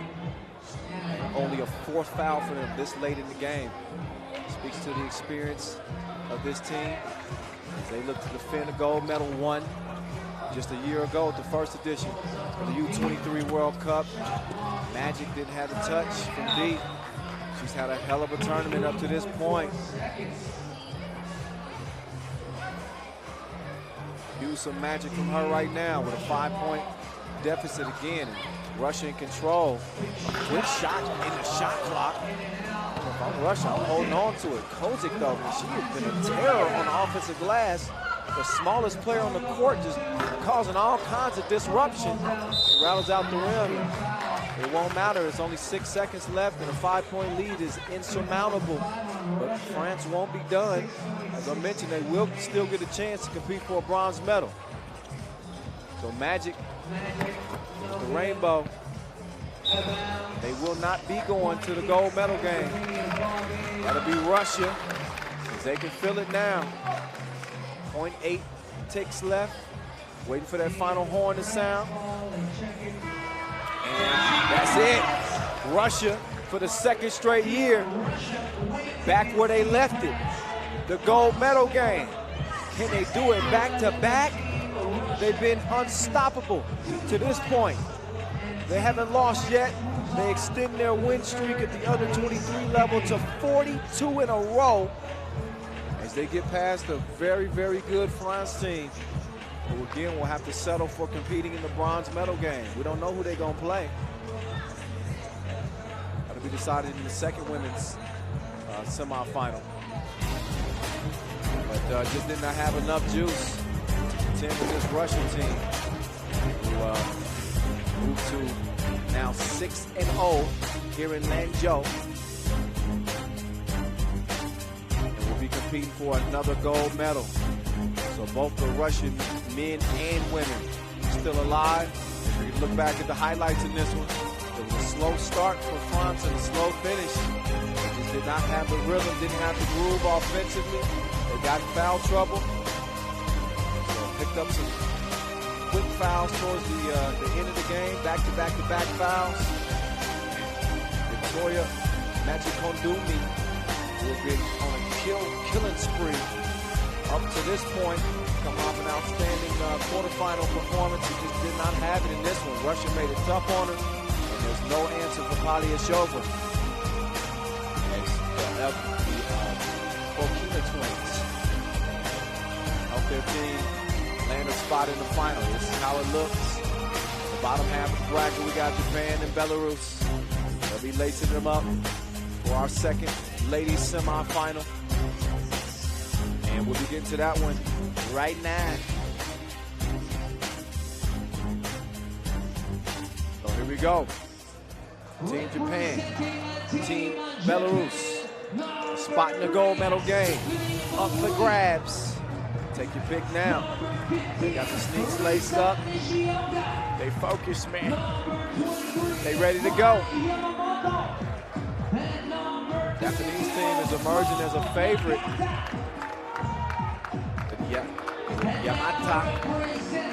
Yamamoto and Nagata, Risha Nishioka and Stephanie Mawuli. They picked up a 22-9 win over the Netherlands to land a spot here in the semifinals. Lost one game has Japan, 11-point loss to France. Meantime, Belarus with Anastasia Sushi, Marina Moscow, Anna Lapo, and Natalia Garbachova. They're coming off a 21-10 beatdown of Mongolia. And the loser will move on to the third place game to play against Team France. Okay, you will go with gold. 好，现场各位观众，即将开始这场比赛是2019国际篮联3人篮球U23世界杯女子组第2场半决赛，日本队对阵白俄罗斯队的比赛。It's all friendly right now. They turn into enemies once that clock starts. It's a 10-minute sprint to 21. No time to blink. If you blink, you definitely would miss her. Mai Yamamoto, you saw her win gold at the mixed gender two-point shootout contest earlier today. And a big performance for her in the quarterfinals. They won it going away against the Netherlands. Anastasia Sushik, 22-year-old, finished 5th here at the U23 World Cup last year. She's got better intentions this time around. She said, we want to take it further. We want to get a medal. One way or the other. Look at it, 2 chances to compete for a medal here in the semifinals. It's going to be either for gold or either for bronze. You're hoping it's gold. You got to win to get in.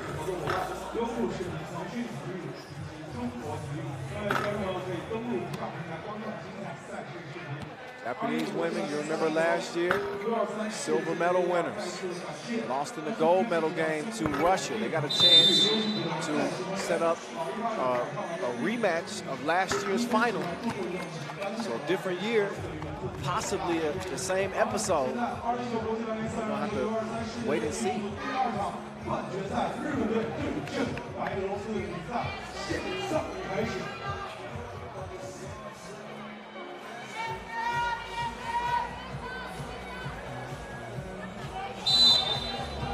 All right, time for talk is over with. It's time to get to business. Lead scorer, Moscow, fires her first shot. It's a miss. She hadn't missed much. She's been killing here in Lanzhou. So she makes up for it with a shot off the glass over Nishioka to get Belarus on the board first. Mawouli. This is the lefty shot. Comes out rocking a headband. Braids flying in the wind. Yamamoto is down. Check out. Recover from a shot to the ribs, looks like. While she shakes that off, Nagata and company will get to work here. Nagata working on Sushi. She wants the screen. She gets one from Nishioka. She makes the move left, pulls up. Drop her off like the Metro. 1-1. Lapo to Garbachova. She makes the move left. She pulls up. She comes up empty. Mawouli. Nishioka. She can shoot it. True. Two-piece. As Japan leads it by a double. 3-1 game early on in this one.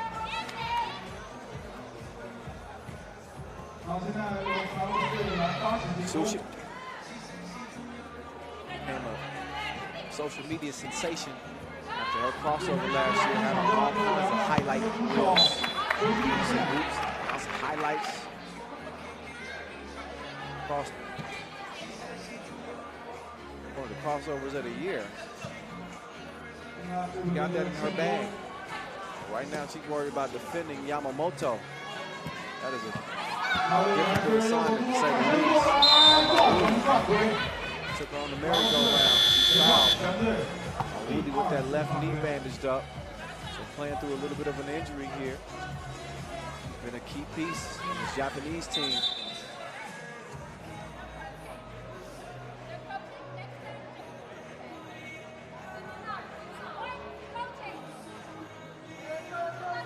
Thank our official suppliers.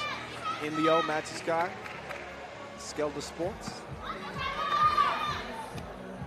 Love to our Chinese fans too. Who's packed the stands. Bad joke. Free throw is made in Mawouli. Great D playing the passing lanes. Couldn't quite track it down, so he took a bump away. Ball over to Belarus. Lapo setting the screen. Here comes Moscow. Up fake. Couple of fakes. Couldn't get the score. Lapo though gets the rebound.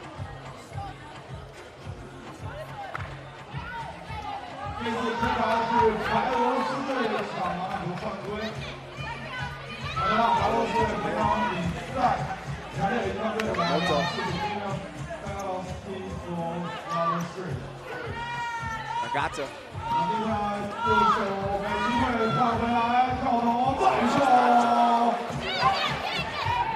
Drops the mid-range J. Quick clear.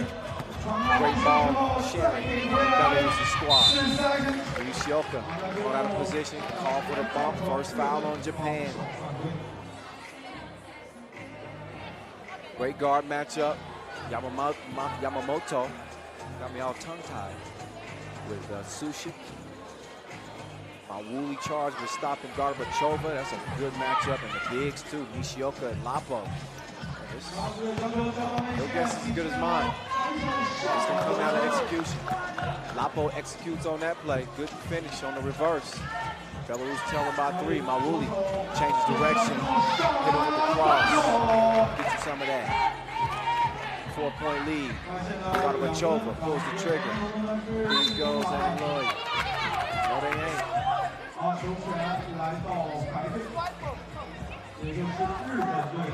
I'm looking at Mawouli getting to the crib, making it happen.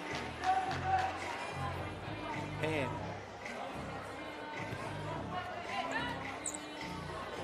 good feed down low. Nagata couldn't hit it. Now she got to get out and guard Sushi. Sushi sets up Moscow. Moscow been having her way to this point. Comes up empty though. Yamamoto. Not this time. It's the shot, red ball.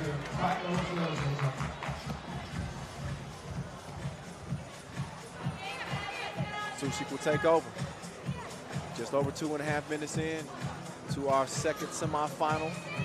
Russia waiting on the winner of this one. Lapo, step back. Throws off the rim. Here's Nagata over the quick move. She had Sushik off balance. She couldn't connect on the shot. Sushik gives it up to Lapo. Lapo fakes the pass, puts her head down, attacks the rack. They put enough protein on the shot. So after she comes up short, the pass lofted down low. Nishioka puts it up and in. It gives Japan a 5-point lead. Oh, nice up fake from Lapo. She couldn't get the scoop to go. Nagata. Couldn't get her hand up in time. Belarus pulls.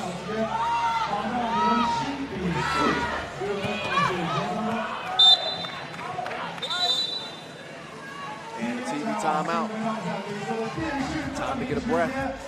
Get a breather, get a rest. Back to some of the highlights in this contest. A game that has been played pretty well. The Japanese team looked like a squad on a mission. Getting it done to this point.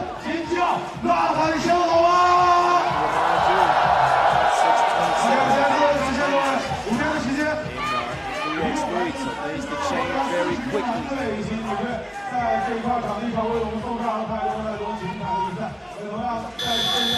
Make the shot clock after FIBA. One up.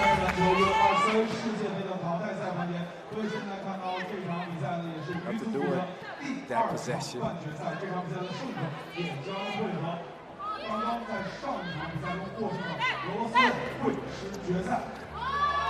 Oh, they leave Gorbachova wide open. She can make it down. It's a foul. Nishioka grabbed the rebound.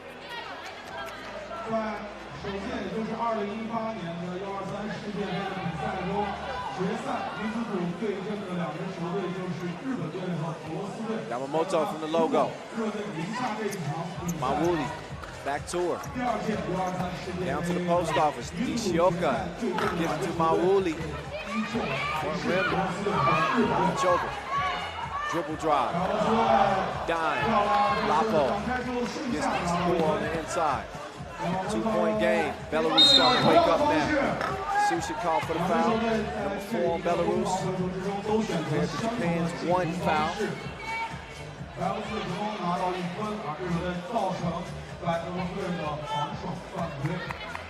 Thanks again to all of my guest commentators today. I've enjoyed them all. Julian DeBug,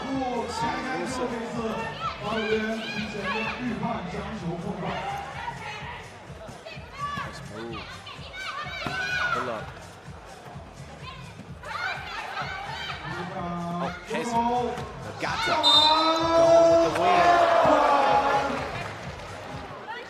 win. 8-5. Nagata making her presence felt.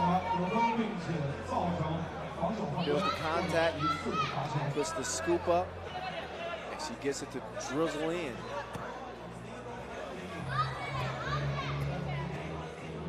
Got to 22-year-old and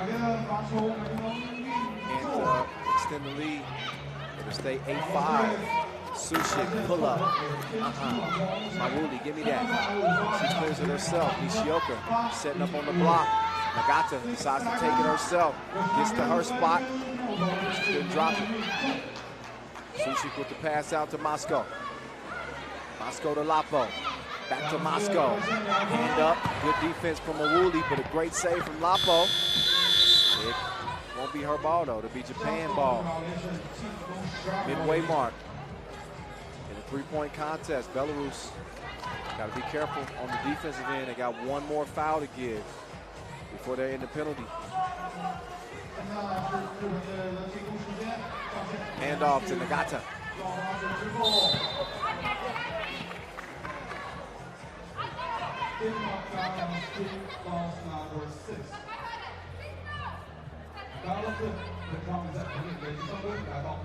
Nagata will have it after Belarus' 6th foul. They got no more to give now.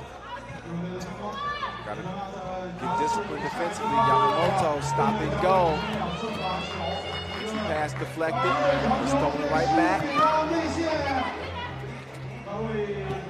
Mawuli.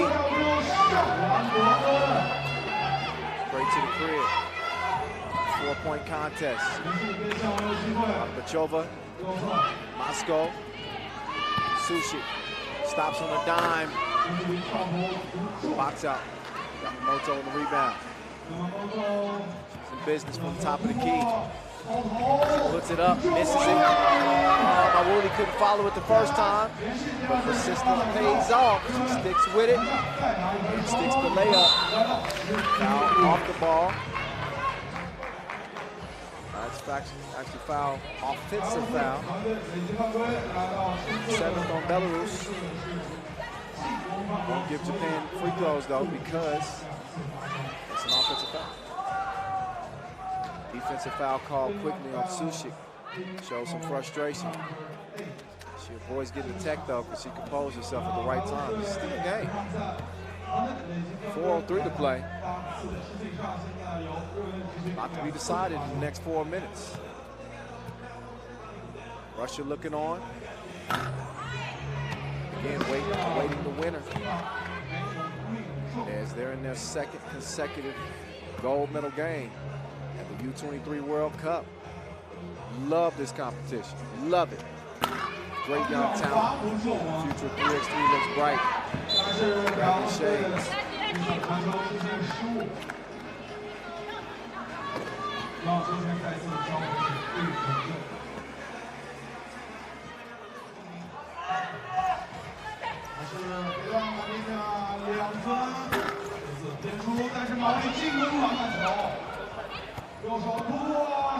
Oh, nice drive. Nagata staying hotter than lava and giving Japan a 6-point lead.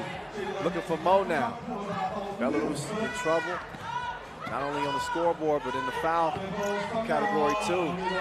Mawuli, the runner, was halfway down before it came out, but she hustles it down and gets it down low to Nishioka. It's her world with 6 seconds to shoot. Make that 3 now. Jab step, cash app, money.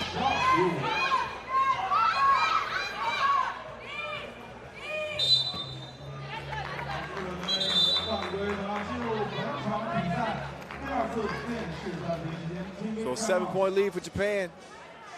It's a break in the action. Ariella Santucci still here checking out the action. She was one of my guest commentators as well. Also Coach Lewandowski, Team USA, one of our guest commentators today too. Having the ball, y'all. What a tournament it's been. Started with 40 teams, 33 countries represented. 4 remain for the ladies and for the men. Mawuli on the 3 to play now. Yamamoto kicks it out. Mawuli. Not this time. She misses. Sushi. She comes up with the rebound. 3-on-2 for a quick moment, but Nagata, Yamamoto, excuse me, gets up. Look at the runner here from Sushi. Difficult shot. Mako couldn't track it down in time. So we're back over to Japan. Looking at another trip to the gold medal game.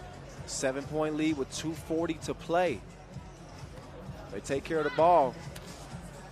They're going to put themselves in a great position to advance. Shioka, they'll call for the offensive foul. That's number 3.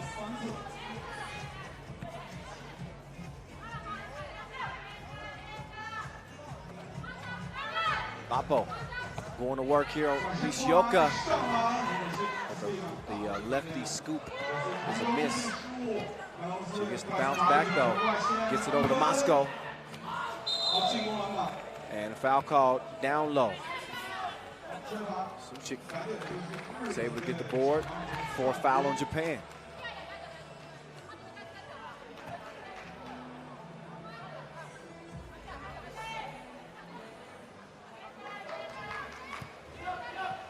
Sushi, Yamamoto, started from the logo. Sushi got the step. Bye. Oh, Yamamoto, fast like a Lambo. Scoot. Lapo, turn around, two-piece. Yamamoto, who rolls around. Sushik, she got some space. She gives him a taste. 5-point game. Time not on Belarus' side, though, with 1:37 and counting. Mawuli, oh, man, difficult degree of a shot there. She hits the one-legged fader. 6-point contest. As Moscow tries to use that size over Yamamoto. They both go down. Good D from Yamamoto. They both hit the deck hard.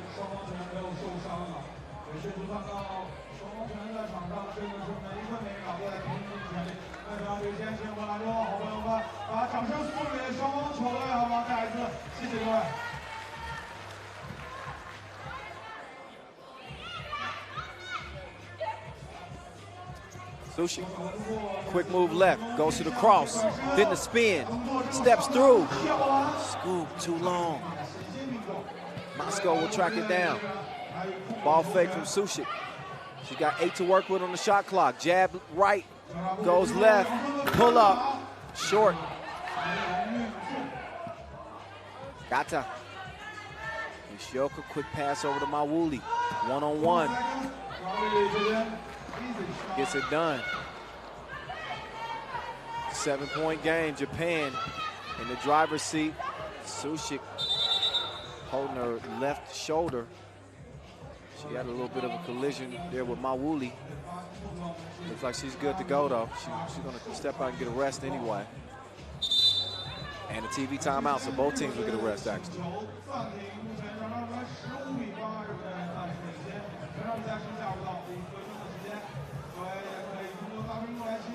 So let's get a look back at some of the tasties in this one. Hadn't been the game that Belarus had hoped for. Japan, dominant team, defensively and offensively. They got great chemistry with this four-lady squad. Trying to return themselves to the gold medal game and the trip they hope brings a different result than it did last year. Yamamoto to the rack, left the layup short, but 30 seconds to go. That lead is quite comfortable for Japan, although they do pick up a 5th foul just then. But no danger of being in the penalty yet. They got one more foul to give.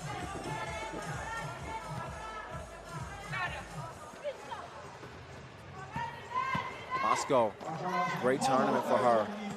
She tickles the twine on the runner. 6-point deficit and only 15 seconds to go. Yamamoto, she's out of there. Find her at the rim. Final seconds are going to tick out of this one. And Mawuli, she's unruly. She swats that one out of bounds, no soup. Even though this one already well in hand, great timing. Girl, bye.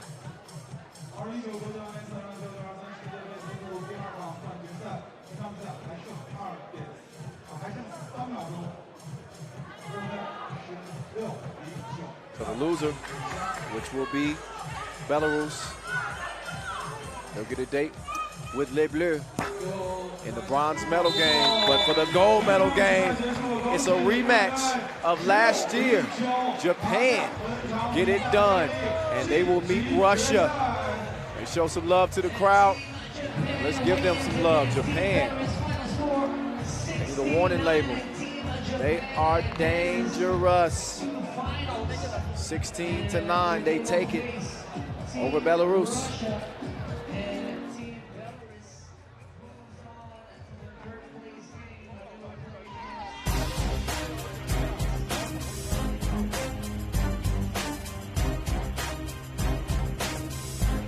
All right, one last look at the highlights.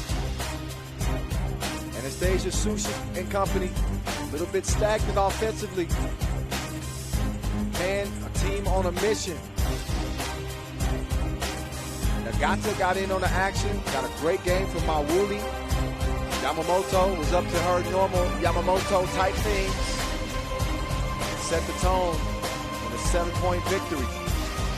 And again, will set up a bronze medal game between Belarus and France, and a gold medal game between Russia, the defending champs, against your silver medal winners last year, Japan. Russia going for the sweep again as the men's team is alive and well too. We're going to see how it goes down. We are just blazing through this final day of action here from Lanzhou. But now it's time to turn it over to the men's side. And a tasty semifinal. I was talking about Russia going for that double. They're going to have to get through a Serbian team that has not been beaten. Undefeated after a 21-9 win over Latvia. They came out of pool play with wins over the Netherlands, South Korea, Mongolia, and Lithuania. This team is dangerous. So is the defending champs. They got the top ranked player in the world, Alexander Zverev. Celebrated a birthday recently. He's been on a scoring spree, top scorer in the men's division.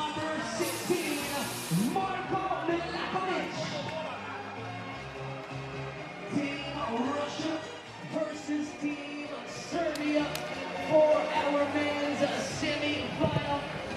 Game 1. All right, first semifinal. You know Russia's team by now, or Serbia's team, Traskovic, Vidovic, Samardzic, and Milakovic. They have been put on a good luck passing display. And just overall play that's been beautiful to watch. And such good rhythm is this Serbian team. Traskovic, such a threat from outside. Continues to get it done. And I think the unsung hero, Samardzic, I was talking, he leads the team in scoring, but kind of quiet. He gets a lot of easy buckets. Speaking of buckets, he is a bucket and a half. Alexander Zverev, the #1 in many ways. Ranked #1 at the U23 ranks. Also #1 in scoring. He might even consider changing his jersey to #1 because he has been that guy. This will be a different test, though, for this Russian team. Vladimir Traskovic, he only had 18 points coming out of pool play. So he was quiet, but he was loud in the quarterfinal in that 21-9 win over Latvia. Got that 2-ball dropping, and ain't no stopping. Once he gets it going like that, Vidovic, you can say what you want about his release, but he can shoot that thing. So Mardzic, great control with his body, as they've been just devastating teams with the pick and roll. The Russia men defending champs, U23 Nations League winners as well.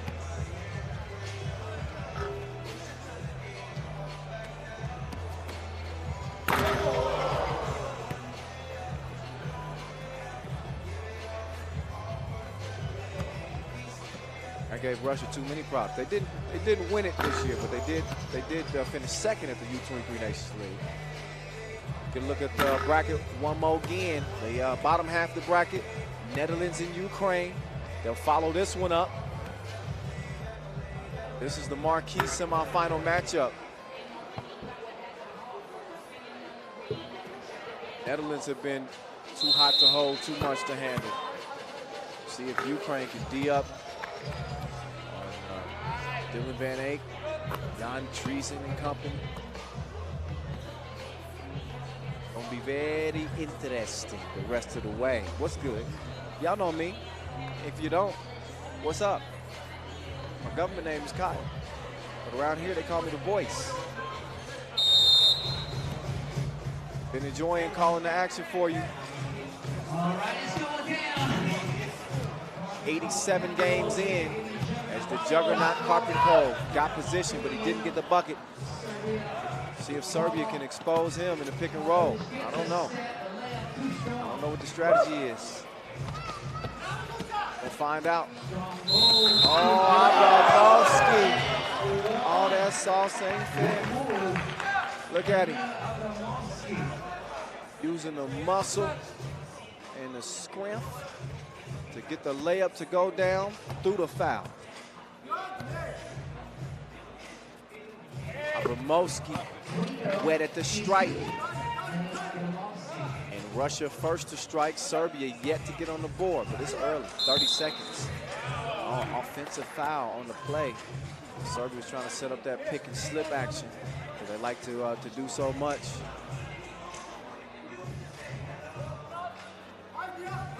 Lewandowski detailed that. Oh, finish from Zuev.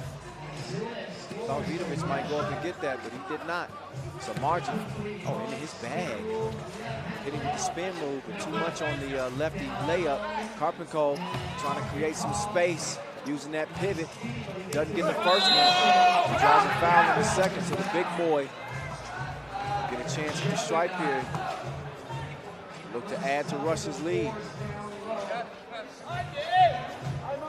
Russian team has reached 21 points or more in every single game they play, except their overtime win over Italy in the quarterfinals. Free throw is good. Lakovic hits the deck after the made free throw. As Russia gets whistled for foul. Vidovic takes the handoff. Milakovic hands the cookie over to Troskovic. He chunks the deuces, but he misses.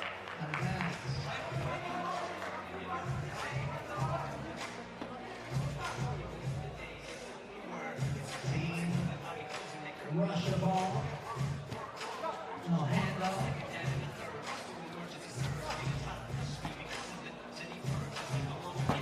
Disclo. Misfire from him. But still, no score from Serbia. Vidovic comes up empty. As far as the U23 ranks go, two-piece, easy breezy. Russia 6-0. Shooter's bounce. There's Serbia's first score, courtesy of Vidovic. But look back at the two-point swish. Alexander Zuev, the assassin, will get a rest. Vidovic taking his time at the strike. Free throw, knocks it down. Karpenko takes him down to the torture chamber. The only thing preventing him from scoring is a foul from Samardzic. This is a key matchup, because you look at this Serbian team, you say, oh, who's going to match up with the juggernaut? How are they going to stop that big old dude? He hasn't even been the one that had to do the damage to this point. Something to keep an eye on the rest of the way. Good D, got a hand on that. Turn it over. Back down low to the juggernaut. Get out. Grown man move. Samardzic. Good thing about Samardzic, he can step out and shoot it too. But that may be the advantage that they have. They get Karpenko on the island. Raskovic. Getting physical over there with Zuev. Serbia with 4 fouls to their name. White ball. Vidovic was trying to pull a fast one on the referees. They quickly get it down low to the basement. He kicks it up top. Zuev back rimmed it. Abramowski trying to track down the rebound. Did he get that, hit that off of blue? They did. Great hustle, great save from Abramowski.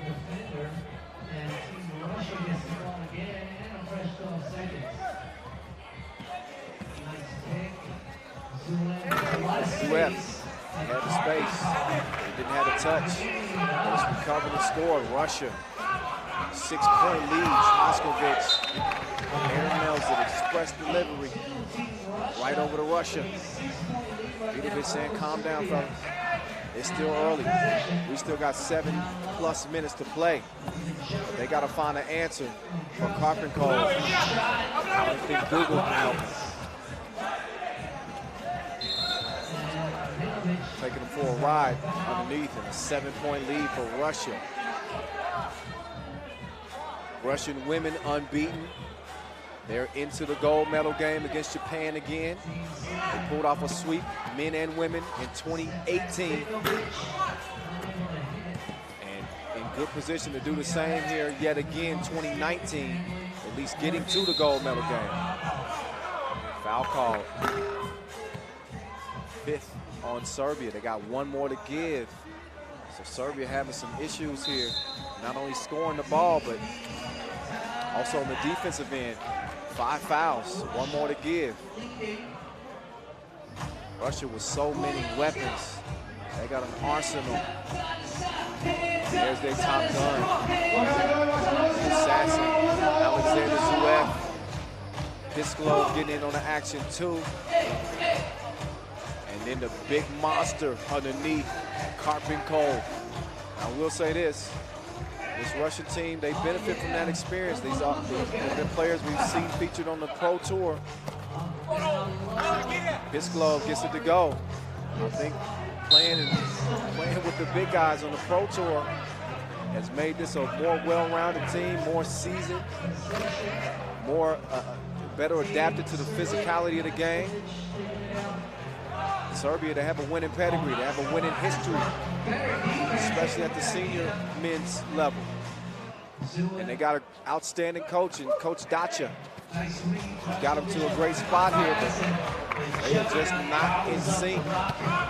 Karpenkov, easy money, 9-point lead. Russia putting it on the Serbians. Traskovic, pass is stolen. That's not going to help them at all. Abramovsky, quick move, attacking the rack, take that. Vidovic, up fake, pulls the trigger, fires a blank. Samardzic with the cookie in hand. Trying to work on Karpenkov. Traskovic, contact on the shot, yeah. I think that's a good call. Abramovsky, plenty of contact. Didn't let Traskovic come down, so the Maestro 2.0. Get 2 shots at the free throw. Here's Vladimir Traskovic, 22 years old, ranked number 2. Saw him on the World Tour Prague with Belgrade this year. 9th place finish for him. But making his national team debut. Here's the rest of his teammates. First of 2. A 12 game, make that a 12-4 game. 5:51 and counting. Approaching that midway mark. Russia more than halfway to the finish. Yakovic, he's seen enough of it. Hit the block button. Take another look. Block you very much. Come back during operating hours. Pisklov saying, hey, I need some space. You can't let Traskovic be all up on me like that. Referee's doing a great job. Shout out to our referees. Doing an outstanding job here. Pisklov misses the shot, but he cleans up his own mess. And Karpenkov called for the bump. Crazy make from Traskovic, doing his best Juan de la Fuente impression. That one don't count though.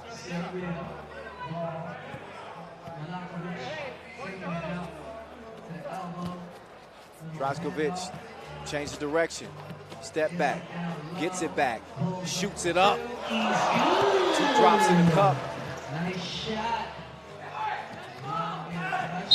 Oh, good hustle. Abramovsky goes down. Now 6 fouls on both teams. So Serbia, who was a team in foul trouble all by their lonesome at first, now may be able to get back in this game. They can force Russia into a couple of fouls. Take care of business at the free throw line. 5:11 to play in this one.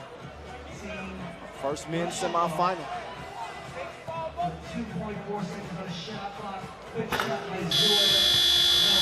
Ref couldn't find a target. Traskovic was a quick catch and shoot from the corner. Rocking Russia's possession is Karpenkov, establishing position. They get him to rock. Baby food. Easy eating for the juggernaut. Krajkovic, step back. No. Karpenko, give me that. Zuev to the corner. Abramovsky looks the defense off. Too much sauce. Samardzic changes direction, hands it over to Vidovic. He stops. He cannot pop. Off balance shot from him. They give it back over to the Russians with an 8-point lead. Good in the hood, G. So far, so good. Pisclo through the contact, misses. That man is just a monster. Karpenko gobbling up every rebound. Milakovic says, welcome to my world. He drains it. Serbia still within striking distance, 7-point game. They need some more of those two pieces to fall. You definitely can't fall asleep on him. Zuev couldn't make him pay that time. Pisclo, though, great activity down low. Zuev couldn't put it in the face. The juggernaut, he continues his offensive tangent. Oh, Samardzic starting to get his touch going now, so hold on. So 16-10. Russia's been in control of this, but Serbia ain't going nowhere. Pisclo, deep two, back rimmed it. It looks like Milakovic is down. Offensive foul called on Karpenko? No, no foul at all. We'll look again. Bang, bang play. In any case, both teams get a break.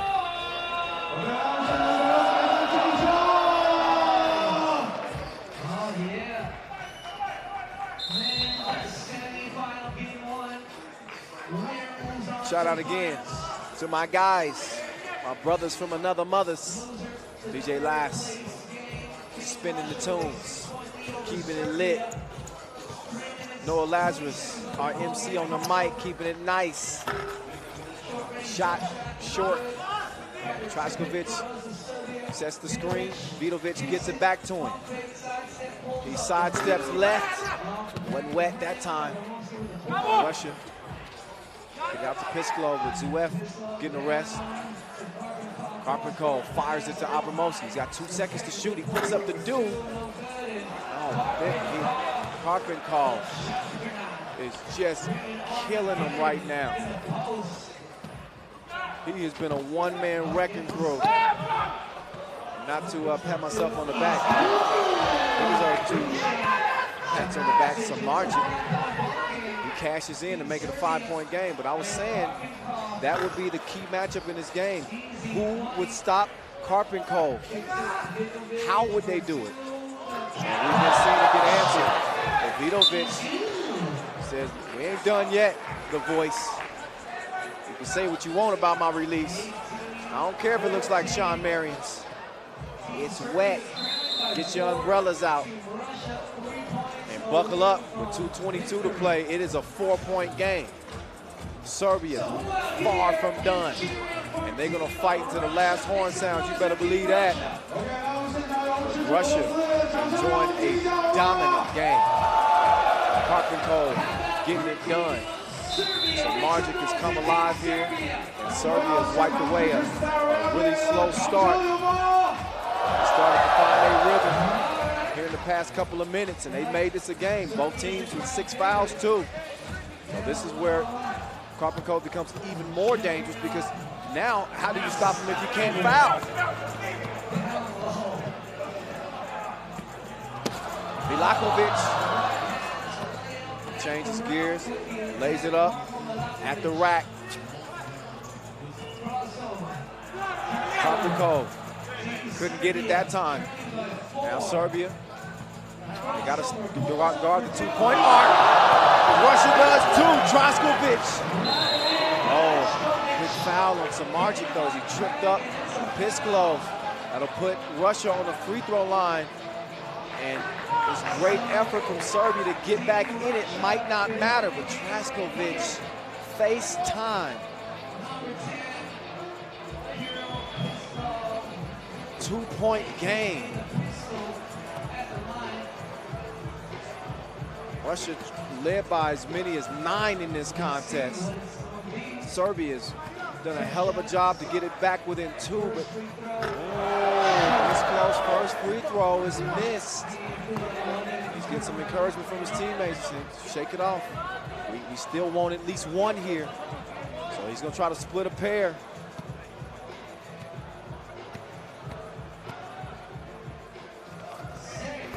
Second one's good. Game point, Russia. They're 1 score away from going back to the gold medal game. Can they stop Milakovic? He couldn't rock the suburbs that time. Karpenkov, the big, oh, it's tipped away. Vidovic with a $1:30 to play. He's gonna give it up. That's that man right there. Traskovic, good deliver. Vidovic is down, but the steal from Traskovic. Oh, he has it stolen back, and it's finished from the juggernaut. The big man had the munchies, and he continues to eat whenever he wants, whatever he wants. It just happens to be a Serbian dish in this contest. They had nothing for the big dog in a big win for Russia. 21-17, they take it over Serbia, and they'll have to settle for the bronze medal game. As our first men's semifinal is in the books. Russia got off to a good start. It was enough to hold off a tough Serbian team, fought all the way to the end, but they dug themselves too big of a hole and ended up costing them a chance at the gold medal game. So that top spot is reserved for the reigning champs, the Red Army, marching to the gold medal game yet again at the second edition of the U23 World Cup. I would say a well-balanced effort. They did get some nice shooting on the outside, but let's make no mistake about it. This was the Karpenkov game. They couldn't do nothing with him. They couldn't hold him with a rubber grip. He was all business like the front of the plane. And his team in front by 4 when the final buzzer sounded. And a great effort from Traskovic, wasted. But still an opportunity for Serbia to potentially go home with some type of a medal. Margin, good shoot from him down the stretch. Karpenkov said, stop me if you can. They could not. So Russia celebrate another trip to the final. We got one more semifinal on deck. Those two teams got them laced up tight right now. The Orange Lions out of the Netherlands and Ukraine getting ready to do their thing. Again, in our final semifinal contest.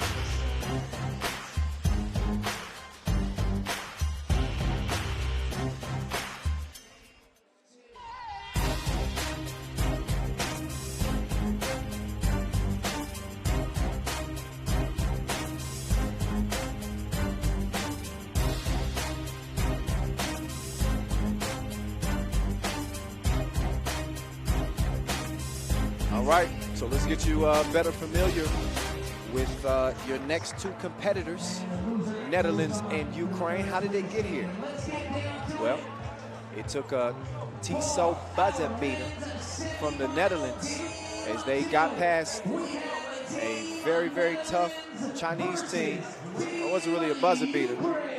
It was Dylan Van Aken playing hero yet again for the Orange Lions. And the Orange Lions will hit the court first with Jan Driesen, Mac Bruinen, Radel Dupre, and Grillin Dillon. He was killing. Special delivery.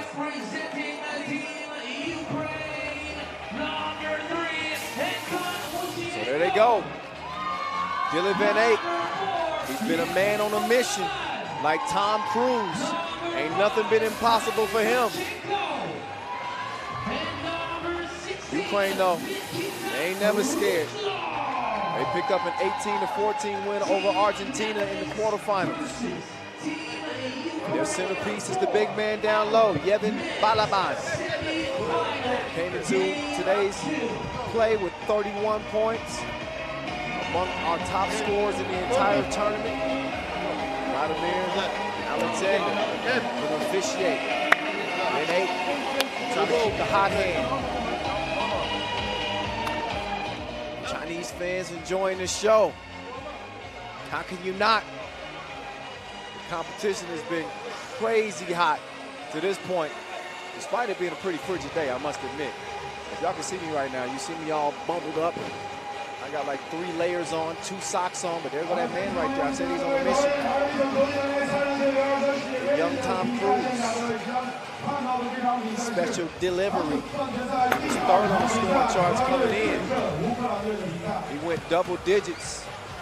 Turned into a game of double Dutch in the quarterfinal against China. He was dripping. They're going to have to find an answer for Balaban, the big man down low.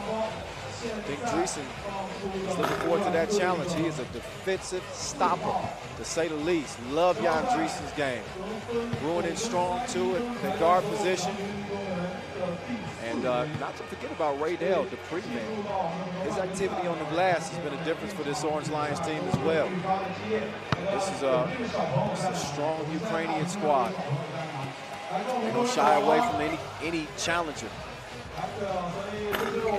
Yeah, they've enjoyed watching some of the fireworks from the Orange Lions. Probably been a little bit impressed too. Like, okay, yeah, they serious.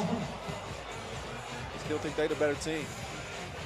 Whoever the better team is in this one will get a trip to the gold medal game with Russia awaiting.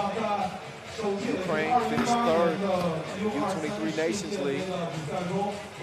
Neither one of these teams has medaled at the U23 World Cup, although Ukraine's women's team did get a bronze last year. Didn't make it to the medal rounds this time around. So it's up to the fellas. If they're going to get a medal this time, they'll get 2 chances to compete. Remember, if you lose in the semifinals, you aren't done. This is a single elimination day. But once you get to the semifinal level, if you lose, you'll play in the 3rd place game and compete for bronze. That ain't what they're here for. They got medal on their mind like Magneto, but of the gold variety. Little man 8 giving us a little taste of some of the bunnies. They'll get a couple of more warm-up shots. Bouncy. Great nail.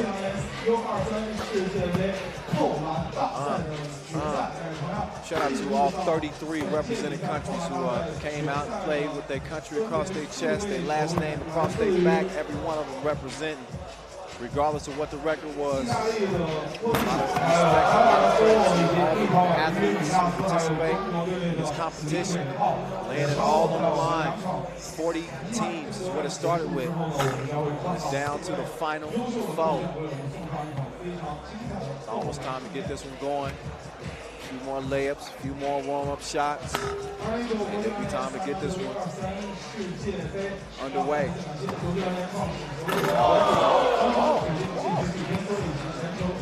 Oh, he has that. Got this back. You see it come? I knew he could get up there. He made that double clutch reverse look too easy. It's the voice, Kyle Montgomery, in your ear. Give me a follow. I don't bite. At 3x3 The Voice. At 3x3 The Voice. But before you do that, follow us on our official social media account. It is at FIBA 3x3. Use that hashtag 3x3 U23. Little dunk session. Speaking of dunks, I know we got the slam dunk semifinal and final coming up today too. Yeah, we do. That was going to be fun. We'll get that one done before we get our finals underway. Most important business at hand is the squads compete for a gold medal. Love this stage, U23. 18 to 23, you get the youth You know, that vibrant play from the young players. They never seem to run out of energy. And you get some of the nuanced experience from the senior level from some of these players as well. I mentioned earlier with the Russian team, I think you can see it pretty evidently how their experience at the pro level has paid off. And again, they find themselves in the final. Keeping a close eye on this one. See who their next competitor will be.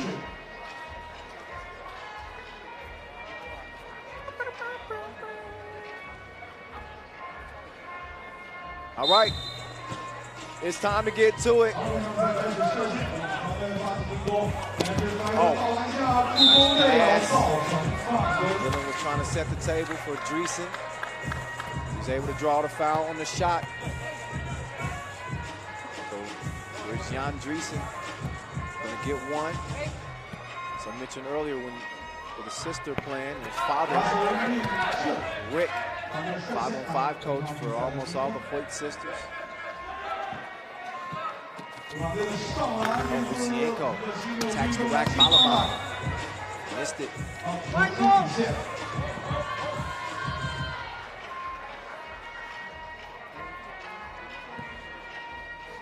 Brunin. Oh. Whew, I almost lost the handle on it. 8 seconds to work with. Dupre behind the back. Skips it over to Dreesen. You better get the shot up. Couldn't put it in the cup. Balaban secures the rebound. Ruslo going to the right. Elevates. But couldn't score over Ray Dale. Dupre will hand it off to Bruinen. Dreesen back to Bruinen. Let's see what he's got brewing. He gives the cookie up now. The Netherlands late in the shot clock. Bruinen didn't have a target that time. Now Dreesen trying to hold his ground. Balaban lost it with the spin move, but he missed the layup. Dreesen said that should be our rock. Instead, it's Ukraine. I think it's ruled Ukraine. Ukraine ball, yeah.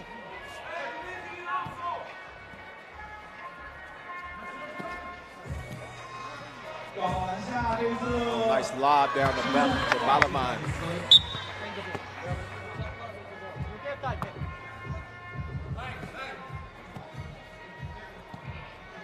Special delivery with a Ray Dale. Back Brunin. Fouled on the floor. Second foul on Ukraine, 1-1 game. Just a minute into our second semifinal. Ladies division is already set. Russia and Japan, the rematch of last year.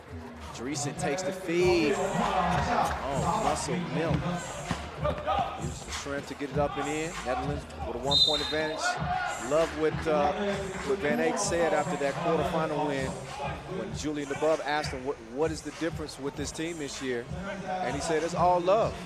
We got love amongst each other, win or lose. So it speaks to the chemistry. I know I don't want to get all emotional and all this, but it's true. You got guys that actually enjoy being with each other off the court. It translates between the lines. 2-1. Oh, nice action here. Oh, Pachenko. Little double dip. It's bouncy. Van Eyck couldn't hit it.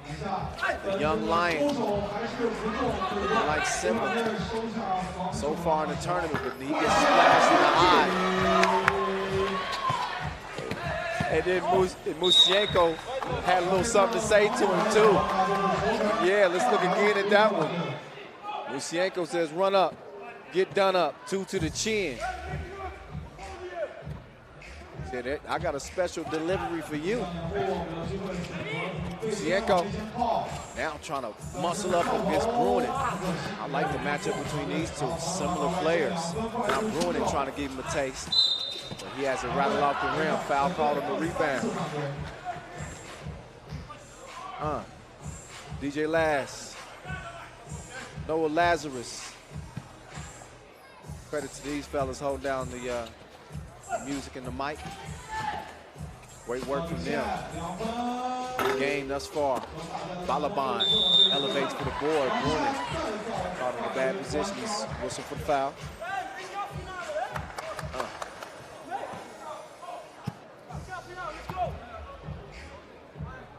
Balaban. One. Part of a fifth-place team at the U23 World Cup last year. He fails at the stripe. This time, Van Eyck's pass too long for Dreesen.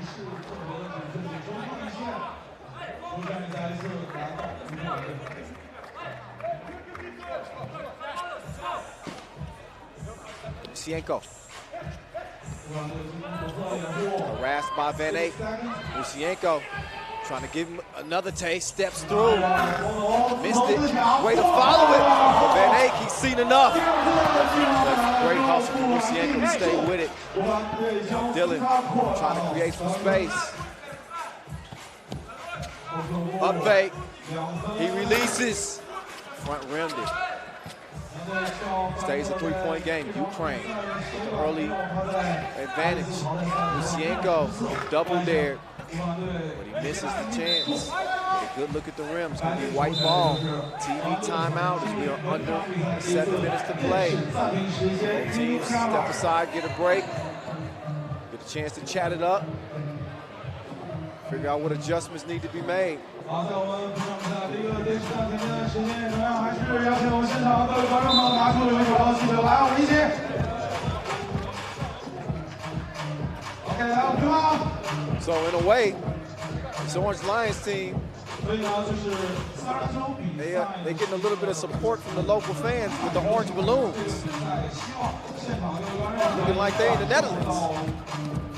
Not quite, but you get the point. The play on point as he gets the two-piece and the biscuit. So he gets it to fall from long range. And let's see if he can get the biscuit at the line. Make it a three-point play. Yeah, he did. And we got an all-even game. So 3-point possession for the Orange Lions. Bruin trying to hold his own against Balaban. Baby food. Easy score for Balaban. DeBray driving, hanging, beat up. Balaban. Oh, nice. Good move. Ruslan. Shot up. Couldn't hit it. Like Nikita Ruslov's game, too. Good player. He's going to be charged with trying to stop special delivery. Ruined it. Straight to the rack. Uncontested. 6 apiece. 6 to play. Ruslo. Ruining. Sticking to him like gum on a shoe. And earns the possession for the Orange Lions. Dylan couldn't find the mark that time. Now can he stay in front? Bailed him out with a swipe from behind. He don't watch Dora the Explorer apparently. Swiper, no swiping. Yeah, I'm a dad. I'm guilty. I've been forced to watch more than my fair share of Dora the Explorer episodes. You will get a reference from time to time. Deal with it. 7-6. Dreesen. Oh, Balaban. Packed him like a duffel bag.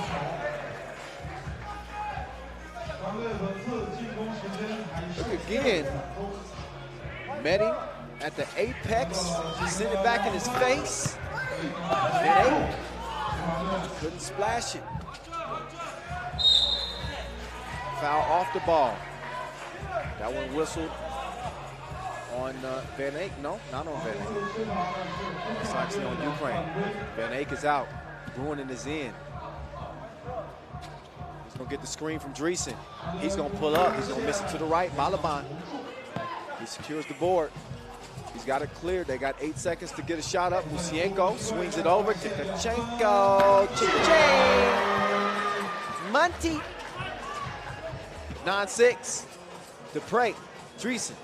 Brunin takes the screen, moving right, stops, couldn't pop. Tukachenko with the board. He's a dangerous man with that cookie in his hand. He's proven that. He decides to give it up to Musienko. Great positioning down low. And Brunin's hand got caught in the net. Otherwise, that looked like that was going to go in anyway. So, interference, shot interference. That'll give Ukraine a 4-point lead. Loser will play in the bronze medal game against Serbia. Winner goes on to the gold medal game. You know what's at stake. With that in mind, let's see how the rest of this plays out. Van Eyck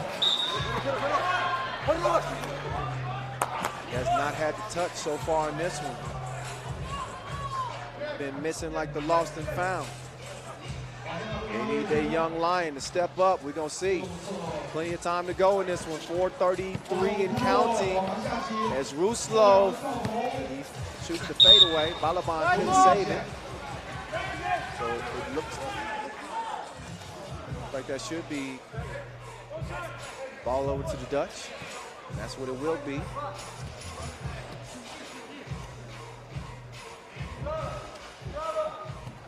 Van Eyck moving lefts, kicks him out. Dreesen lets the two fly. This time, and then a bump called on Dupre. He gets a look at the scoreboard and see how many fouls they got. That's 6. That means no more to give for the Netherlands. So 6 points, 6 fouls. Ukraine in a much better spot. 10 points, 4 fouls with 4:15 and counting to go. Ruslov, quick kick. Musienko taking it back to Dupre. Weight room. Dupre to Dreesen. Brunin now. Free throw line. Oh, that dime was prettier than your high school crush. As Dreesen crushes it at the rim, 11-7. Musienko, excuse me, no, Ruslov. Oh, Brunin had the range, but no service.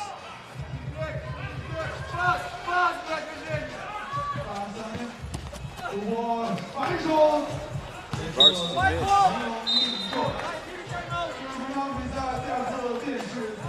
4-point cushion, it remains for Ukraine.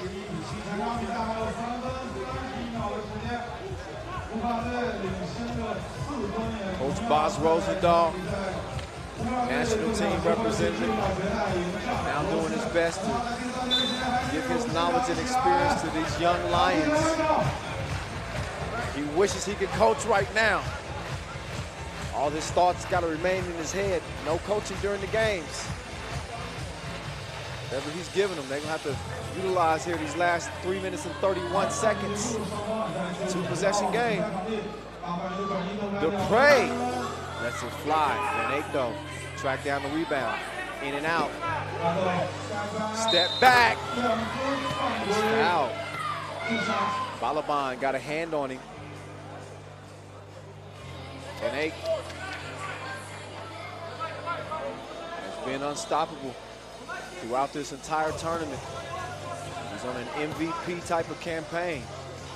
But you don't get MVP if you don't get to the championship game. That's what's at jeopardy here. He misses the first of 2.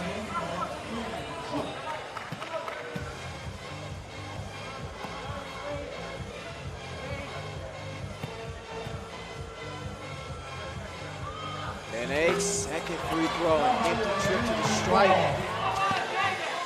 To prove big here. Still a 4-point game, but Ukraine's gonna waste the possession. So the Lady Orange Lions trying to give them some energy.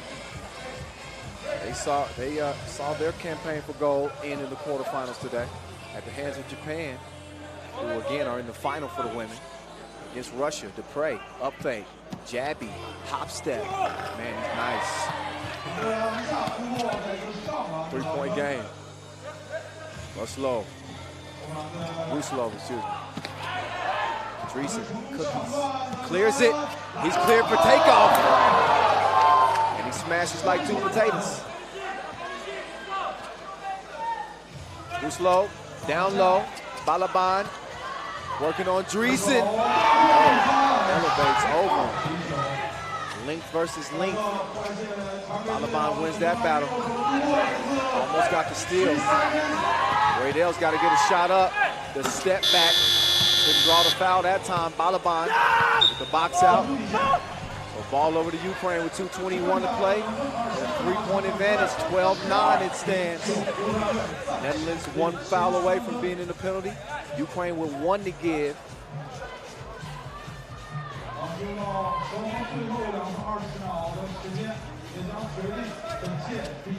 Lucienko, quick step to the right. He's got the scoop like a journalist. And his team's got a 4-point lead. Bruinen, Dreesen, back to Bruinen. 2 toes behind the line. Getting shredded. Dreesen's save is stolen. Balaban. Jenko. Balaban, mouse in the house. And trap. 14-9. Bruinen on the move. Dupre attacking the rim. Missed the shot, Dreesen. Stretch Armstrong gets it out to Bruinen. Bruinen got a good look, but didn't get a good result. Buck 35 and count. Van Eyck on the bench. Bruinen trying to hold off to Kachenko. Faded. Missed it. Dupre. Kevin Hart. Short. But wasted. Turnover out of bounds. Timeout. I think Dreesen wants a timeout. Okay, maybe not. Yeah, they do. They do get a timeout. They use their timeout. Another look back at that last smash. Dreesen almost lost control of that. The second look. But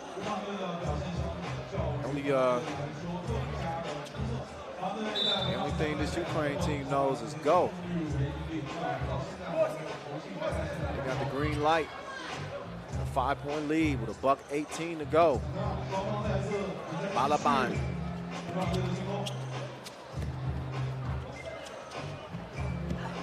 Kachenko to the rim and smashed him. Great elevation. Van Eyck misses.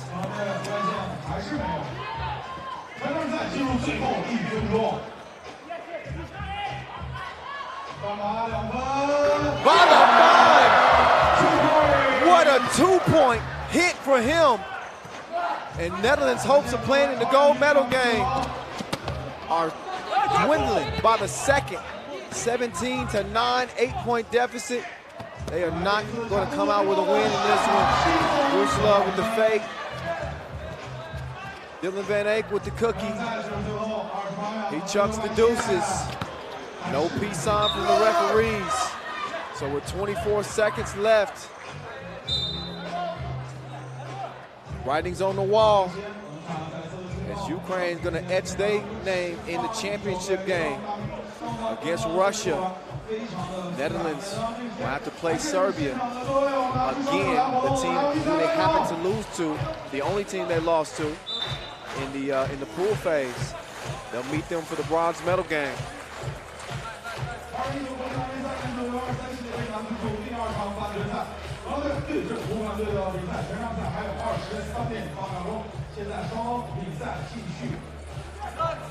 Using some clock. Kachenko. Give him a 19th point. Bruinen fires it long. And the final seconds will tick out of this one.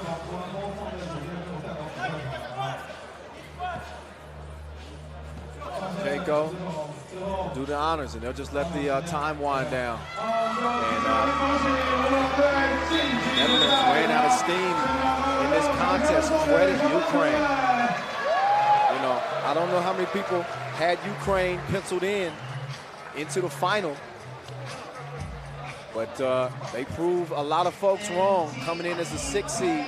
They beat the 5 seed in the Netherlands, who will get one more opportunity to medal. They'll go up against Serbia.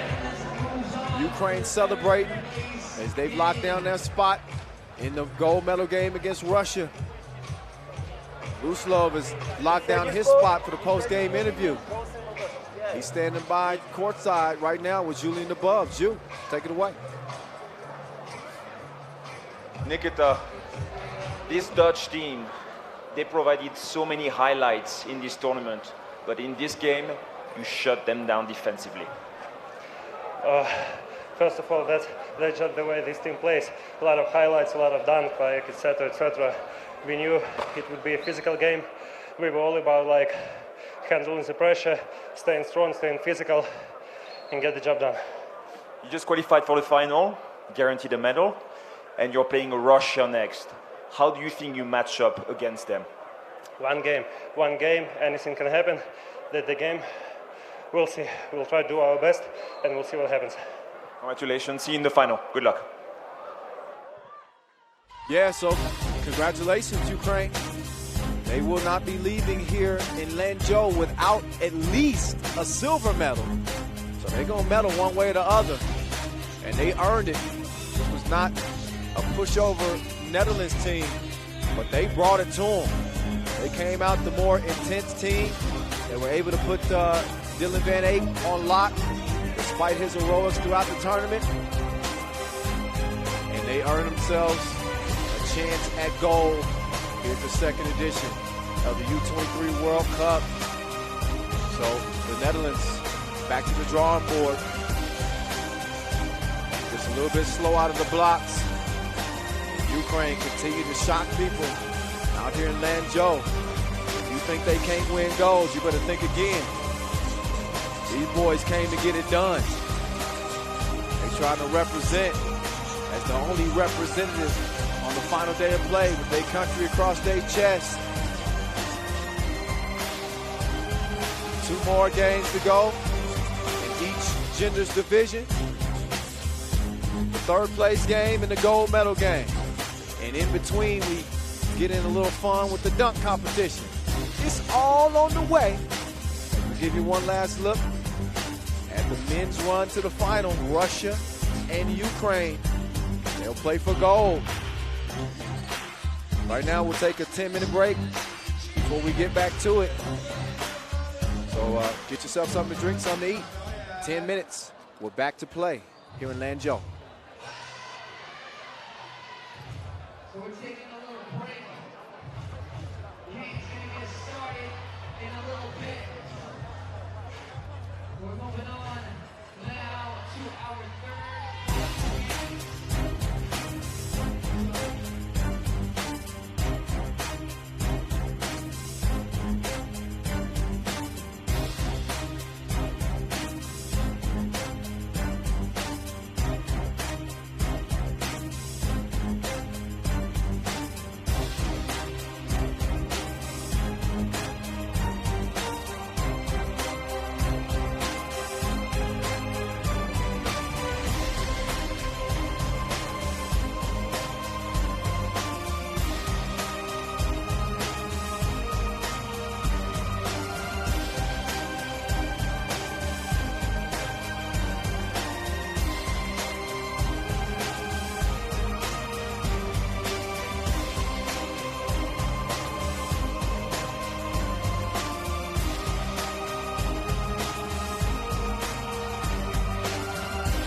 It's about that time. Yeah, it's about that time to get to our third place game. Ladies first. France, Belarus.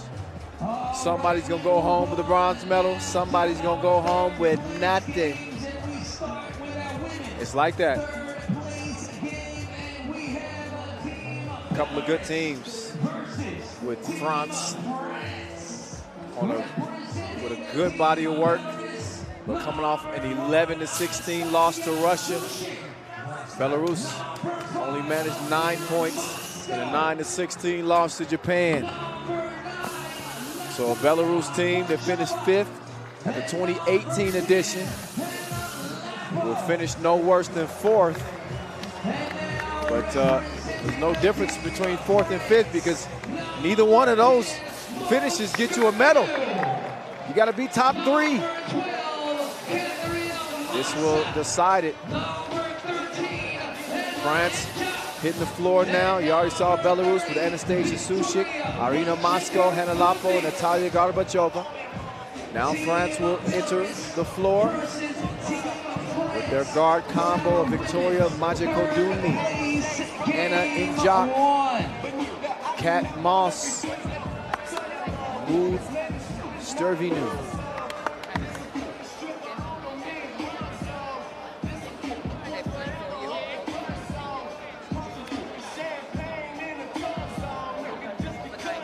They do the coin flip here. Determine who gets the rock to start the game.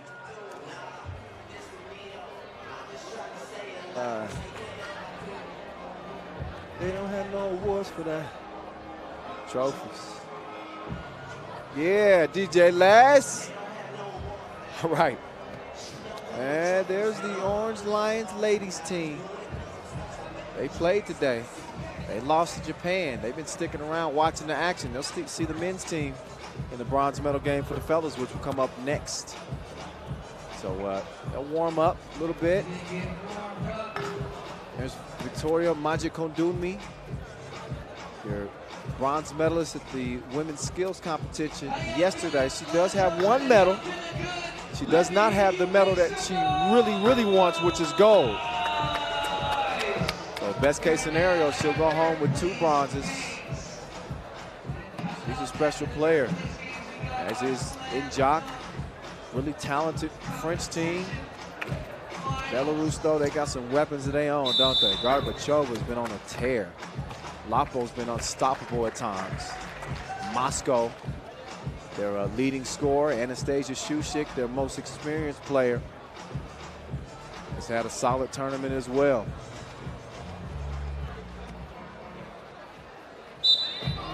Belarus will start with the rock. This is for bronze here in Lanzhou. Kyle Montgomery on the mic. They call me the voice.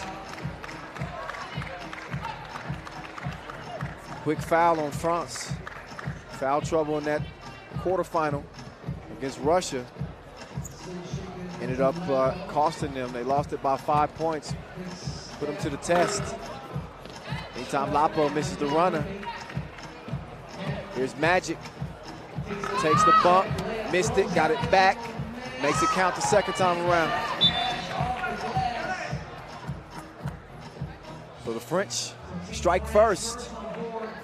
Again, Magic off the miss. Ball finds its way back to her.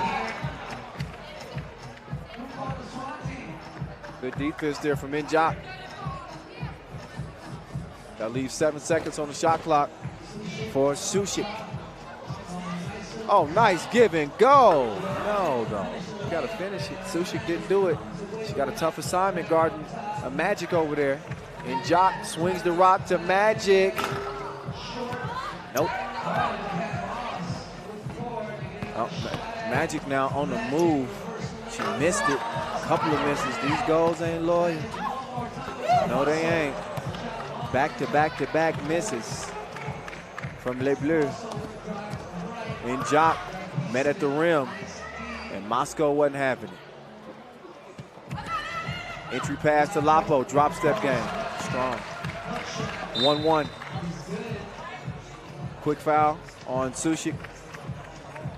1-1 game, 1 foul apiece.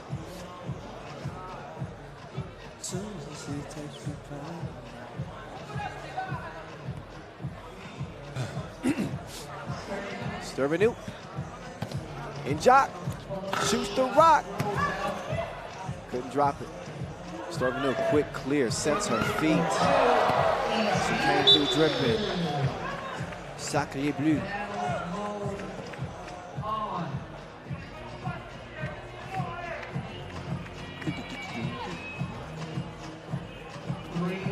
Magic D'ing up on Sushi.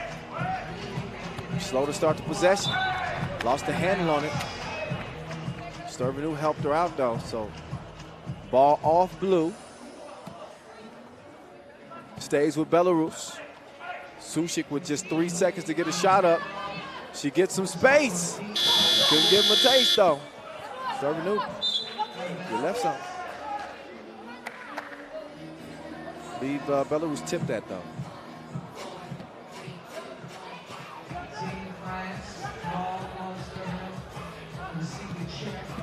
So the French on the attack. Stervenu, driving kick, in jock, moving left. Foul called on Belarus.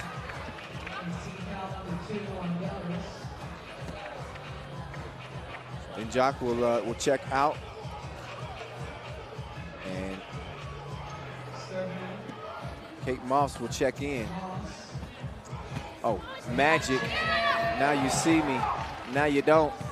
Pull a disappearing act on Belarus and gives France a 4-point advantage. Look again. She got the quicks.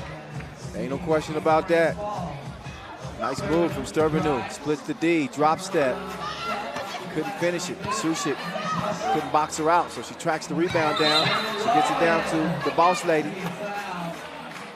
And Catherine Masengo Massa is dragged down to the ground.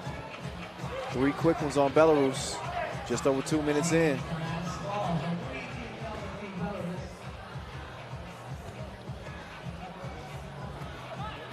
Moss to Magic. Offensive foul.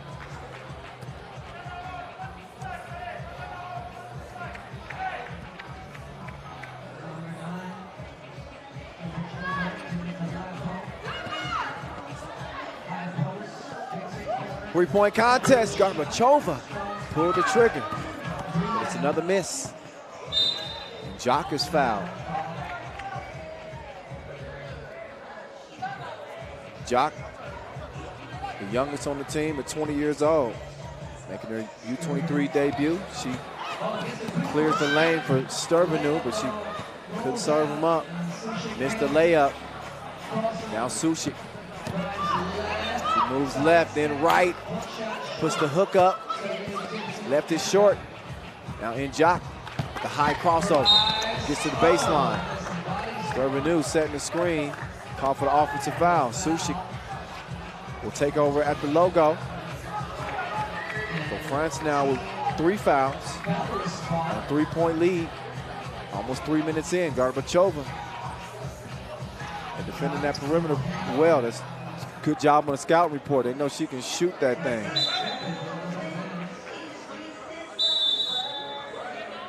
Got a TV timeout, so we're under 7 minutes to play. I think it's going to be Belarus ball, although France making an argument that that went off of white. We'll see when we come back. But right now, let's see some of the highlights through the first 3 minutes of this game. Stervenu, she is wet. Knocked down the 2-piece, and then Magic starting to find her touch again. Didn't get as an explosive game as they would have liked out of her in the quarterfinals. Again, after coming out of pool play with 34 points to lead all women's scores. So with the bronze at stake, France out to the early lead.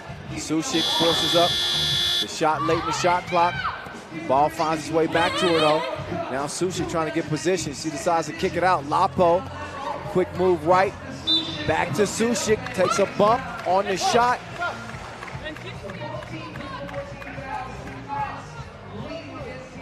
And France get a warning. No talking back to the refs.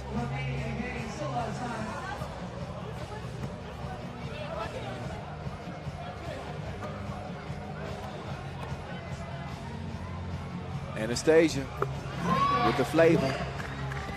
2-point game. Magic. Dime piece. Beautifully executed pick and roll. She and the boss getting it done.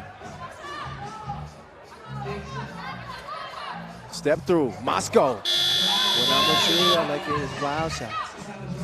After the wild one, Stervenu fires one up, and it's a miss from her too. Yeah, yeah, yeah, yeah.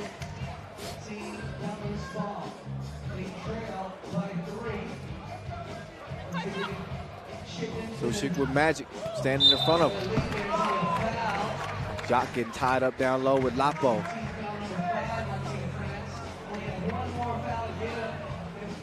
So France having some foul issues right now. 5 with 6 minutes to play to match their 5 points. That might be the only thing that could really slow them down. Oh, double cross in Jock. She's untrustworthy. 6'2".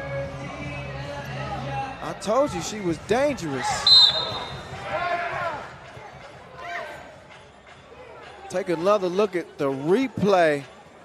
Bon Hui double crossed her. To check her ankles after that. With some loose cartilage in them things. He's ill with it. And Jock got it on the yo-yo. Good feed. 7-2, France starting to wake up now. And the feed to Lapo for the answer.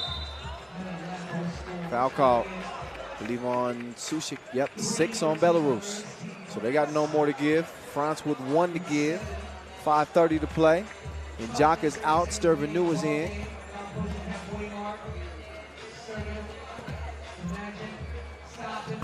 Magic, couldn't drop it. Stervenu reroutes, and she runs into a dead end. Oh, Moscow, shoulder shimmy. And Magic sticking to her like white on rice.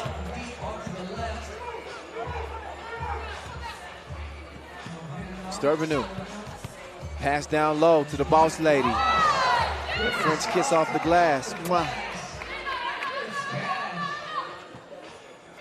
5-point advantage. Sushik could knock it down from deep. Stervenu making the move. Oh, she looked like she was grabbed, but maybe not. Magic short on the shot. 4.5 to play. Stervenu mixing it up with Moscow. Moscow driving, but the shot is deterred by the boss lady. Her presence putting fear in offensive players that attack the rim. Magic still without the touch though. Moscow, she's short too, and then Stervenu. That's a 6th foul on France. Neither team with the luxury of fouling again, otherwise they'll put the opposition on the free throw stripe. Shout out to the Mongolian team, still sticking around, checking out the action in this 3rd place game. Sushik shoots it, and it's a miss.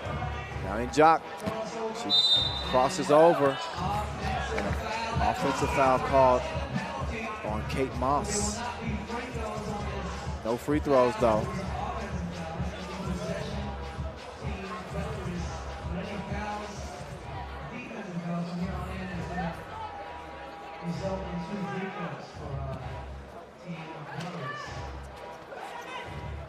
Gorbachev will start with the possession. Stervenu is down. Trying to defend Moscow there. Good job. She'll check out. Magic is in. They leave 4.5 ticks for Belarus to get a shot up. Timeout on the floor. Belarus need to find their groove offensively. France haven't been necessarily lighting it up, but they've been getting a hell of a game from Jock. She has been dangerous with the rock. You see her Millie rock Lapo on the double crossover. Lapo getting some revenge on the layup. And Kate Moss, the boss, gets a little sauce as well. And a 5-point lead for the French.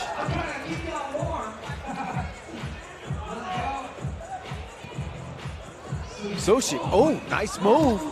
Hit her with the jabby, but she couldn't cash it in. So here's Magic. Not this time.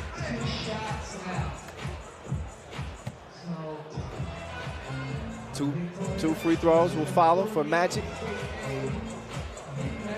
Bartashov, representing Kyrgyzstan, hanging out, enjoying this final day of play as Magic splashes it. Clean trip to the stripe. 10-3 game. Magic with the cookie in hand, and N'Jock puts it in the cup. So this French team getting star performances from N'Jock and Magic throughout the tournament. So far, this has been N'Jock's game. She got the rock again. She's gonna get to Sturbanou. Sturbanou serving one up. A dime piece. 12-3.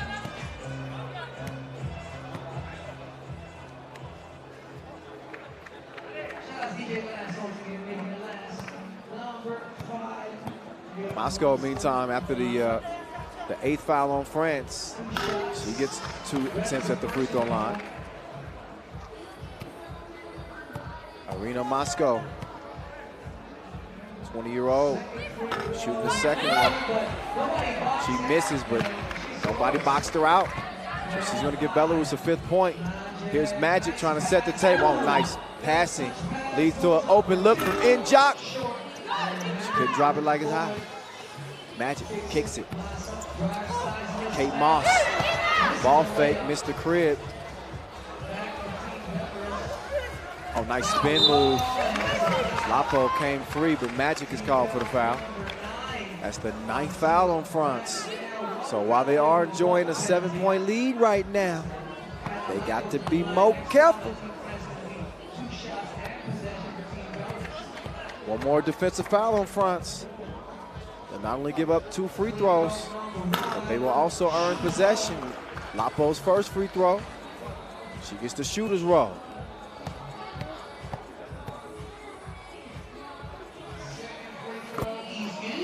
Second one, good in the hood, G. 5-point contest. Oh, N'Jock put a disappearing act on him. She is quicker than TMZ. Look again and you'll see for yourself. So she'll shoot 2 free throws as well, trying to make it a 3-point possession. And oh, she misses the first 2. So maybe a 2-point play.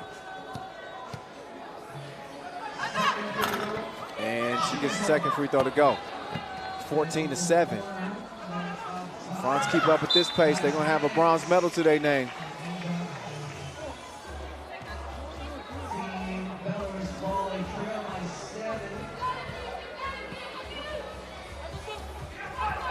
Sushik changes direction, puts up the shot late.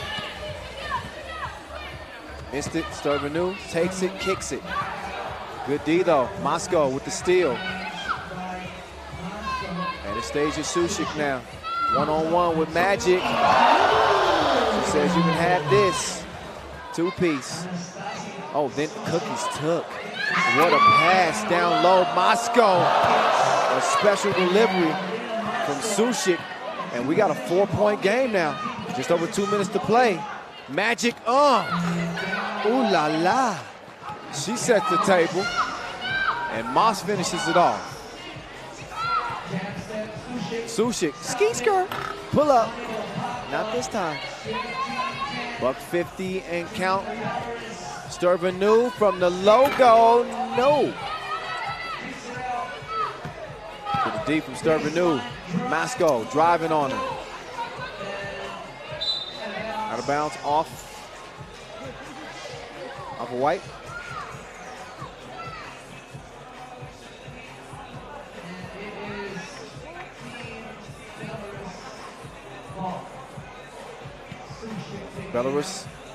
Belarus on the attack. Oh, look at the D. Injak with the block. He gets the magic. Back to Injak. The spin and the win.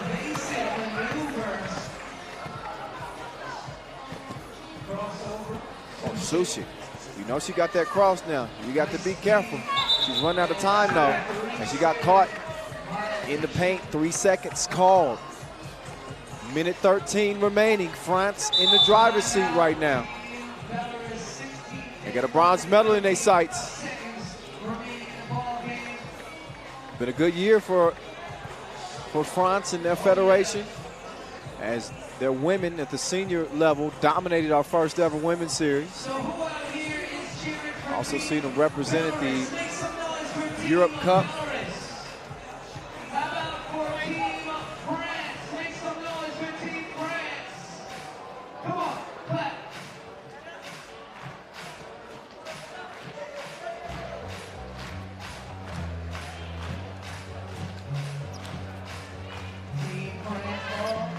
Bronze medal at the World Cup at the senior level this year. And obviously a gold at the Europe Cup. There's Magic. 18-10.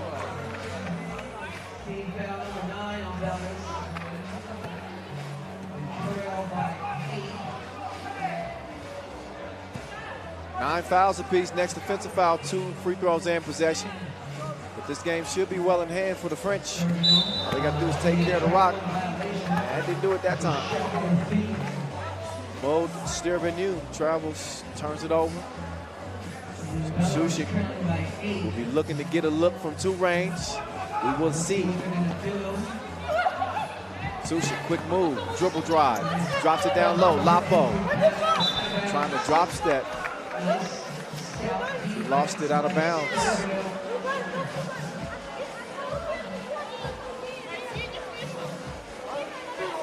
And blue ball. Lapo arguing that it should be our cookie, but 40 seconds left. France trying to put this one on ice. Here's Magic. She missed it. Injak in and out. Another foul. So a couple of freebies at the charity strike for Injak. And possession over to Les Bleus after this as well.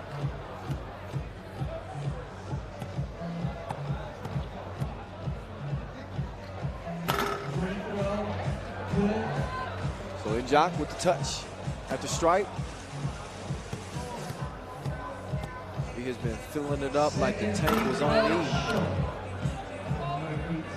Comes up empty. The second free throw, but a 19-10 game. And possession. Probably should just use some clock here. Magic with the in and out. Drops it off. 24-karat Magic. Head to toe, she's so playing. Great setup. Game point. Oh, bump. Bump in the bucket. Another look at the pass. Finished off by Injak. That 1-2 punch. Looking to deliver the final punch to put Belarus out for good. First of 2 free throws for Lapo is short.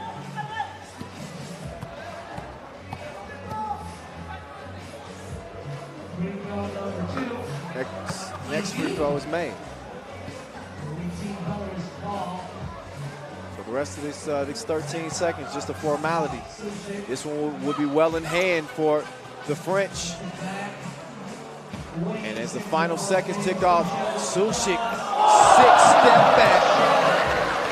So a nice highlight, but not the result that Belarus wanted. It is Les Bleus. They will celebrate a bronze medal here in Lanzhou. Not the medal variety that they had hoped for, As we get one last look at that two splash, but a lot to be proud about. Les Bleus stand up, represent, as the French will medal here in Lanzhou. Thumbs up from Minjok. Definitely one of the better teams out here. And they get a chance to celebrate a little bit. They get some love from the coaching staff. All smiles. So we get it down to Julien Leboeuf, who's standing by with one of our biggest stars from the tournament, Victoria Majikodounmi. After an outstanding tournament, Ju, down to you. Victoria, congratulations. You just won a beautiful bronze medal. How do you feel right now? Right now, I feel very happy and very proud of my teammates because our travel during all this summer was very, very long, and I'm happy to finish by this way. What a roller coaster of an event it was for you. On the first day you lost against Ukraine, you had your back against the wall. It wasn't sure that you would even make it to the quarterfinals, and you made it all the way here to the bronze medal. What a crazy week for you. Yeah, it was a mistake. So what I want to say is we learned from our mistake, and after we became better and better each day, and that's why I'm very, very, very, very, very proud of my teammate. Congratulations again. Yeah, she deserves to be proud of her team and proud of herself. What a tournament. Great win, France. Well-deserved bronze medal. Belarus, don't hang your head. You came to play. But you can't win them all, can you? No, there's got to be a winner. And they go by the name of Les Bleus. France get it done. Led by a strong effort from Anna Injak, Victoria Majikodounmi, Maud Stervinu, and Kate Moss, the boss. Their quartet had the extra step to get past Belarus. Injak with some top 5 worthy plays. Her mixtape is going to be on point. Some precision passing, some great defense. France with a nice performance to cap their 2019 U23 campaign. A couple more looks at their highlight reel. We'll see them again on the podium at the end of the day.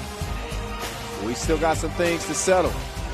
Before we get to the gold medal games, we'll have our men's third place game with Serbia and Netherlands back on the court. As the Orange Lions are already there.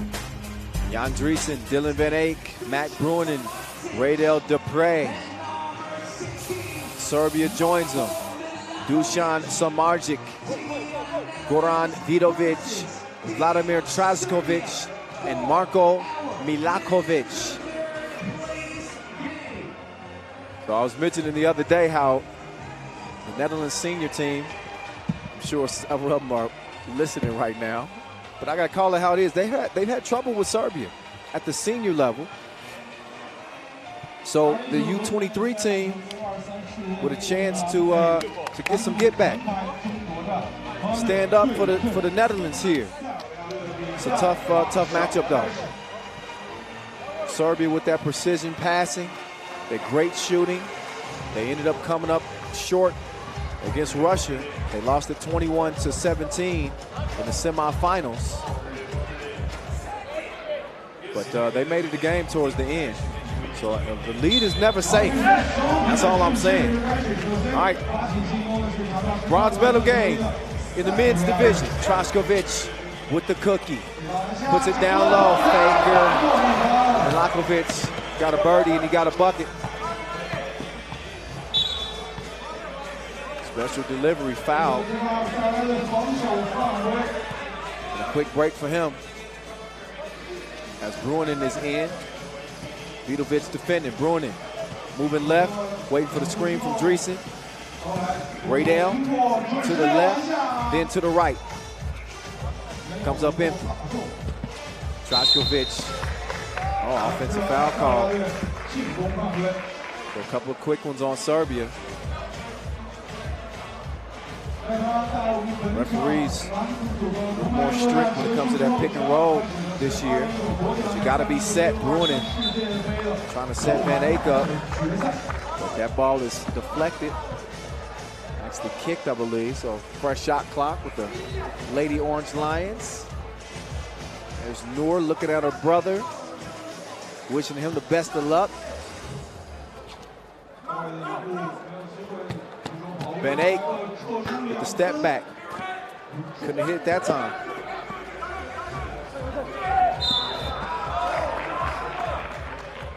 First foul on the Netherlands.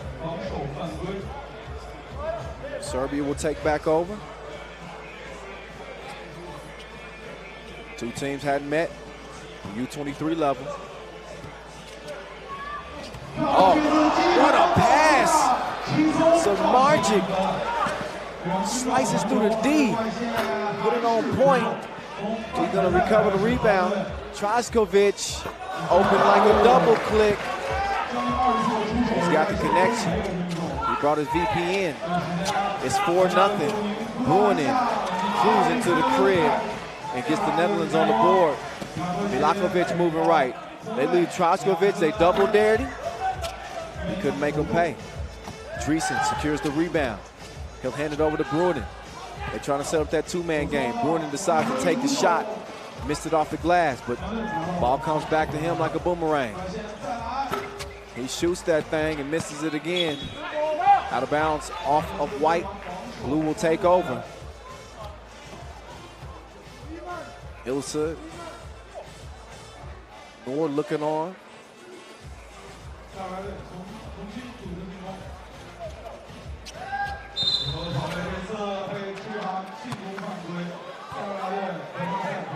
Three fouls on Serbia in the first 2 minutes.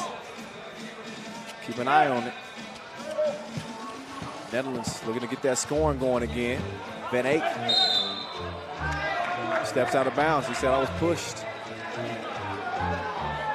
Van Eyck starting his collegiate career as well. D1 club, University of Iona in New York. Got a bright future ahead of him. He's looking on as Traskovic pulls the trigger. He misfires from long range. Dupre on the move left, trying to use that strength.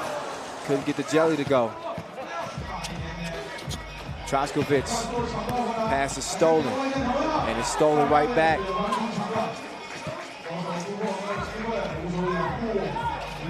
Oh, Vidovic lost his footing. It's like he stepped in a puddle of grease. He's up now.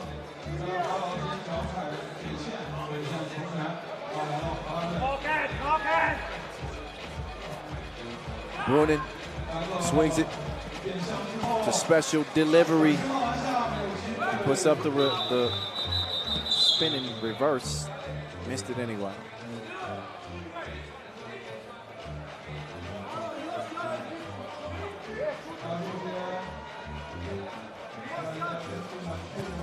We got a shot clock issue, it looks like.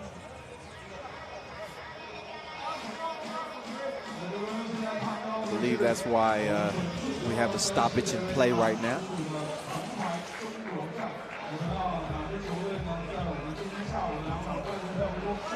.7:29 to play.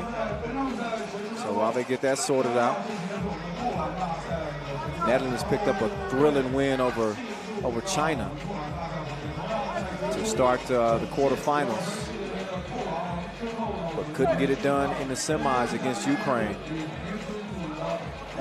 Find themselves in the bronze medal game. They're getting that shot clock situated. It's a rematch of, again, the last game of the pool phase where Serbia won over the Netherlands with a Tissot buzzer beat of 15-13. So the Dutch with a chance for some revenge. Fresh shot clock for the Serbians. Appreciate the hard work. Radu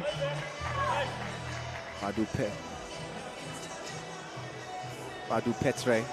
Making sure we got everything situated. He's our sports director of the event. He's a man that wears many hats. Oh, good D, Dreesen. Those long arms, man. They make it tough. But Netherlands, almost 3 minutes in, they got 1 point. It's uncharacteristic of a team that's been able to score the ball. They weren't able to really get their rhythm offensively against Ukraine. It's carried over a little bit to this game, at least through the first 3 minutes. And Samardzic will step up and shoot one, and he'll make one. Special delivery with it now. Oh, behind the back, but he missed it at the rim.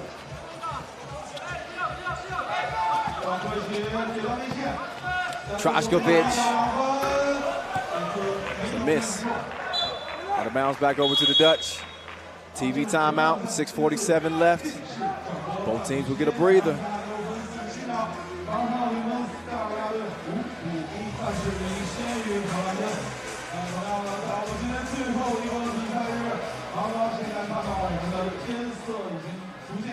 Look again at the Samardzic delivery. Lakovic was able to finally get a grip on it and put it up and in, but a beautiful pass. You're gonna see plenty of that with these Serbian teams. Dreesen got 4 to go. Back to the bucket. Back him up like a U-Haul truck. Big boy game. Vidovic. Off the miss, Brunin. Rocking hand. Out of bounds, White. 7 ticks on the shot clock for them to operate with.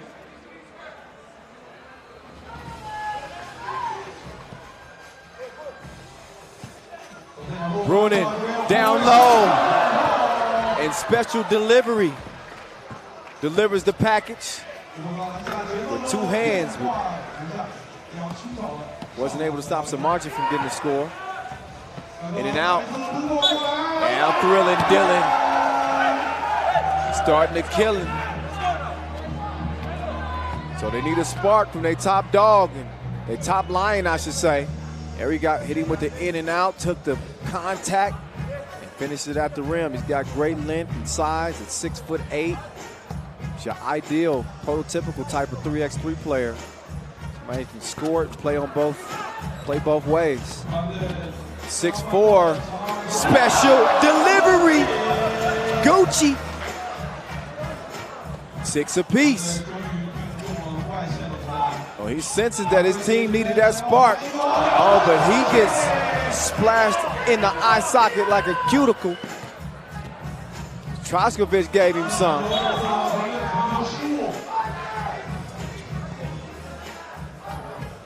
Serbia back out front by 2.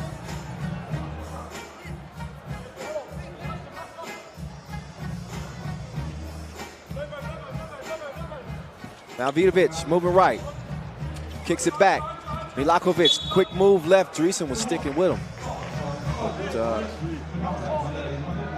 too physical.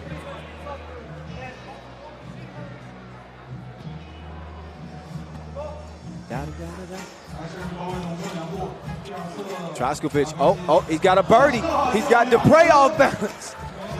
Couldn't make the shot. They keep it alive though. Trashkovic misses, sticks with it, lays it up. 9-6 advantage for the Serbs. Brunin pulls the trigger. He's hydrated. Vidovic to Trashkovic. I can't feel my face when I'm with you. I don't love it. And he knocked it down despite the contest. Good play from Vidovic. But he had that look in his eyes. But look at this. Look at the shot. FaceTime. Unbelievable hit from Trashkovic. He's been doing that all tournament long. And the Dutch girls couldn't believe it. Like, how did he make that shot? Great pass. Samardzic gets it to go down. Brunin over to special delivery. Couldn't get that one to go down. Meantime, Samardzic. Nope, not this time. Oh, good D. Got to leave 8 ticks to get a shot up for the Orange Lions with 4:29 to play.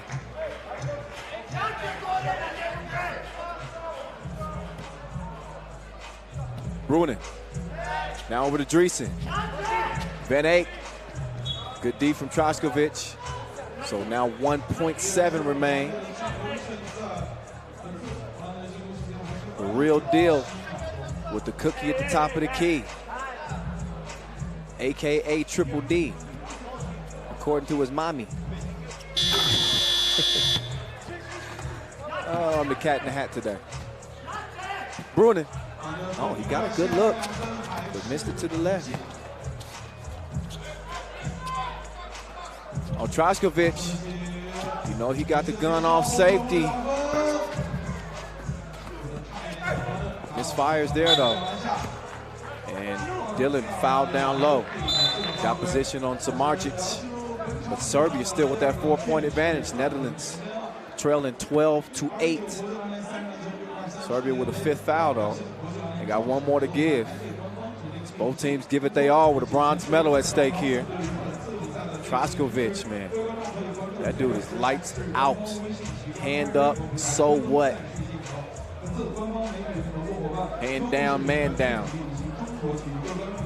Splashing like a bird bath. It's off to a great start for Serbia. Here's Dillon on the drive. Count it. 9-12. Milakovic delivers it down low. Samardzic, great patience, but better defense on the inside. As Dreesen, though, he couldn't defend 1-on-3.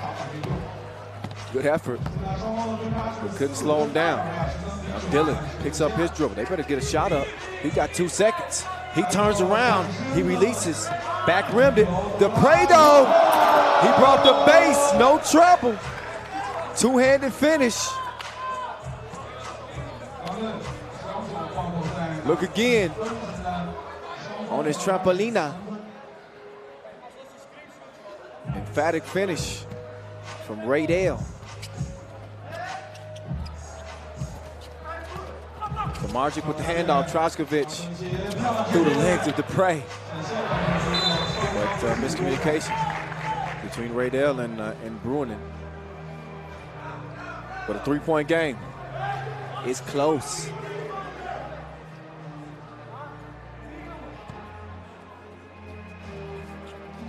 Troskovic loses Dupre with the spin move and finishes at the rim. And one. Trying to make it a 2-point play. But again, quick change of direction. That's tough to keep up with.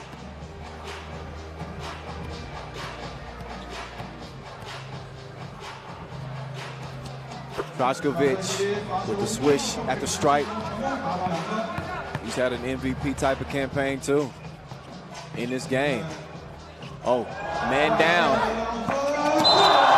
Double Dutch from Van Eyck. The 2 is going to count, but a technical called on Van Eyck after the shot was made. Look again. With a man down. He's guap off the window. But again, the tech afterwards put Troskovic on the strike. Misses the free throw, but possession over to Milakovic and the Serbs. Troskovic trying to get some position, and he and Dillon battling. Dreesen likes it. Milakovic, right to left, cross, lost it out of bounds. Dreesen's pumped up, locking in defensively. Well, he thought it was Day-Rock. He even tricked me. Serbian ball. Vidovic. Troskovic moving right. Step back. Too long. Troskovic though. Constant movement. You don't see much stagnation with Serbia. Meantime, Brunin been missing. He's been missing it. Troskovic had been swishing. This is the mark on that attempt.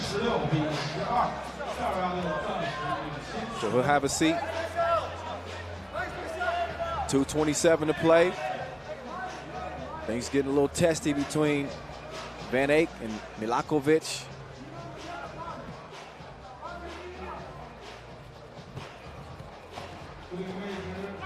Over to Dupre. He got the step, and he's cleared for takeoff. 2 hands for safety. 16-13. Vidovic, he lets it fly. Missed it on the left side of the rim. They didn't box him out, though. Milakovic, he lets it fly. Rolls off the rim. Oh, but a great defensive play. Clever swipe from Vidovic. He wants to give it up to Samardzic. He's got Bruin in. They're bumping and grinding. Dillon in his bag. And he's held up with a Serbian foul. That'll be number 6. But look at Dupre. Man. On his pogos. Love his athleticism. And it's just will to get to the rack. Brunin to Van Eyck. 2 up, but couldn't put 2 down.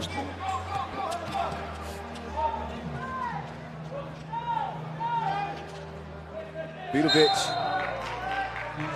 held up by Dreesen. Now 6 fouls apiece in a 3-point game. Buck 30 to play. Vidovic front rimmed it. Dreesen with the rebound. Netherlands can make this a 1-possession game with a score. Dupre's been balling. He's fouled though. Vidovic didn't move his feet quick enough. That's number 7. So Dupre's gonna have to earn it at the stripe. Shooting 2, could pull his team within 1. Big trip to the stripe here. The Netherlands hope to get a bronze medal for their efforts, or at least have a shot.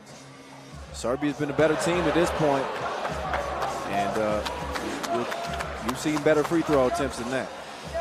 I got some oohs and ahs from the crowd. So maybe a little bit of nerves for Rydell Dupre. Took me 4 days to get his name right. Finally, I did. And he doesn't get things right at the stripe. Back-to-back misses. Troskovic missed it. Whoa, he tried it. He tried it. He was denied and fouled at the same time, though. That wasn't the look. You're talking about attacking the rack relentlessly. Troskovic trying to put him on a highlight tape. But a 7th foul would now give Troskovic 2 free throws. And after seeing Dupre miss a couple, Troskovic, he says, "I'll show you how to do this, son." Yeah, I've been talking for 4 days. My Jay-Z impersonation isn't good anymore. Yeah. The second was good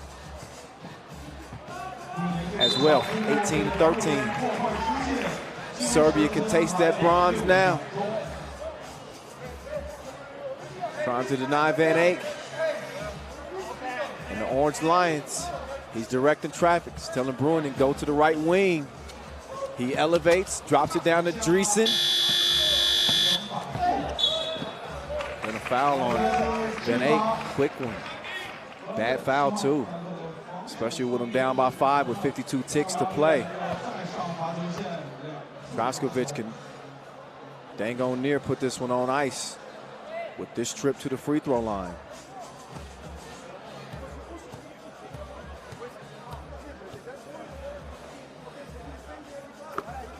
First to 2, splash.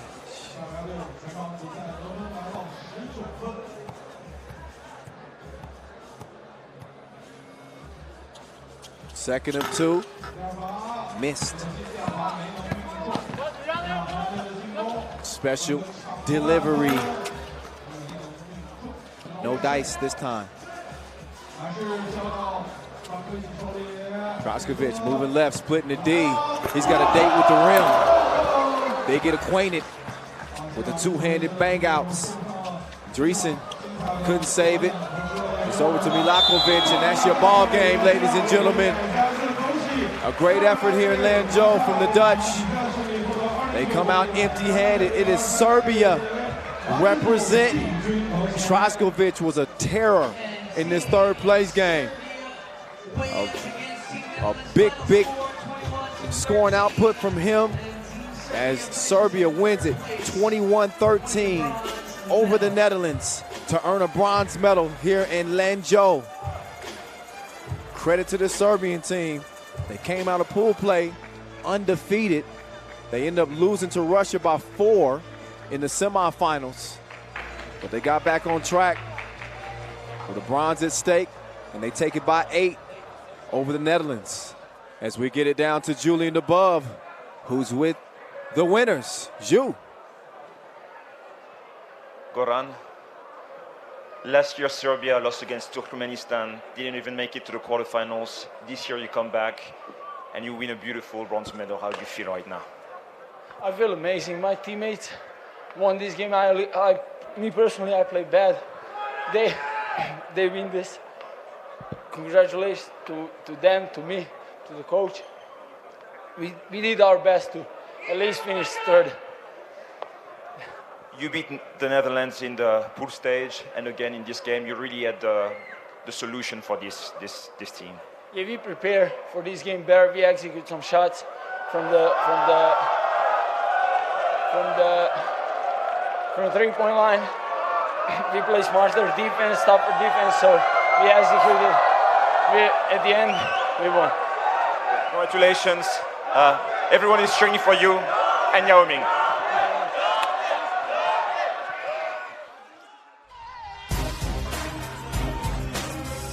So the oohs and ahs from the crowd, they got some love for Serbia, but they got more love for Yao Ming. He's back in the building. He's here to check out our finals as our third place games are done and over with. Now all we got left is 3 things: a slam dunk competition and our 2 gold medal games.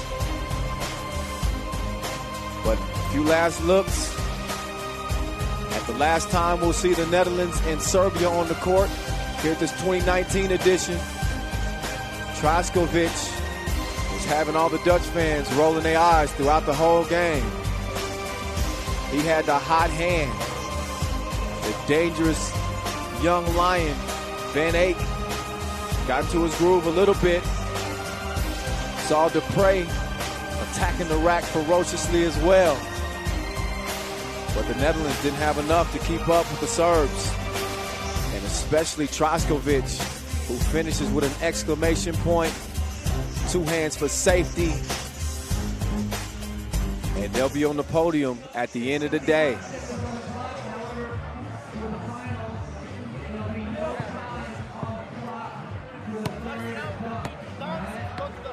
All right, so our dunkers will get warmed up.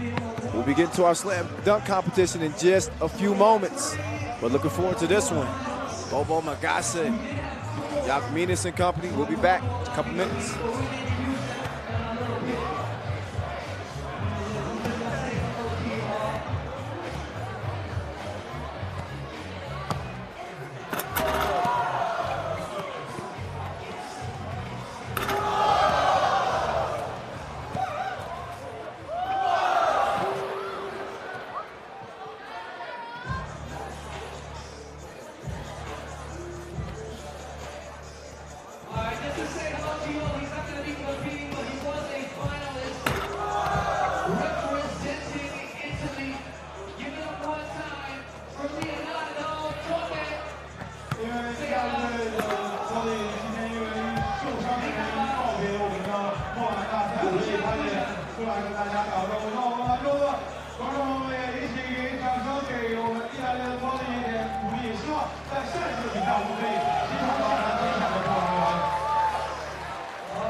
副主席魏直鹏先生，还有来自匈牙利的克里斯蒂娜·苏尔和来自俄罗斯的奥利格尤沙科夫，还有来自斯洛文尼亚的马利克维尼奇进行国际篮联3人球高级经理朱连德波夫先生也再一次欢迎5位。And of course, Mr. Julian. All right, it's about to go down. Lanzhou, China, y'all ready?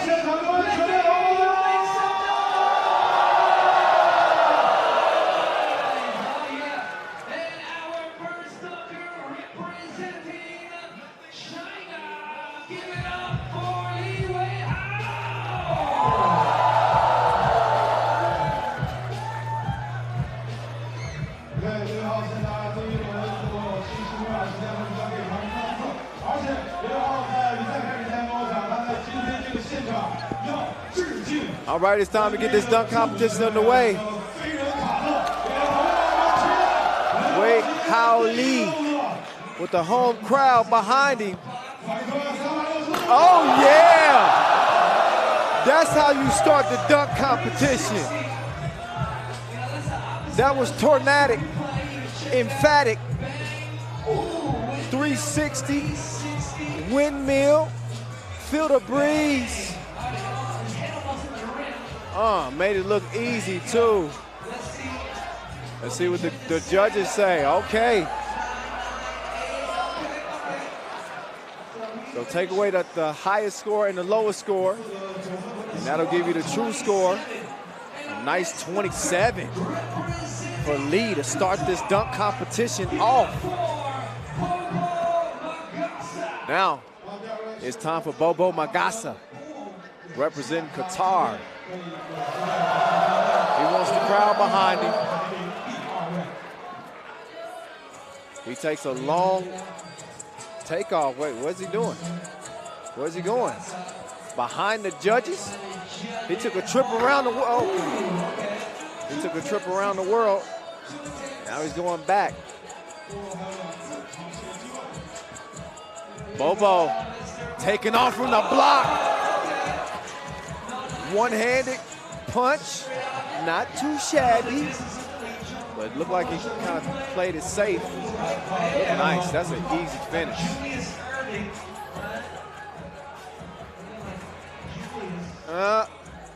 Maybe not a, I don't know, we'll see what the judges say. And 7s across the board. So he kind of played it safe a little bit on the first dunk attempt. So 21 for Bobo. In the semifinals, they'll get 2 dunks apiece. And the top 2 scorers will go on to a dunk final where they get 3 dunks apiece. 75 seconds on the clock. As Yukminas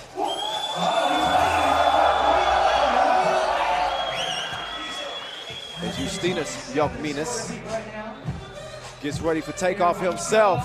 Ooh! He rocked the baby to sleep, and he woke us all up. Let's get another look at that. I like that. Reverse windmill. Head height with the rim. Yeah, the judges show some love. So a 26. 26. That'll put him in second place right now.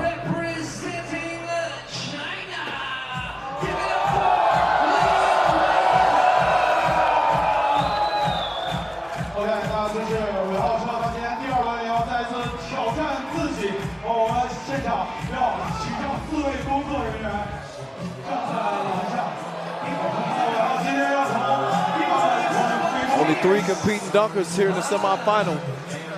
The Italian Tower, Leonardo Tote, not competing. He was injured today. So, dunk contest with just 3 competitors. Wei Hao Lee is back. He's brought out some help too. He's got 4 volunteers. Let's see if he gets cleared. Oh.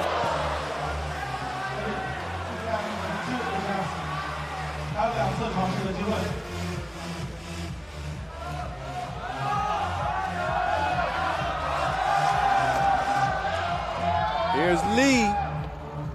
Oh. Okay, that's a. He had to make sure that dude was okay.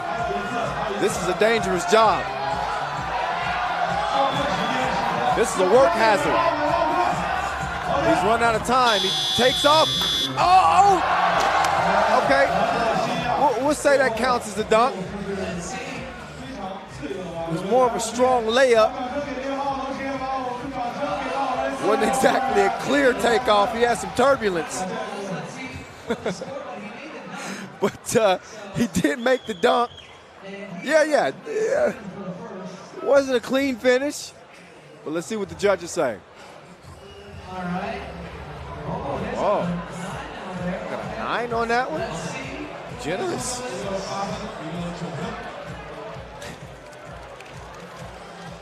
Well, 22. All right, once again, so a total of 49 for Weihao Lee. Now Magasa got up to a slow start with a 21. Bobo got to bring it here. Come on, Bobo, what you got? Well, he's got some help from Yakminis. Off the side, ooh. Magasa mishandled it. But he will get all 3 attempts. He didn't attempt to dunk it, but he did that one. That was a man's jam. So you got to give points for power. He had enough power to light up a whole city with that one. Magasa. Who's your Faja? Maybe I like that more than they did. I got a different angle. I don't think the judges saw that full extension from their angle. So maybe I know I'm not being too generous, but from my angle, that was full extension. A 45 for Magasa altogether. So Justinas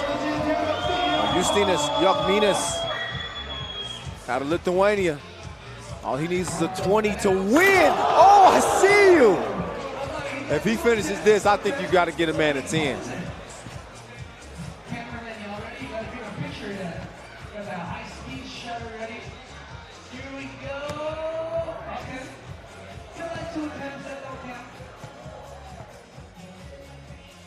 So he's going for the self-oop off the back. Oh. So he's just building up the anticipation and the drama. Yakminis. He got 25 seconds. He wants to measure this up properly. It's got to be perfect. Oh! Not quite. He's got 20 seconds. He's got one more dunk attempt. Now, he needs to be safe here. Yeah, gonna change it up because he wants to earn a spot in the final. He's got to get 20 points to pass Magasa. And he cradles it, 2 hands, demonstrates for the crowd just so they know, like, yeah, I did do that. I went up with 1, but I came down with 2. He just did what he had to do to try to lock down that spot in the final. And 20 is all he needed, and he is going to get it by a point. Wowzers. Okay, 47.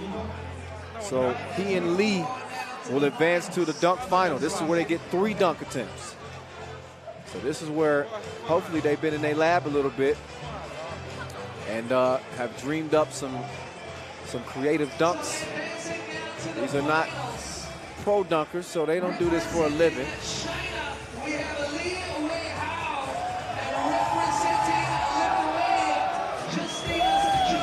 So here's Lee Weihao. He's back up. No volunteers this time. He's gonna do it solo. He's got the flow to himself. It's his stage here in Lanzhou. This is a dunk contest, not a finger roll contest.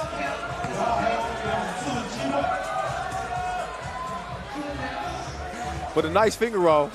That was a good jelly, no doubt.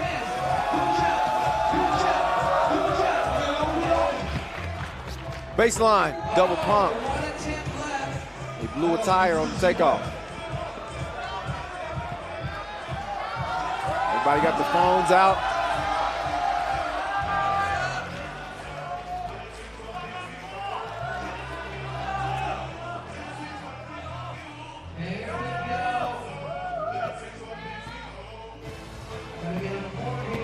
Here's Lee. Oh! That was nasty. A nasty smashy from Weihao Lee. He saved his best for last. His last dunk attempt, he went for it and went between the legs. He brought out his fancy pants, and he's gonna get 10s across the board. Yeah. Lee. Yeah, with the first perfect score is Noah Lazarus. Just let you know.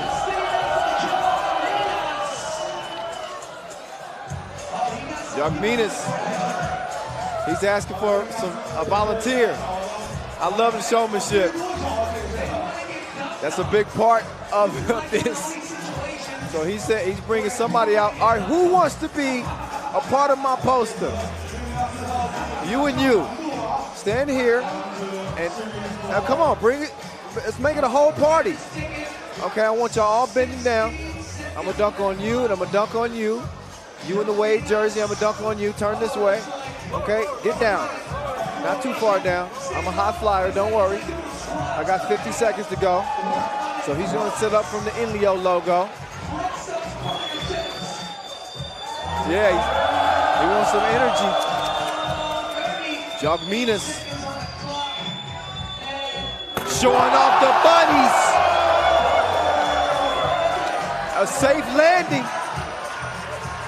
And he gets some love from his volunteers. They just happy they safe. Yeah, he clears them with plenty of room, plenty of height, and he brings the might. That was nice like sugar and spice.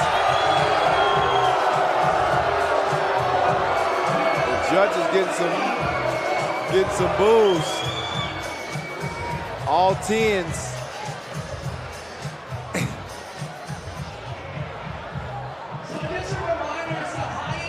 Lowest mark get canceled out. This is 3 scorers in the field that count, okay? Highest and lowest scores get canceled out. 30 piece. And a reminder to the crowd who was giving the boos. Yeah, highest score and lowest score, throw them out.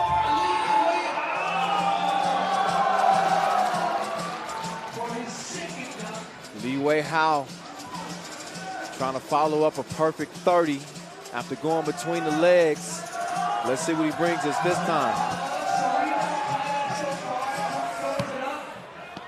The lob is too low.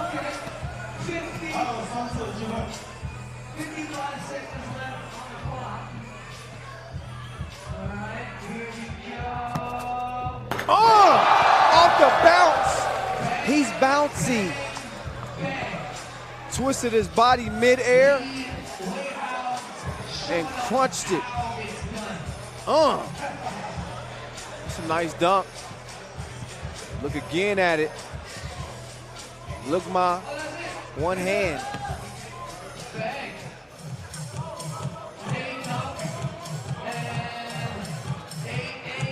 Couple of 9s, a few 8s. Take away 1 9 and 1 8.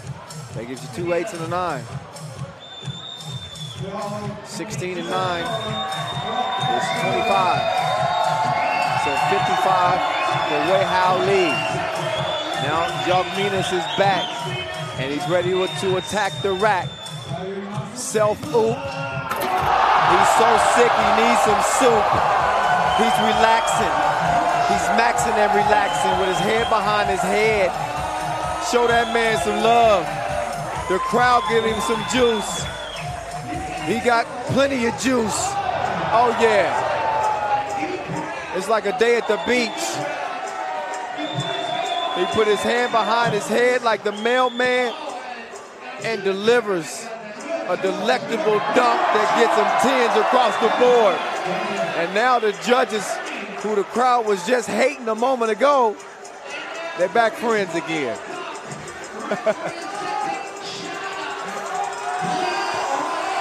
All right, so Li Wei Hao's last dunk. He doesn't have to worry about the time. He's going for the self-oop off the bounce. With Yao Ming looking on. I think we know who he's pulling for. Okay. Oh! 360 off the bounce. He got on his trampoline. And he was hanging in the air like an ornament. Plenty of hang time. Oh, look at that, yeah. He got hired in your daddy's suit.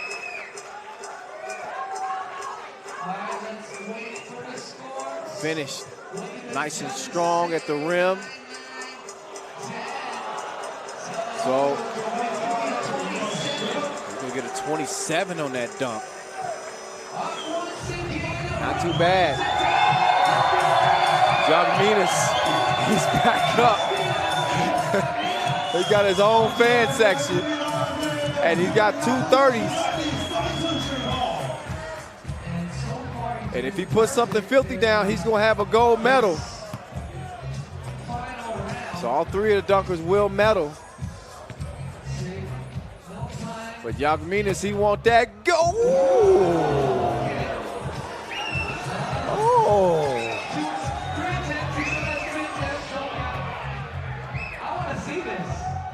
Me too.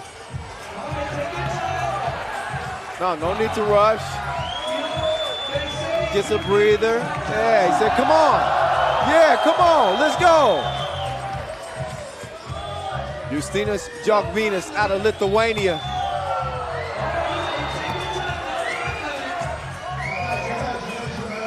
Okay. Here he goes. Off the bounce, through the legs. Oh, he almost put that down. He's got 2 more attempts. Now he needs to measure this properly. Coming from behind the goal. Same, ooh.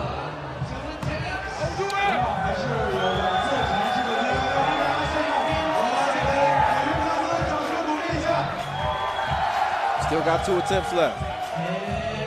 The pass has got to be on point. And a nasty yammy through the legs. It's a flex zone. Jagminas let him know one time. Yeah. He says, kiss the competition goodbye. He brings the filth like a bathroom at a truck stop. The Lithuanian with plenty of lift. And he gets a few 10s.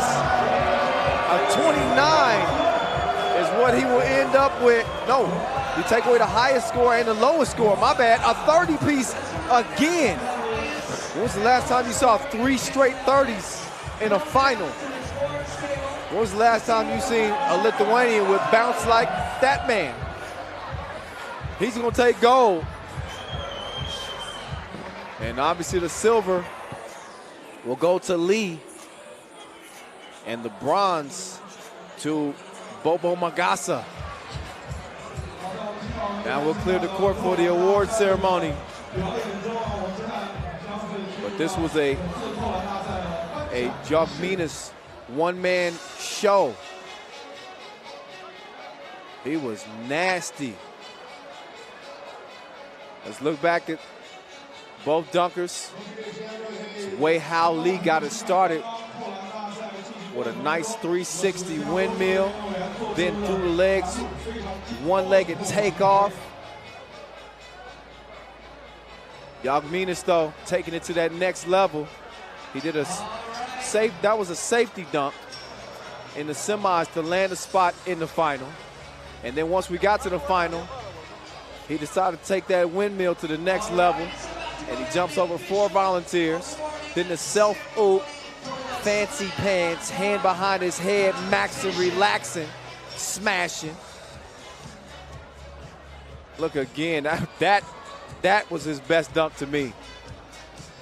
And then this one finished off with the emphatic one-handed flush through the legs. Mama, there go that man. Flexing once again. Justinas Jogminas, your gold medal winner.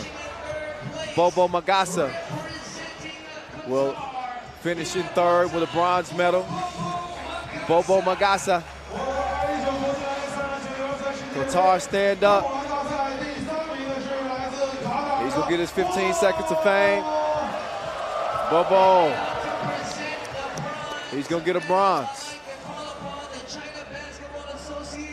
3x3 Committee Consultant and President of Shanghai Basketball Association, Mr. Guo Yongbo.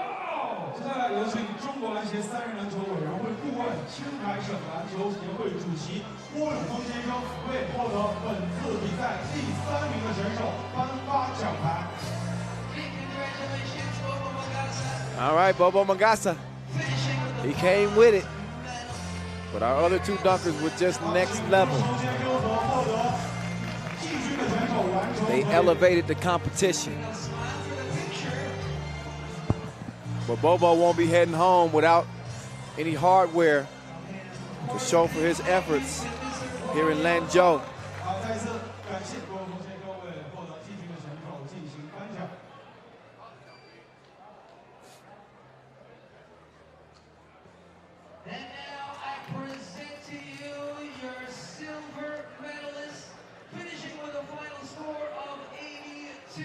Representing China.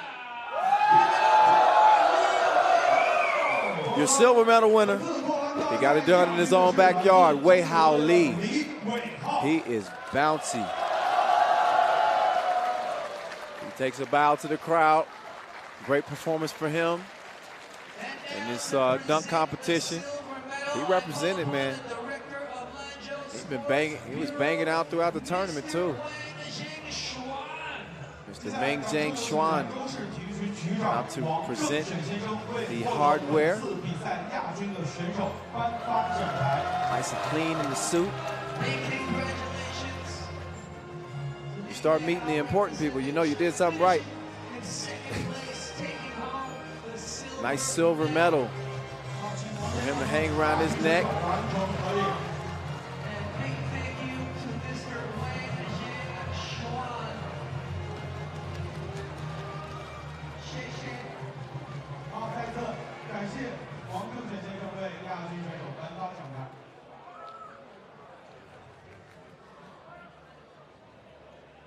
And now I present to you your first place winner of the slam dunk competition, finishing with a final score of 90, representing Lithuania. There could only be one winner, and it's that man, Justinas Jogminas, lightning out of a bottle out of Lithuania. And he was the whole package, man. He great showmanship, getting the crowd involved. He had his own personal cheering section, and he did not disappoint, did he? He was in his bag in that dunk final. He had some dunks in that dunk final. I think he could have went toe-to-toe with some dunk pros. No lie. His between the legs dunk game. Pretty dang on filthy.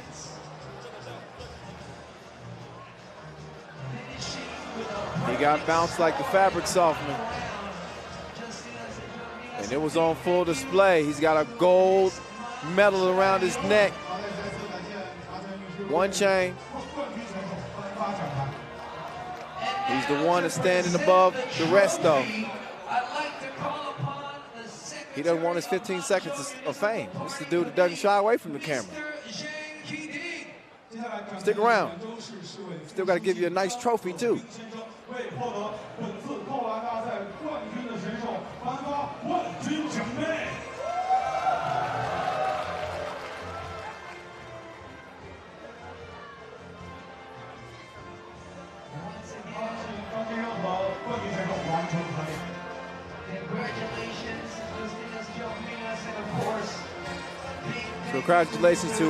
Congratulations to all of our competitors and all of our individual competitions, from the women's skills competition to our mixed gender two-point competition and also our slam dunk competition. This was just an appetizer before we get to the main course. But before we get there, let's listen to the national anthem and show our respects to Lithuania after Jogminas earns them a nice gold medal.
All right, so a few last looks at our gold medal winners.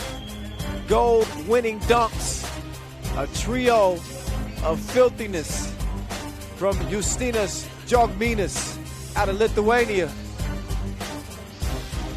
That dunk is going to compete against pros right there. That off the bounce, hand behind the head, showmanship, plenty of flavor, plenty of sauce. He had the recipe. Jogminas getting the crowd involved and giving us the entire bag, the whole display. Love it. Love it. But now it's time to get to what they play for. Gold. Ladies first, as we get a look at the bracket. Russia back in a title game, defending their gold medal from a year ago. Guess who else is back in the title game? The Japanese. A rematch of the 2018 U23 World Cup. Russia obviously winning gold last year. Can they do it again? They've won 42 straight at the U23 level. They've been unbeatable. But will Japan have the answer this time around? That's the question. Team Russia hits the court first with the Frokina twins, Evgenia and Olga, as well as Yulia Kozik and their top scorer, Ekaterina Palyashova. Japan come out dressed in black. And they enter with a dangerous squad as well. Mai Yamamoto, Mo Nagata, Risha, Nishioka and Stephanie Mawuli. For Japan, it was a 16-9 win over Belarus in the semifinals that locked down their spot. For Russia, it was a 16-11 win over France that put them here. Kaylin Shirong-Shi will officiate our women's gold medal game. They both obviously will medal again this year. But will it be the same story from last year's episode where Japan settled for silver while Russia ran straight to gold? All the questions will be answered in the next 10 minutes. Both teams will have their final discussions before this one starts off. Russia breaks the huddle. Different team this year for Russia. Nearly the same team last year for this Japan squad. Yamamoto was there. Nagata was not. She made her debut, but Nishioka and Mawuli were there. So they got the experience of playing on this stage. Yamamoto pulls the trigger first. She misses it long. Kozik over to Evgenia. Gets it back. But Yamamoto was down, and Russian foul, I believe. Yeah. Foul on Russia. Rock over to the Japanese. Yamamoto starts the nice ball movement. Nagata couldn't find the mark. Polyashova, an unstoppable force for this Russian team. Evgenia, or Olga rather, toilet bowled it out. Rolled around once. Oh, Nagata. Oh, got her with the cross. Ankle check. 1-0. There's Nagata. Kicks it out. Yamamoto. Deep range. Too long. Olga. Cross-court pass. Kozik tracks it down. She goes to the corner. Left it short. There's no hope down low. Yamamoto was trying to guard Polyashova.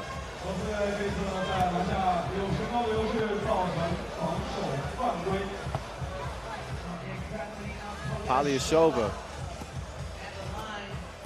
has been a scoring machine for Russia, but her free throw is short.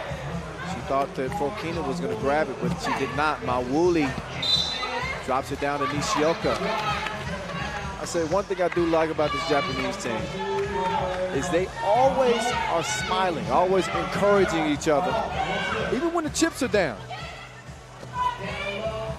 Meantime, they get it down low, but Evgenia couldn't score it. Oh, Nagata, a quick change of direction. She gets to her spot, and she drops it like it's hot. Polyashova, she didn't put enough on her shot. You saw that free throw, and her two-piece was short too. You have to adjust that shooting form a little bit. Nagata, right to left, she's down. She's holding her right knee. Gonna check out. Yamamoto will check in for her. She'll shake it off. Second foul on Russia. Gold medal game. Stephanie Mawuli. She's ready to get unruly. Yamamoto. Swishalicious. 4-0 Japan. Kozik with the move on Mawuli is able to draw the foul.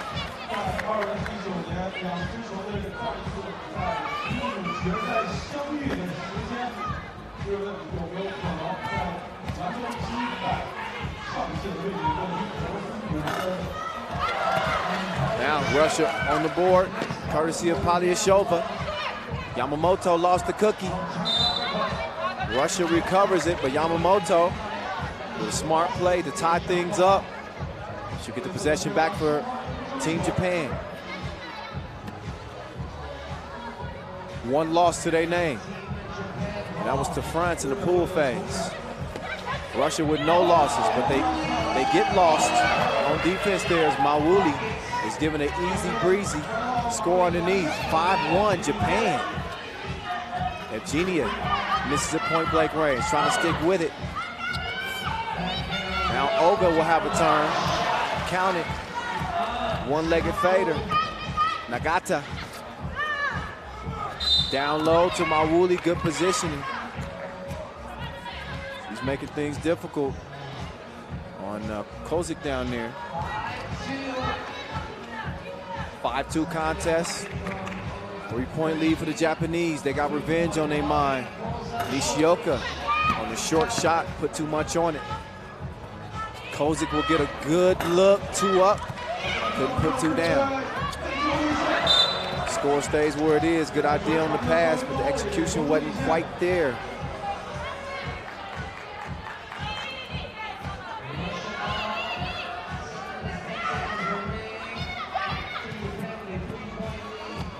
Change of direction. Sister. Mister. Good save though. Polyashova. She heads to the rack. She misses it. Nagata. Up fake. Excuse me. I got places to go, buckets to get, if you don't mind. 6-2. Here's Nagata. Hotter than lava. She's got it going for Japan.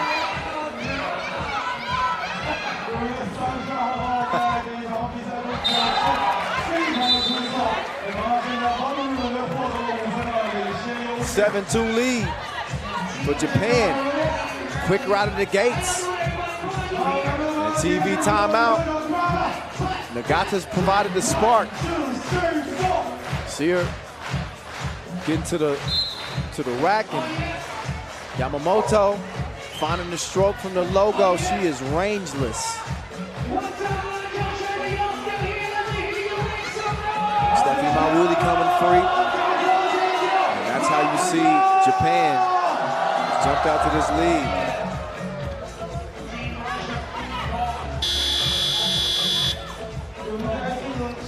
Mawuli. She, set up on the post, but good D from Kozik. Now Kozik will get it back. She's double there. I ain't never scared. Shreds the threads as Russia's within 3. So it took a little while for the Russians to wake up, but they are alive and well. And thanks to Kozik, they are now within 3 after the 2-piece. No biscuit.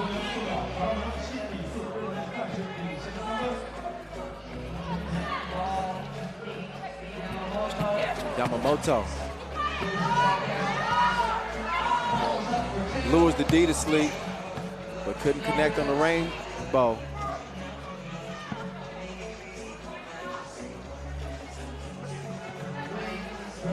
Polyashova. Shooters roll. Uh-oh! Oh, why'd she do that to her like that? Nagata! OMG! Oh, behind the back, she pulled out the professor. She is sick. Get her some chicken soup. Nishioka took a shot. Now she's gonna set the screen. 8-5 game, Japan.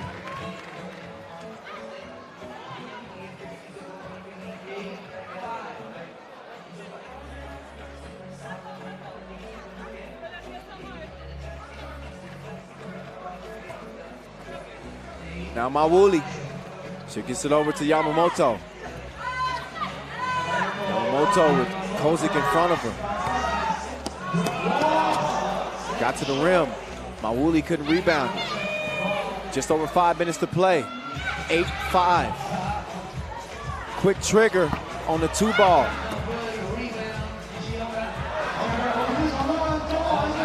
Kozik is going to get the score. With one of the Fokina twins out, I believe that's Evgenia. She's having an issue with her left eye. They're gonna have to put some ice on it. Mawuli might need some ice too. big girl, bump in the bucket. So even though Japan had got out to the hotter start, Russia just remained unfazed. It's very few things that rattle this team. And here they are with an opportunity to tie this game. Just like that. 9-8. They pull within one. Here's Nagata. She's a dangerous woman. Nice pass down to Nishioka with a kiss off the glass. The bank is open on weekends here in Lanzhou. Kozik couldn't get it to go. Foul on the flow anyway. A 4th foul on Japan. Another look at the short range J.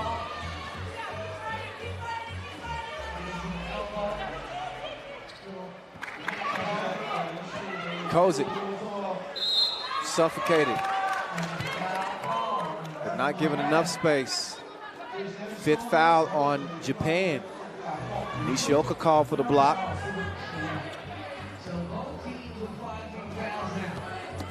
Oh, nice pass. It's finished off. Evgenia got that left eye taken care of. She can see clearly now. Yamamoto put on the brakes, trying to break him off some. Couldn't do it that time. Rebound goes to Russia. Kozik. Oh. Off her hand.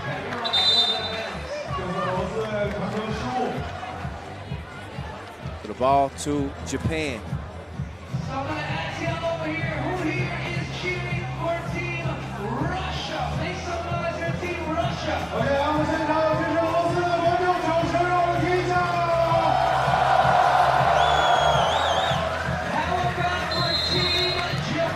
Make some noise for Team Japan. Okay, I'm going to say now,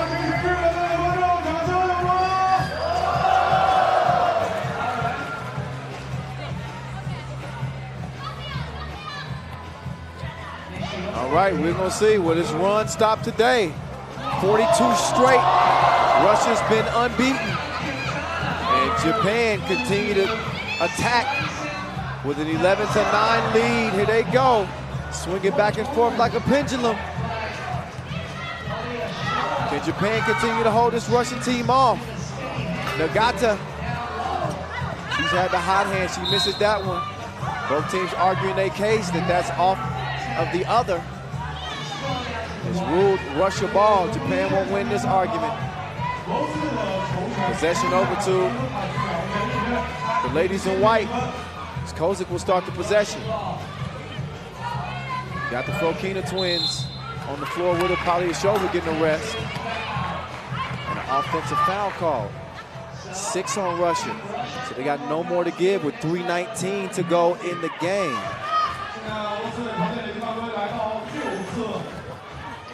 Yamamoto. She's got some nitro in her system. Nagata mishandled the pass.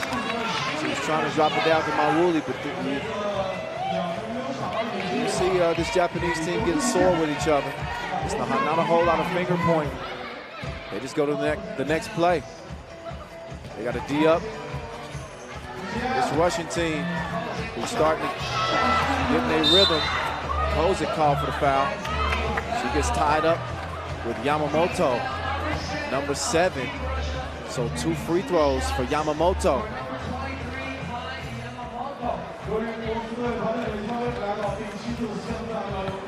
Yamamoto on that Japanese team that won the Xiang'an stop in the women's series. And as I mentioned earlier, was on that silver medal team in the first edition of the U23 World Cup. She's played at the U23 Nations League for the past 2 seasons and has become a crowd favorite in every tournament. She is a little stick of dynamite. She sticks it from the stripe, and Japan have a 3-point lead thanks to her. Feed down to Polyashova. Stephanie Mauli holding her own, though. Prevents the bucket. Yamamoto saying, come on, I need a screen. I need some help. What a pass. The Russian defense got caught snoozing again. Evgenia from the corner, not this time. Out of bounds. Black ball. 2:28 to play in a 2-possession game. This is all you could want out of a championship game, a gold medal contest. Nagata, good D there from Polyashova.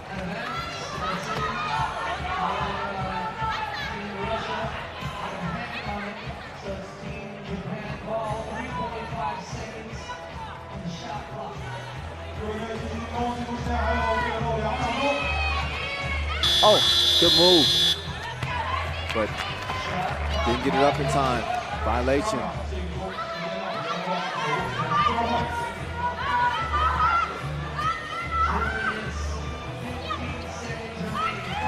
Oh, Kozik, she got a good look. True two-piece in a 2-point game. Yamamoto, baseline, fake. Who's that girl? Na, na, na, na, na. She's that girl. And she gives Japan a 3-point lead. Krokina missed it right.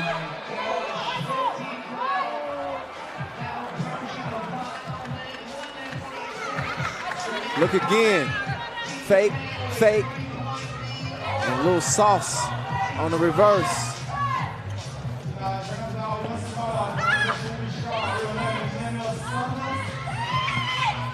Oh, they Polyashova, easy bucket.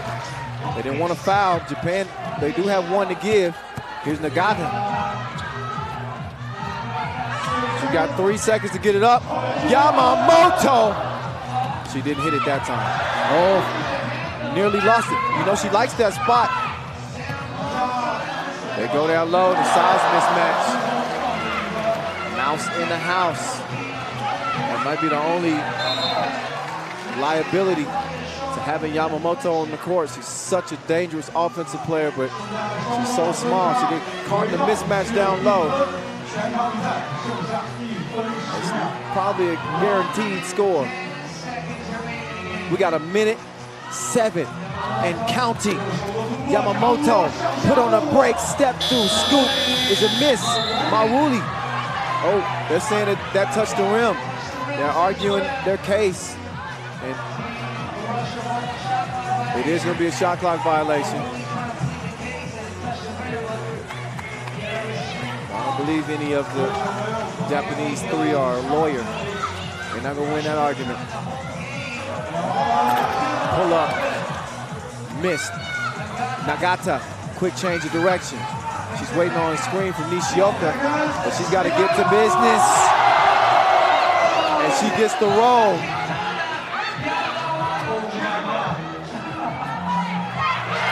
Oh, Okina with a miscommunication. Polyashova. Look again at that last scoop-de-doo from Nagata. She has been on a killing spree here in the final. Looking back at some of her body of work, she has been a woman possessed. Surprised her head ain't spinning right now. She has definitely been on a mission. Yamamoto helping out the cause. Great defense from Mawuli and Nishioka as well, as Japan trying to hold them off with a 2-point lead. 30 seconds to play. Yamamoto, she had Nishioka. She missed her though. Mawuli on the drive, the kick. Nishioka, open sesame. Weddy. And Genia lost her footing for some reason. Kozik puts it up, misses it off the side of the glass. And don't look now, but that 42-game win streak for Russia is very much in jeopardy. And their unbeaten campaign to this point is shaky as well. They almost fouled. There they go. They do foul. 2 shots for Japan. And revenge is a dish best served cold. It's frigid here tonight in this gold medal game. So that old analogy serving true.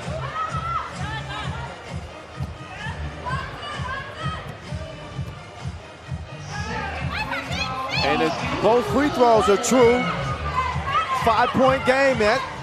The time is going to tick off. Russia's run and their chance at goal is over this time.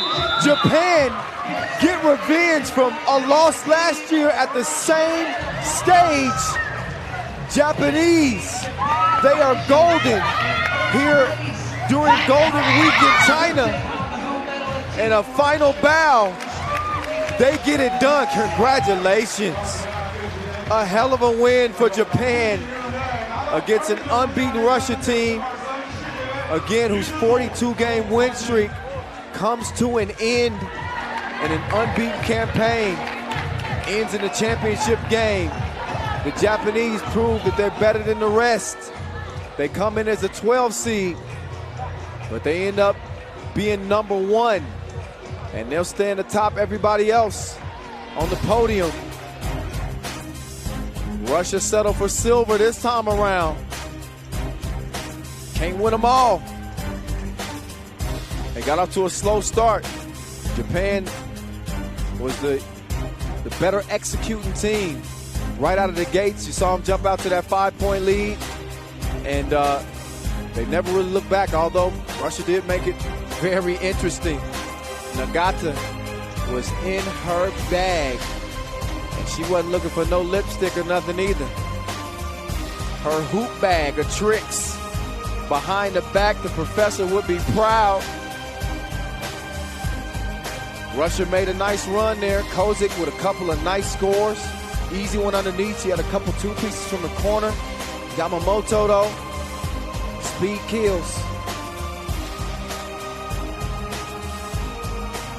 And they just too potent offensively. Nagata looking like an MVP in that final. And you can see the jubilation on this Japanese team. What a win for them. Congratulations, Japan. Speaking of Japan, the Tokyo Games, you know 3x3 will make its debut next year in the Olympics. Japan as the hosts. They got a lot of 3x3 talent coming out of that country, and it was on full display here on this day. But the day isn't done. We got one more order of business. Russia and Ukraine in the men's gold medal game. You just saw their runs to get here.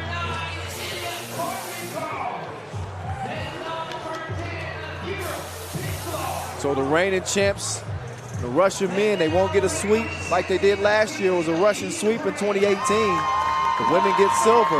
Now it's up to the men if they want to take home gold. Daniil Abramovsky, top ranked player in the world, Alexander Zverev, Ilya Karpenkov, and Kirill Pisklov.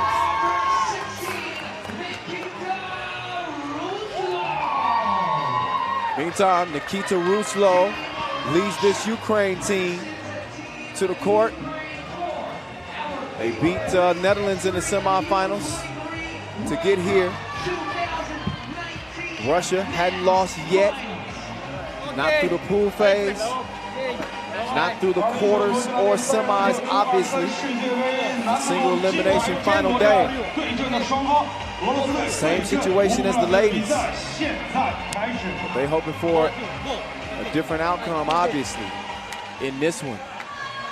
They will lace them up against this Ukrainian team for the 5th time at the U23 level. Russia come in with a 3-2 advantage in terms of their head-to-heads.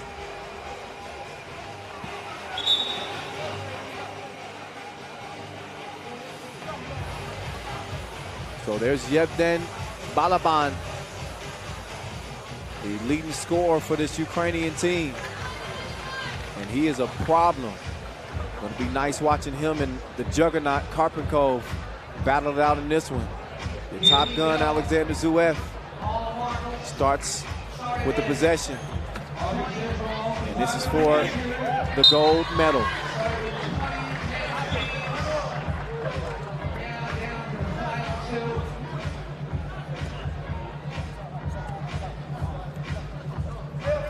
Here's Zverev with Musienko in front of him. Floater didn't have enough float. Ukraine team can really put pressure on Russia, I think, with their athleticism. Especially at guard with Musienko and Tkachenko. Ruslov as well. Zhuev and them going to have to be ready to D up. The juggernaut. He doesn't even stop for stop signs. He's defiant. Trying to defy the odds here in this championship game. And look to continue his onslaught. The big fella drops the free throw as well. 2-1 lead for the Russians. Ruslov up fake. Shot it too long. Pisklov with the cookie in hand. He's moving right. Throws the hook up, but he misses it.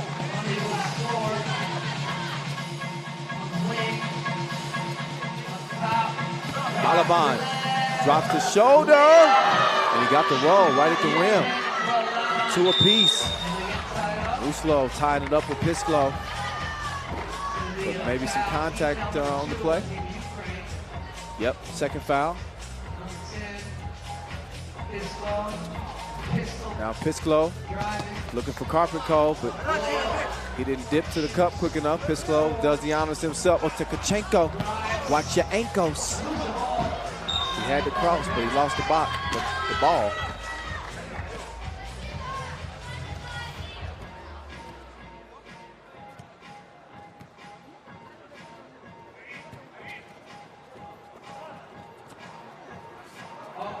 Oh, nice back door. Abramowski takes the feed from Pisklov. They step in front by 2 now. Musienko gives it up. Ruslov fake the handoff. Abramowski said, that's on me. No easy buckets.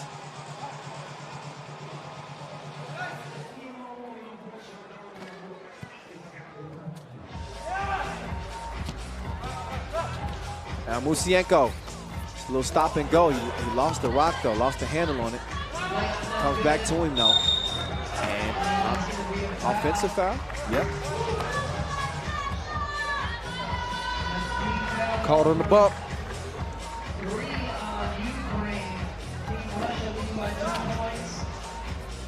Karpenkov will hand it off to the assassin.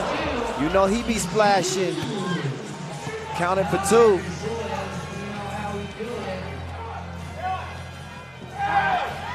Kick to the corner.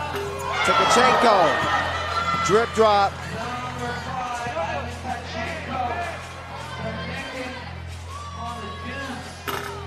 Pisklov, no.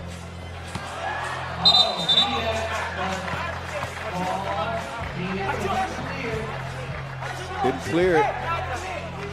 Pisklov and Zhuev arguing their case. 6-4 game, Ukraine. And another foul on Abramowski. He's picked up both of Russia's fouls. Ukraine's got 3. And Ruslov's got the rock. Oh, sets up Balaban for the easy money underneath. Nothing easy about this matchup. Juggernaut applying the pressure.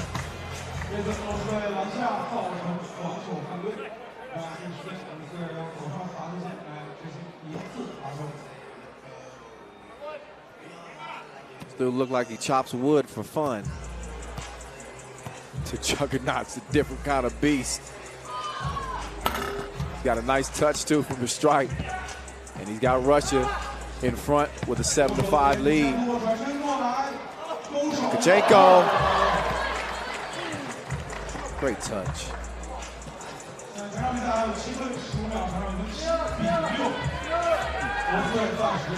Here's Zhuev. The floater is cleaned up by Karpenkov.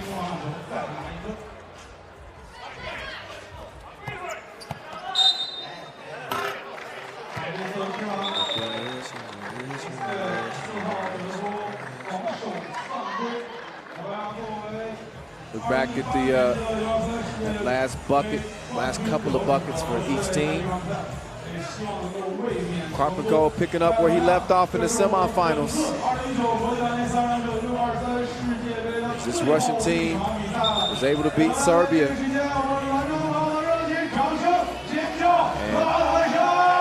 it's not hard to see what the formula is for them. Feed the beast.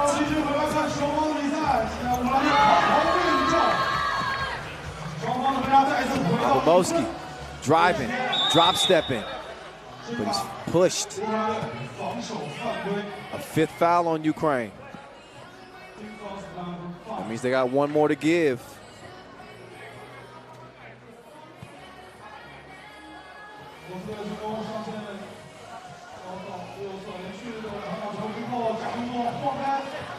Oh, nice passing. Doesn't amount to nothing, though. Now Musienko with the cross on Zuev. Brings it across his chin to Kachenko. Elevates for the board. Ruslo. Didn't hit the fake. What a rebound. Oh. Jump ball is called. Musienko thought he might have snatched it in time, but bang, bang play. Yeah. Abramowski. He's got Tkachenko in front of him. He got the step on him too. But great recovery, D. Made the layup too difficult to hit. Ruslav with a nice ball fake. He elevates. He was hanging in the air forever. Oh, and Tkachenko with another chase down. Karpenko, though, he woke up in beast mode.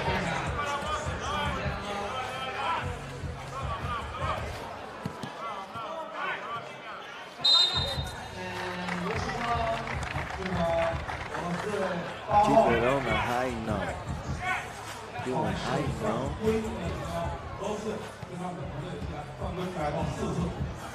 Musienko to Tkachenko. It's a no-go.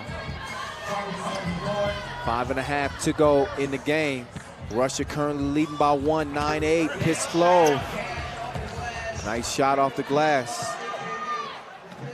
2-point game. Tkachenko lost it. Pisklov with the ball in hand now. Karpenko trying to set up shot on the block. And he hits the shot. Shooter's roll. He has been all business like the front of the plane in this one. Not only this one, but the entire tournament. He's going back down to the torture chamber. Who's going to be the next victim? Take your pick. He don't discriminate. Anybody can get it. 12-8. Karpenko. Oh, great defense, too, from the big fella on Balaban.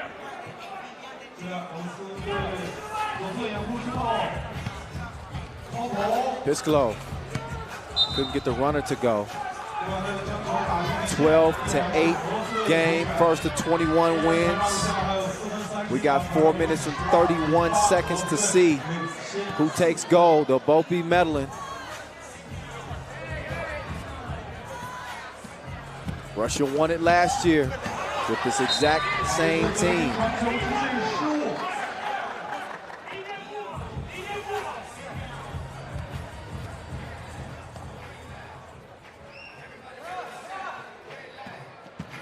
Ruslo got the step. The runner missed, but the ball comes back to him. Makes it count. Abramowski dips the shoulder, scores over Balaban. Have some of that.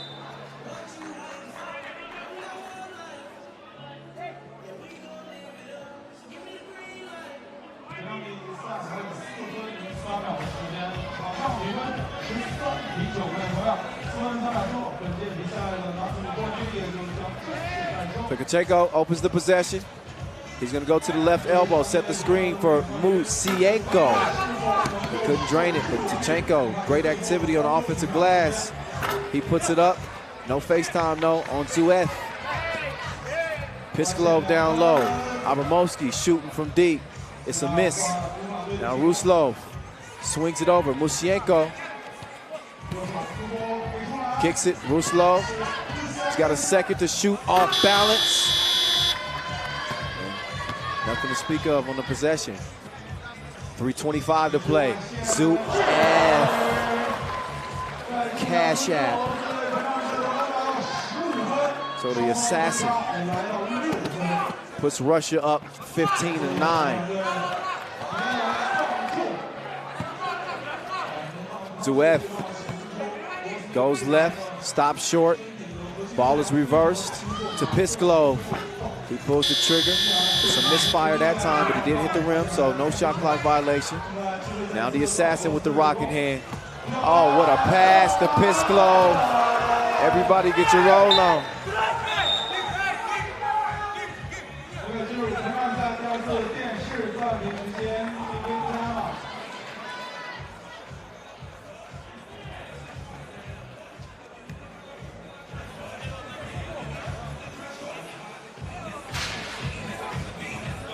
Look back at the body of work. In this game, you get to this level, you know it's going to be good. And you got a front row seat to our final contest of an amazing second edition of this U23 World Cup. I'm your guy, the voice, Kyle Montgomery, in your ear. Been calling it all the way through. 2:43 left. Russia with a comfortable 7-point lead. Musienko cleared for takeoff. He brings the base like an 808. Another look. Bang outs. Zuev down to the juggernaut. The assassin is an arsonist. He's on fire. And Russia 3 points away from claiming gold again. Tekachenko takes to the rack, misses, but follows with the soft touch on the hook. 7-point contest. Zuev, the runner, missed it.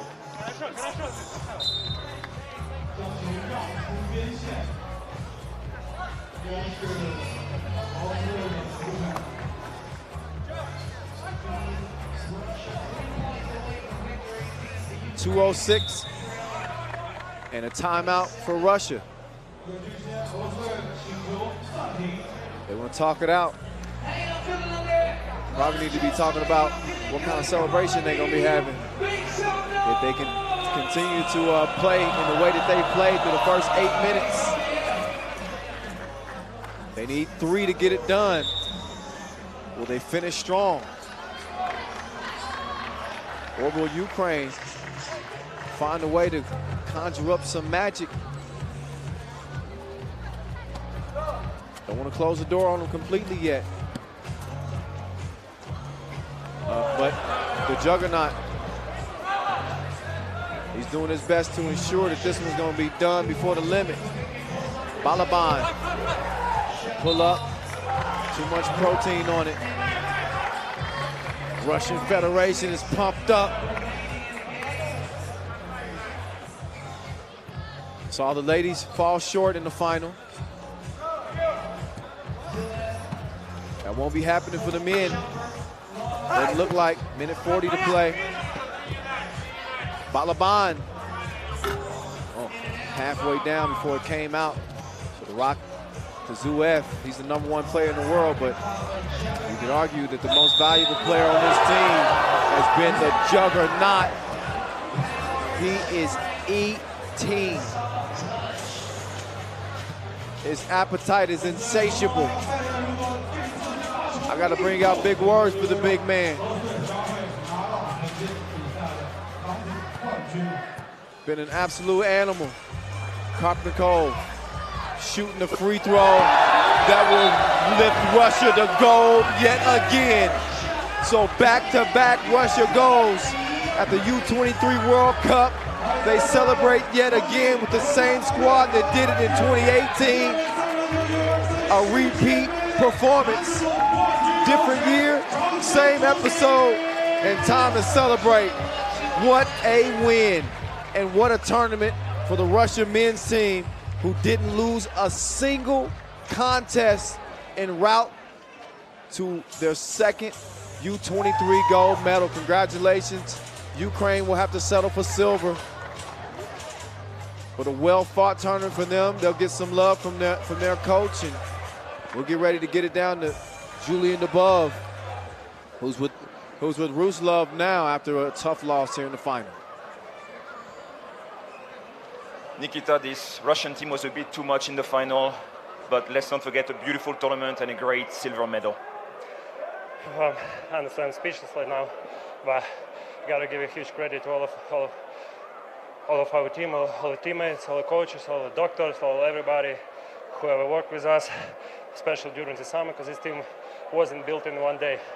We've been building it throughout the summer, and eventually we had a great tournament. We're happy about it, and one thing I'd like to say: congrats Russia on the great finals. They deserve it. We deserve our spot. Thanks you all, guys. Congratulations, Nikita Ruslov, silver medalist, FIBA 3x3 U23 World Cup. That's right. Hand claps and props to go around. We heard from Ukraine. Get ready to hear from the champs as well, with Alexander Zverev standing by, and great tournament for him. Got some competition for MVP though, didn't he? It's gonna be interesting to see who gets that. But right now, let's get it down to Zhu, who's with Zverev. Alexander, congratulations. It's official, you're going back to back. Спасибо большое. Thank you China, and thank you the beautiful city of the Lanzhou. Thank you. That was a longer translation. Alexander, how do you feel right now after winning this tournament for the second time in a row? How do you feel? Какие твои ощущения, когда ты выиграл второй раз? Это просто фантастически и очень круто. Мы все рады, мы готовились, мы тренировались. Фанаты замечательные здесь, поддержка просто супер. Всем спасибо большое. So it's amazing.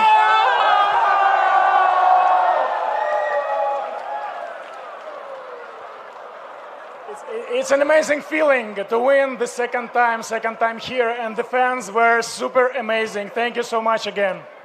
Okay, I just let you celebrate with your teammates. Congratulations again to both of you, Alexander Zverev and Oleg Ushakov. Thank you so much, Oleg. Yeah, big assist from Coach Oleg Ushakov, and he's got plenty of reason to be proud of his team. What an effort from the entire Federation of Russia. They have been dominant, a constant threat in every competition, the pro level, at the national team level, senior level, amateur level, you name it. Russia can win it on any given day. And today was that day. Gold medal winners, back-to-back years, as they continue to dominate the U23 World Cup. The ladies with a dominant performance too. They have to settle for silver. It's Japan who take gold for the women. And now it's time to get set up for all the pleasantries at the end of a tournament. It's photo time as we get a look at Russia's run. They got it done against Italy. It took them overtime, though. That was the only scare they really had.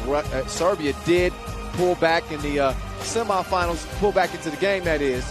But Russia was able to hold them off to land a spot in the gold medal game. And you see what they did to Ukraine.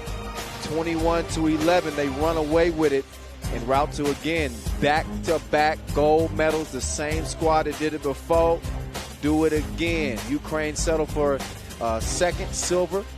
Not too bad. They go home with some good hardware. And your third place team, bronze medal winner Serbia, they are able to get it done over the Netherlands in that third place game. So what a run. What a tournament. What a day. Hell of an effort for all involved, all of our volunteers. I want to thank our founding partner Nike again, our official timekeeper Tissot, our global sponsor Wilson. Not to forget Our official suppliers, Inleo, Magic Sky, Skelder Sports. And now the only thing remaining is the award ceremony. This is the icing on the cake. Again, we had 80 games of pool play through the first 4 days. The final 16 remaining in a tournament that started with 40 squads and 33 countries represented. Only 6 can represent at the end of this day. Your 3 medalists in each division. The French women get bronze. Russia takes silver for the ladies. Japan gets gold. Meantime, for the men, again, it was Serbia with the bronze, Ukraine with the silver, and Russia with the gold. An absolutely thrilling tournament. And for me personally, so happy to be a part of it again for the 2nd straight year. Had a special guest appearance from the great Yao Ming, and a packed house all day, all 5 days really.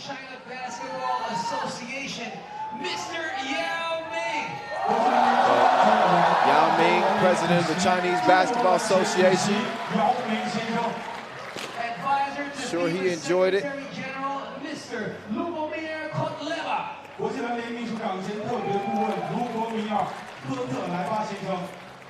Deputy Governor of Gansu Provincial People's Government, Mr. Zhang Shizhen.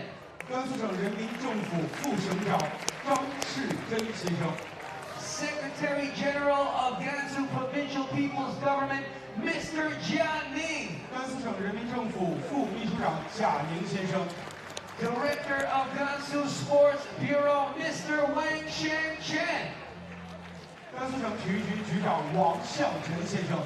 Director of Gansu Provincial Foreign Affairs Office, Mr. Zheng Baojun.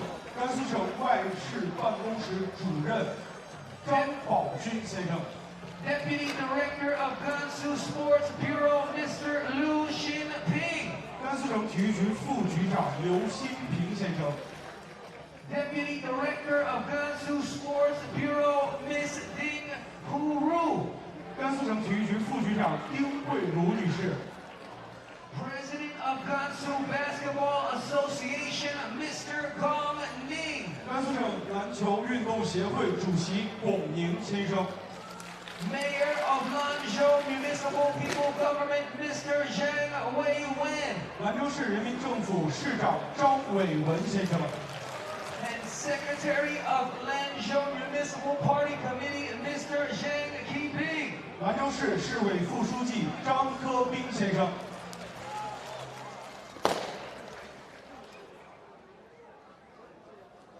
Ladies and gentlemen, now please all stand for the national anthem of the People's Republic of China.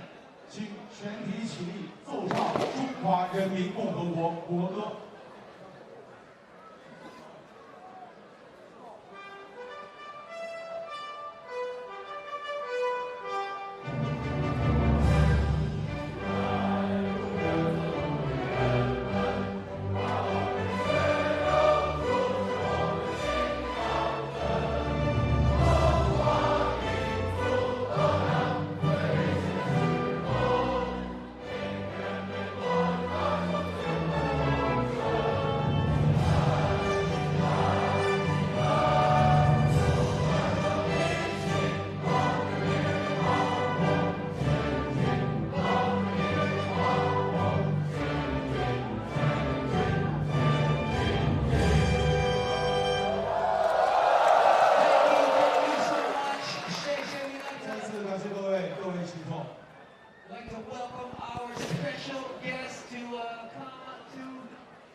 Welcome you all. What an amazing tournament.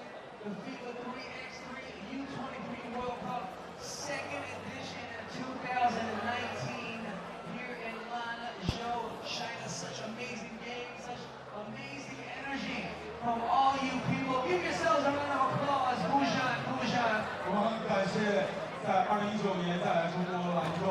起，感谢各国际篮联3人球U23世界杯整整5天的比赛日程。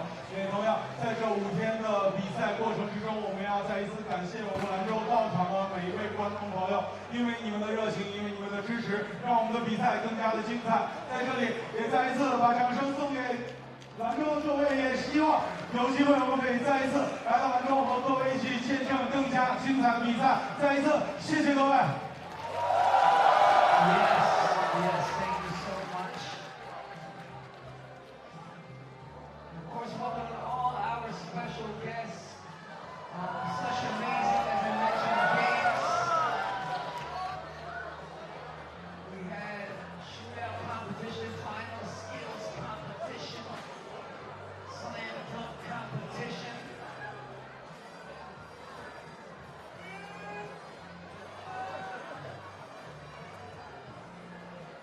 And now to deliver a closing speech, we'd like to call upon the Mayor of Lanzhou Municipal People's Government, Mr. Zhang Wei-Wen. 在我们闭幕式开始的时间，首先有请兰州市人民政府市长张伟文先生致辞。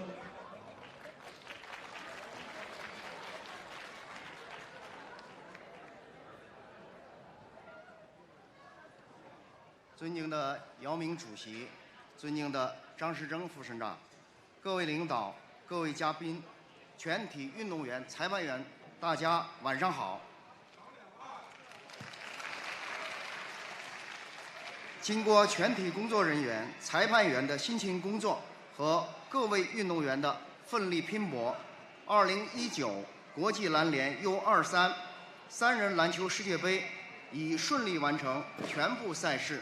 今晚即将落下帷幕，在此，我谨代表中共兰州市委、兰州市人民政府和400万兰州人民，向在本届3人篮球世界杯比赛中取得优异成绩的代表队和运动员表示热烈的祝贺，向参与这次赛事的各位裁判员和全体工作人员表示诚挚的敬意，向给予本届赛事有力指导支持的国际篮联、中国篮协、省政府及相关部门单位表示衷心的感谢。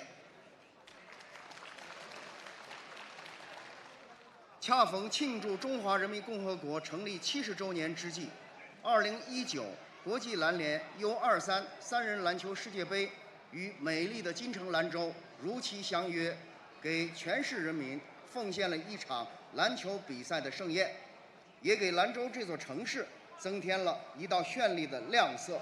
为此，我们深感荣幸，倍感自豪。兰州是一座历史悠久、风景秀丽的山水名城。伴随着新中国成立70年来的沧桑巨变，兰州的经济社会、城市面貌、人民生活也发生了翻天覆地的变化。今年8月份，习近平总书记视察甘肃时亲临兰州，指出黄河之滨也很美，给予了我们极大的鼓舞与鞭策。同时，兰州也是一座与体育运动结缘的城市。多年来，我们深入推进健康兰州建设，大力发展体育事业，积极推动全民健身，注重加强竞技体育运动，柔道、摔跤、田径等项目在国际国内大赛中多有上佳表现。特别是我们从2011年开始，连续9年成功举办兰州国际马拉松赛，成为中国田联金牌和国际田联金标双金赛事。今年兰马赛期间，我们又举办了国际田联路跑会议，向世界展示了兰州作为运动之城的崭新风采。体育承载着国家强盛、民族振兴的梦想。体育强则国家强，国运兴则体育兴。站在新的历史起点上，我们将以举办这次国际篮联 U23 3人篮球世界杯为契机，进一步厚植篮球文化，加强篮球场地设施建设，推广普及篮球运动，使这一体育项目更加受到群众的关注与喜爱。我们也将持续加快发展体育事业，推动全民健身和全民健康深度融合，通过普及全民健康生活，完善全民健身服务，强化全民健身保障，优化全民健身环境，让体育运动和健康生活成为广大兰州人民群众的习惯，为推进体育强国建设贡献兰州的力量。最后，祝各位领导和嘉宾朋友身体健康，万事如意！谢谢大家。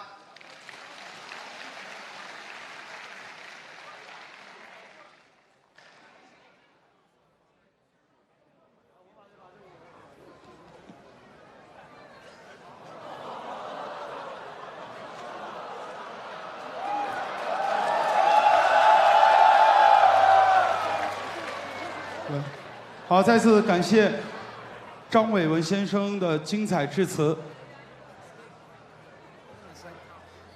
Big thank you to the Mayor of Lanzhou Municipal People's Government, Mr. Zhang Wei-Wen. And next up, we like to call upon the FIBA Central Board member and the President of Asian Basketball Federation and the President of China Basketball Association. Big round of applause for Mr. Yao Ming. 好，接下来掌声有请国际篮联中央局委员、亚洲篮联主席、中国篮协主席姚明先生上台致辞，掌声有请。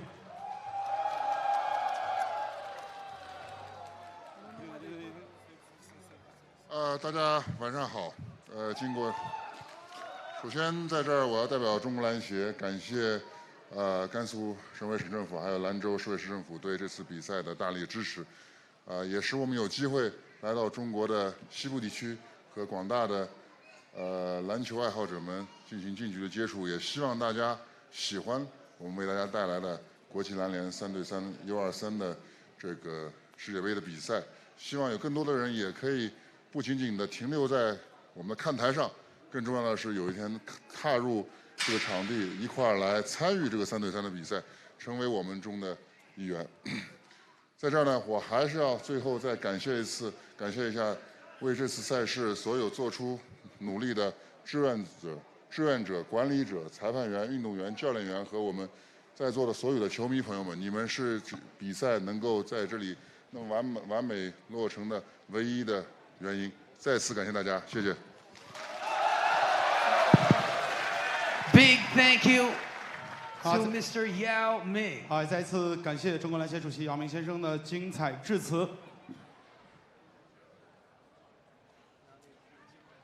And now we're going to get started with the official awarding ceremony.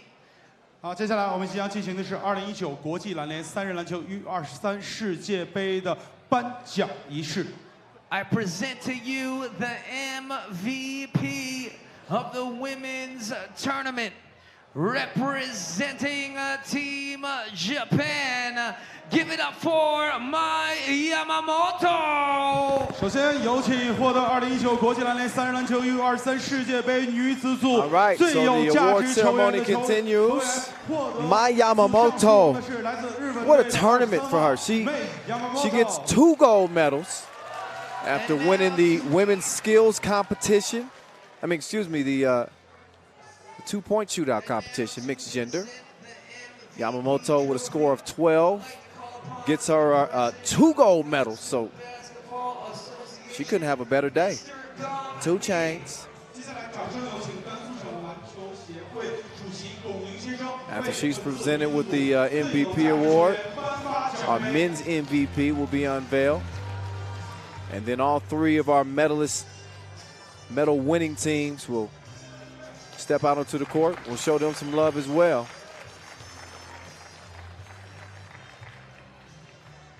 But a special player in Mai Yamamoto. Such a difficult player to guard. It's quicker than takeout. It was on full display here in Lanzhou. I'd like to call upon the team of the tournament. She's going to be joined by 2 more players for our team of the tournament. Ekaterina Polyashova of Russia, the silver medal team. And For Team France, Magic. Victoria Magicondunmi. Those are your 3 top players from this U23 World Cup 2019 edition in Lanzhou. So there's your TOT, team of the tournament. All 3 medalists. And all 3 with heroic moments throughout this entire tournament. Congratulations, ladies. Mr. Gong Ning。好的，这个时间要再一次有请出甘肃省篮球运动协会主席龚宁先生为本次女子组最佳阵容颁发奖牌。So big congratulations to Ekaterina Polyashova of Russia, Victoria Magicondunmi of France, and the MVP Mai Yamamoto of Japan.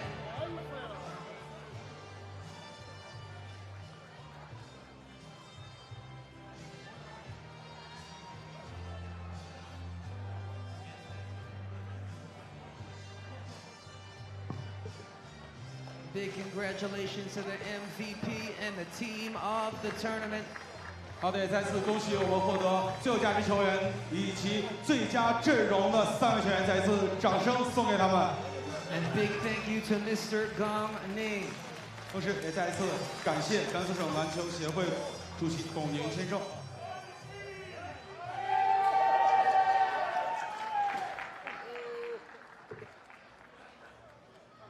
And now I present to you the MVP of the men's tournament, representing Team Russia. Give it up for Alexander Zhuev. All right, I said Alexander Zhuev got some competition from Conference Code for MVP. But I ain't got no argument here. Zhuev lived up to that billing as the top rated player at the under 23 level. He came into the day with 37 points out of pool play, and he finishes atop the list as well. His team stands above the rest. Gold medal winner for a 2nd straight year and his 2nd straight MVP, so back-to-back MVPs for the Russian assassin, Alexander Zhuev. Big congratulations to Alexander Zhuev, our MVP. 恭喜佐耶夫获得本次比赛的最有价值球员。 And thank you to Mayor Zhang Wei-wen. 好，也再次感谢张伟文市长。 And now to join our MVP, the team of the tournament, representing Serbia. Give it up one time for Vladimir Trajkovic. And representing How about the tournament that Vladimir Trajkovic had for Serbia? And Dylan Van Eyck making the all-tournament team as well, even though the Netherlands did not get a medal here. They lost in that bronze medal game to Serbia, but he sure put on a show. So your MVP, Alexander Zhuev, of Lanzhou Municipal People's Government, Trajkovic Mr. Zhang on that bronze medal winning Serbian team, and Van Eyck representing the Netherlands. You telling me the future of 3x3 don't look bright with those 3 dudes? Come again. 恭喜我们最佳阵容的3位队员，以及获得本次男子组最有价值球员的亚历山大佐耶夫。全场再次最热烈的掌声送给3位队员。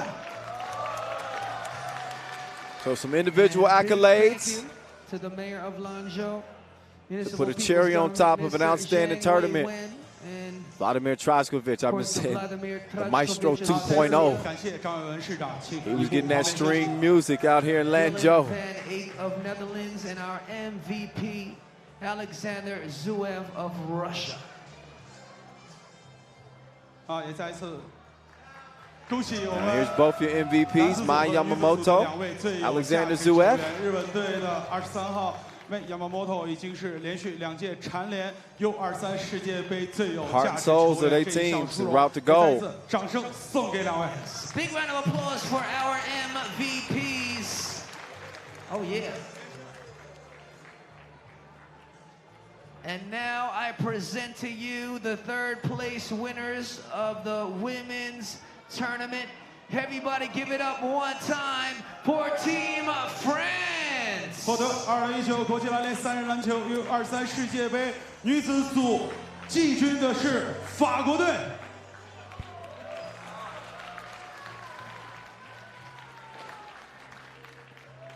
So here comes Les Bleus, your bronze medal winners. Big congrats to Team France. They hear it from the coaching staff.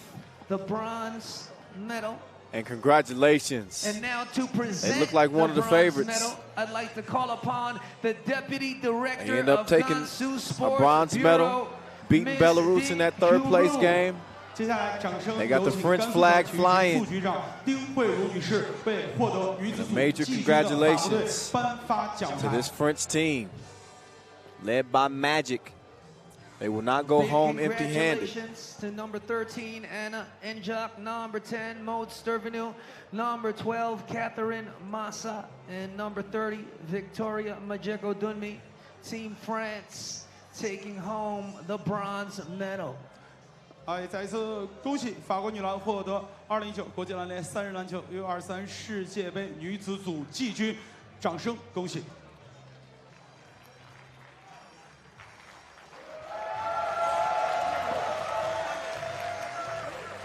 And big thank you to Miss Ding Huru. 也再一次感谢丁慧茹副局长为季军团队颁发奖牌。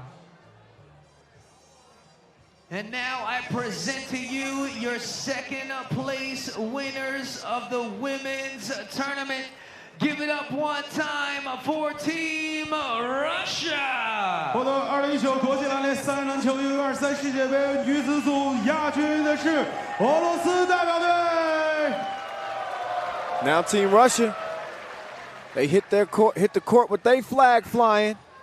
Couldn't quite complete the back-to-back gold medal runs, but the silver ain't half bad. I'd like to call upon the director of Gansu Sports Bureau, Mr. Wang Evgenia Olga, 接下来有请甘肃省体育局副局长，局长王向晨先生为获得亚军的俄罗斯女篮颁发奖牌。 So big congratulations to number 7, Yulia Kosic, number 16, Evgenia Frolkina, number 15, Olga Frolkina, and number 13, Ekaterina Polyashova. Just come up Team again, Russia. just short in the final against Japan. 俄罗斯女队获得2019国际篮联3人篮球 U23 世界杯女子组的亚军，也再一次掌声恭喜。 Big thank you, Mr. Wang Shangchen. 再次感谢王向晨局长为亚军团队颁发奖牌。 And now I present to you the winner of the women's tournament, finishing in first place. Give it up one time for Team Japan. 获得2019国际篮联3人篮球 U23 世界杯 last but 女子组 certainly 冠军 not 的团队 least, 是日本代表 Team 队。 Japan. With the flag in hand, flying proudly, they step up all smiles. And now to present the rings to our winners, I'd like to call upon Out of 20 women's the teams, advisor to FIBA Secretary they proved to be the General, best on the Mr. planet. Lubomir Kotleba. U23. 接下来，掌声有请国际篮联秘 call 书长兼 themselves 特别顾问 gold 卢博 medal 米尔 winners 科特莱巴先生为女子 This 组冠 esteemed 军颁 event 发冠 at 军 its second 戒指。 edition.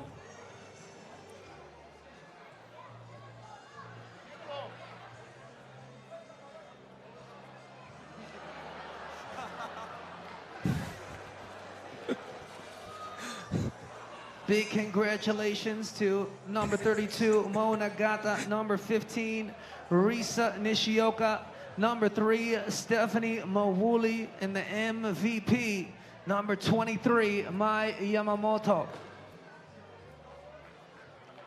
也再次感谢，同时恭喜日本女篮在第一届斩获亚军的情况下，在第二届荣登桂冠。 And next up to present the gold medals, I'd like to call upon the Deputy Governor of Gansu Provincial People's Government, Mr. Zhang Shizhen. 接下来，掌声有请甘肃省人民政府副省长张世珍先生为获得冠军的团队颁发奖牌。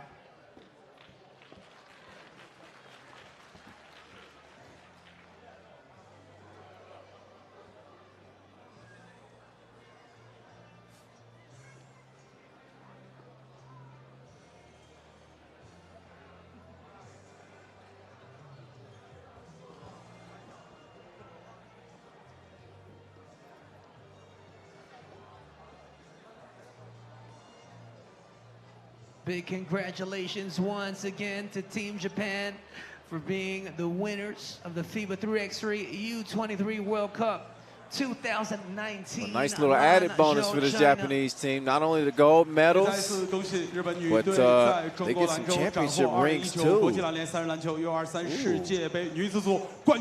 Some extra bling. And thank you, Mr. Zhang Shizhen. And now, to present the trophy to our winners, I'd like to call upon the FIBA Central Board member, President of Asian Basketball Federation, President of China Basketball Association, Mr. Yao Ming. 接下来，掌声有请国际篮联中央局委员、亚洲篮联主席、中国篮协主席姚明先生为获得本次女子组冠军的团队颁发冠军奖杯。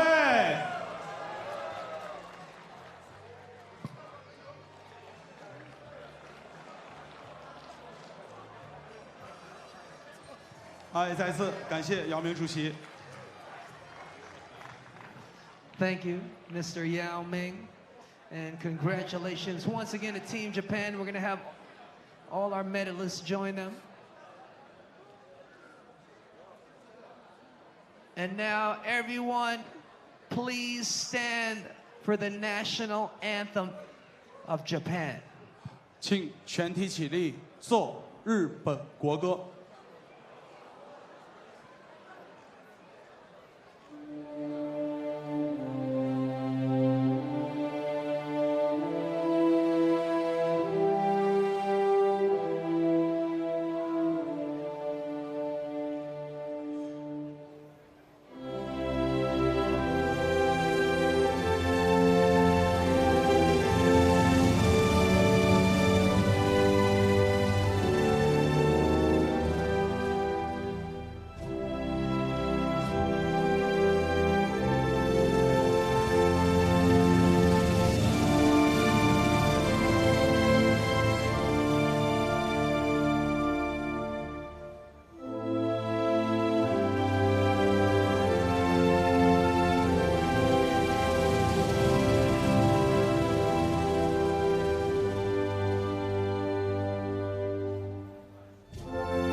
Big congratulations to all our medalists. And thank you so much. 再次感谢各位，各位请坐。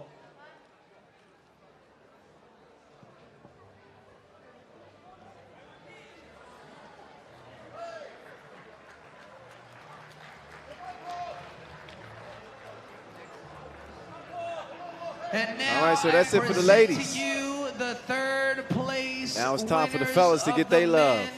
Tournament. Everybody give it up for Team Serbia. First up, Serbia. They add another medal to the cabinet. They're first here at the U23 ranks. As that Serbian flag is flying. All smiles on the fellas' faces. And now to present great body of work here in Lanzhou. I'd like to call upon the Deputy Director of Gansu Sports Bureau, Mr. Liu Xinping. 掌声有请甘肃省体育局副局长刘新平先生为获得季军的塞尔维亚队颁发奖牌。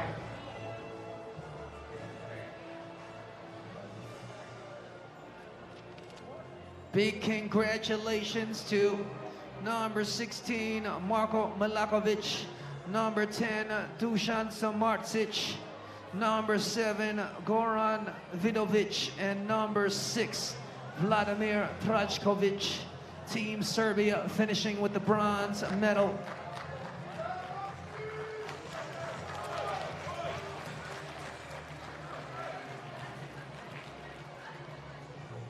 Thank you so much, Mr. Liu Xinping. 也再一次感谢刘新平先生为季军团队颁发奖牌。也同样再一次恭喜塞尔维亚队获得本次比赛的季军头衔。 And now I present to you the second place winners of the men's tournament. Everybody give it up one time for Team Ukraine. 获得2019国际篮联三人篮球 U23世界杯男子亚军的团队是乌克兰代表队。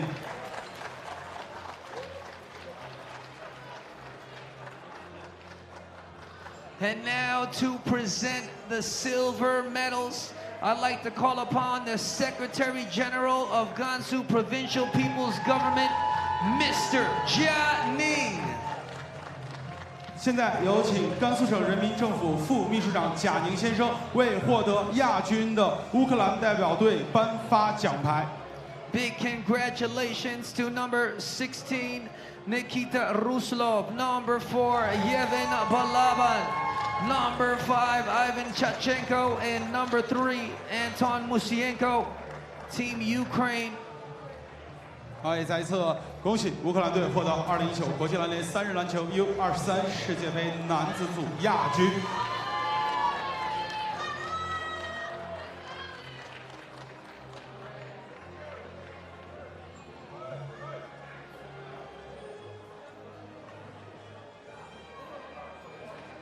Thank you so much, Mr. Jianing. 好，再一次感谢贾宁先生为亚军团队颁发奖牌。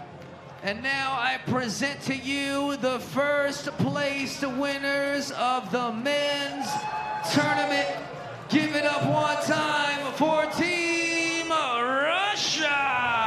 获得2019国际篮联三人篮球 U23世界杯男子冠军，让我们掌声有请俄罗斯代表队 Russia. And now to present the rings to Team Russia, I'd like to call upon the advisor to FIBA Secretary General, Mr. Lubomir Kotleba. 好，这个时间，掌声有请国际篮联秘书长兼特别顾问卢伯米尔·科特莱巴先生，甘肃省人民政府副省长张世珍先生，以及国际篮联中央局委员、亚洲篮联主席、中国篮协主席姚明先生为获得冠军的俄罗斯团队颁发冠军戒指、冠军奖牌以及冠军奖杯。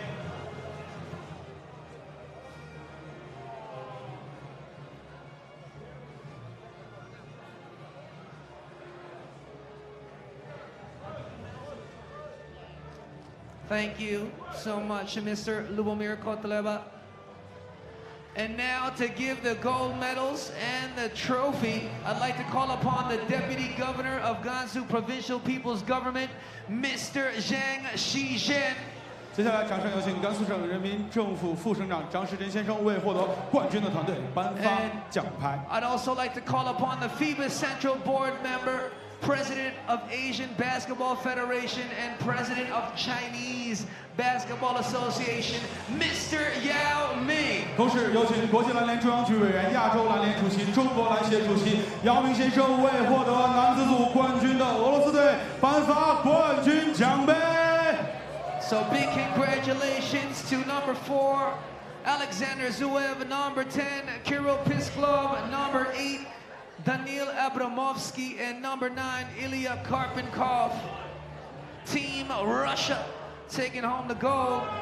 And big shout out to the MVP, Alexander Zuev. 恭喜俄罗斯男队连续2届蝉联国际篮联三人篮球 U23世界杯男子组冠军。 And thank you so much to Mr. Zhang Shizhen, and of course, Mr. Yao Ming. 再一次感谢张世珍先生以及中国篮协主席姚明先生为冠军团队颁发奖牌以及冠军奖杯。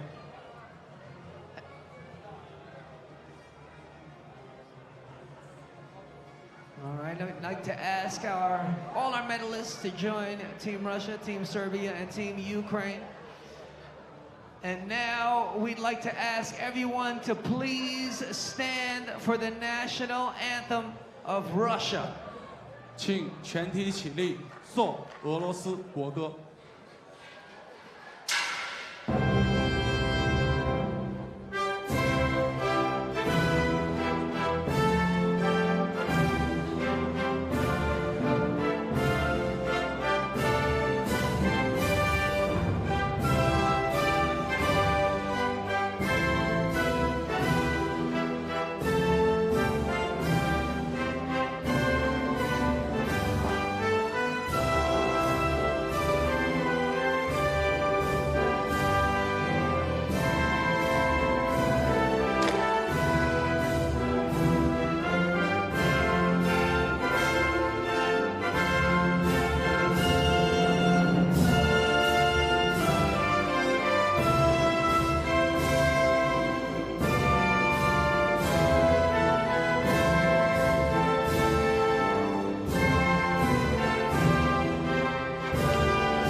Thank you so much. 再次感谢各位，各位请坐。 All right, so your men's winners will head back and celebrate as we all celebrate.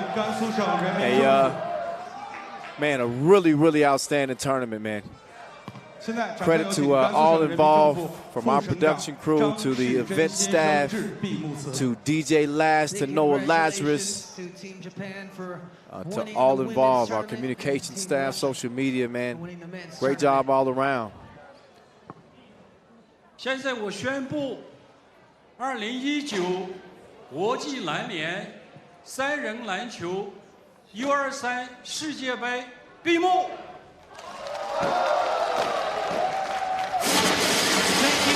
Now it's time for the competitive ball. That is customary, that is the tradition. And that's how this was going to end. The last two standing, Japan, gold, as they get revenge on Russia. The men's team go back to back as this second edition is officially put to bed. I'm your guy, the voice, Kyle Montgomery. I've had a ball, but now it's time to say goodbye. Appreciate you guys for watching. And once again, one final congratulations to our gold medal winners, Japan and Russia, who get it done. They take gold here in Lanzhou. All right, until next time, until next year, I'm Kyle Montgomery saying peace out from Lanzhou, China. It has been a heck of a time. I holla.